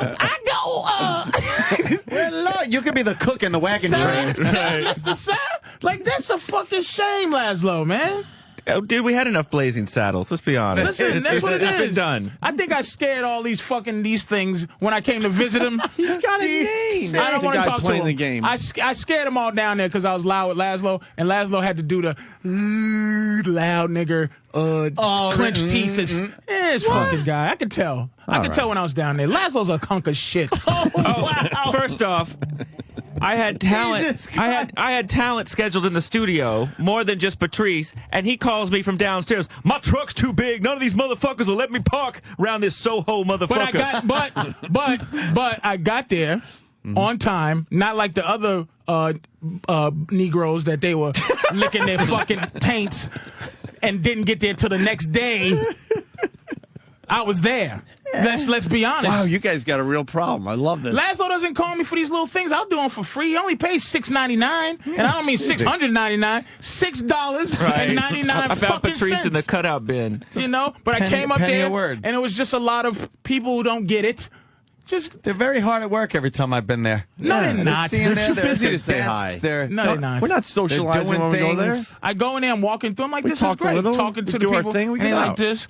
And, sit in Laszlo's fucking nice office. Yeah, it is you can a tell nice the new aged fucking the new age office of the new Dude, that office the new rules. people where it's I like that it's my office. big office. But dude, I'm hanging out. Got a tennis ball. No, I've got a buffalo skull on the Got wall. a signed ball bag from T.O. Dude, I'm just chilling. I don't have Got a cat box. Dude, Cat box? I'm not a real executive. I'm just a I have crazy a bottle dude. of whiskey in my office. And then he comes here and goes, see how your career gets destroyed with your big nigger mouth. You suck my balls. Rockstar Games, you motherfuckers. Yeah, I guess you just proved you don't have a big mouth. You're right. You're right. He's never antagonistic with anybody that might give him not work. at all. I think you turned a lot of people around today, Patrice. Fucking asshole. Fucking. Go eat a candy bar. Jesus. Just call it a day. Just kidding. All right, Laszlo, we got to wrap up. We haven't slept because of World Series shit, so we want to get out of here. Now I'm going to get home and fucking not nap because I'm going to throw this I right want the to fucking play this. Anthony's going to go. I'm going downstairs on the big screen. Episodes from Liberty City, Grand Theft Auto for the Xbox. Came out today. You can also download it on Illegally? Xbox Live. No, hopefully not yet. Oh, shit, it has like the Dance USA thing, like the dance game thing, too? Yeah. That's another way you can impress chicks in the clubs is you if you dance in front of them and she digs your move, then she'll blow you. Blow you in the bathroom? Can we see, like, Fucking unbelievable. Can we see her Get technique? blown. Yeah, we want to see her. He's about to get blown. Get blown, you motherfucker. Look at him. Oh, he's working this chick. Oh, shit. He's working her. And who All is right. this guy? He's the hitman? This Dominican? Yeah, He's that's like you, Luis Lopez. Yeah. He's damn. the big guy for gay talk. He's got his hand. He's rubbing her ass. Yeah, Smacking her ass. This is working. Come on. Is it working or what? He's working it. And look at the ass. It's anatomically correct. It's just a white ass. flat white booty that some Dominican is rubbing on. Who can't dance, by the way. Go ahead. The Dominican's doing white people dancing. And he's smacking that flat booty. Go ahead, do your thing. You motherfuckers. Oh, damn. Uh-oh. Where you going? Oh, they're still dancing. Oh, they're kissing. All right. Now they're fucking kissing on the dance floor. let's see. Look at this shit. Oh, she must hate her father. That's Liberty City, too. Oh, wait. Here we go. Here we go. Here we go. Come on. Where are we going? Loading. Loading, Yeah, great. Oh, there you go, load. Get it? Loading. Space between the load and the ing. They're going into the fucking... it's got to talk. A little private room action. All right, going into the back room there, into the little stock room. I see nothing. Doesn't that guy got a pitch tonight? Oh, damn. Oh, shit, yo. I love when you're banging one of the chicks in the game and your mom calls you on your cell phone. Oh, that's not good. It really is a fucking mood killer. She got big old fucking polygon titties. All right, what's happening in the room? There's a cock block coming. Well, Yeah, what's that? that's her boyfriend. Oh, shit, yo. Yeah, her boyfriend's trying to get in there, and This guy with no Luis is- hair? Yeah, what the fuck? dude. It's This is horseshit. He's letting them in. It's the club scene. If you've got coke, you got bitches.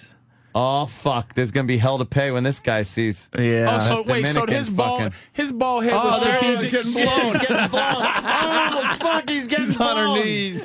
Oh, damn, he's getting blown, and the guy's going to come in. So this ball guy, this is strategic. To say, hey, anybody can get pussy if you got coke. Oh, shit. All right, he's not happy. Uh-oh. Yeah. She just wiped her mouth. Oh, the lipstick smudge, too. Yeah. Yeah. Oh, is he pissed? What the fuck are you doing? Smack that bitch. Who played the voice of this guy? I don't know. Laszlo. Rich Voss. Oh, he just punched her in the stomach. Yeah. Oh, no, that's not good. No. Oh, he spit on her. That's not good. Uh-oh, the Hey, Dominican. he found his coke whore with another man. Yeah. I'm calling Bill Donahue. This should not be out there. Uh-oh. I'm surprised his audio isn't up on the board. Now, oh, shit, I you're don't know going to if have he to had it work set up now, today. bro. You're going to have to work. It's on. Take out the owner. Hey, wait, you're being shot. Yeah. What the fuck are you doing? You're just standing there. What are you doing, man? Hey. Oh, my God. Hey, dummy. Hey. Oh, fuck. He knew Machine he gun had to the time. face. He knew he had time. We got to get out of here. RockstarGames.com if you want to see some of the stuff we did. We also did a bunch of new TV shows for the game. You can watch TV shows in your safe room. We did an anime spoof called Princess Robot Bubblegum about the Asian chicks with big eyes and enormous tits. Of course. And another Republican Space Rangers cartoon. Plus Baz Rutten does a talk show about women. And how to deal with them. Nice. And how not to bruise the face is one of his discussions. Laszlo's got the life, man. I cannot fucking wait. Patrice, you're going to be calling your new comedy special Butterfly McQueen. Ah, there you go. There's the name of your What are you doing comedy Halloween? special. What are you doing Halloween, Boss Laszlo? Rutten's great, too. Hey, Laszlo. Yeah, he is Knocks good. people out with an open He's hand. a fucking, huh? Halloween, what are you doing? I'm on tour, dude. I was in the UK last week, and now I'm hitting like 8 more cities. I have cool. a little, we're on get together at La Casa. Fuck. Yeah. Yeah, well. Nah, What, it's not like promoting Liberty Not like City? it won't be over. Drink beers at some Do point. what? Promoting that? Yeah. Gotta get them codes. They send I'll them get over. you the codes. And by the way, I went fishing 2 weeks ago. Like whatever the Fly fucking fishing? dude, the most boring shit ever. I've caught tuna off of Costa Rica. Yeah. I have fished off of Venezuela and But you caught can huge get- mahi. you can get and that some fly fishing fucking done. 3-inch horseshit fish. Oh, you caught one? No, another guy did. It's so boring. Like See, nothing. You didn't get the job done. What? He didn't get the job done. He couldn't Dude, catch a little fish. that's not a job. That will not. I want to catch a fish that You will wanna feed feel it on the line. village. I need to feed the village. You go for the big guys. Staying out there with a bunch of people matching their fucking crack. Hey, we're going fishing in the spring. You're coming. I'll go. We'll show you how it can be fun.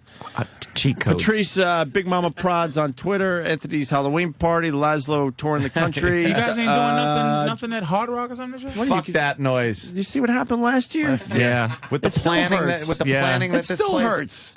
Oh, we'll give you 2 days advance notice on your gig. Go ahead, plug it. It still hurts. Great. There was no one there. Oh, it was a disgrace. Oof, I did see urine drank out of a martini glass, though. Yeah, we did entertain who and then was there. he comes back and he's really proud of himself. And Opie goes, "Not your best moment." I'll never forget the disappointment on his face. not your best moment. Shit. Right on. All right, we got to get out of here. Norton on Leno tonight. Let's not forget about that, too. And, of course, the Game 2 of the World Series. So, do the right thing and take a peek at Jimmy and then go back to the World Series, all right? Let's keep that in mind tonight. Yes. Guys, thanks. It was a lot of fun today. Patrice, Big Mama Prods on Twitter. You rocked. We'll see you guys tomorrow. Friday.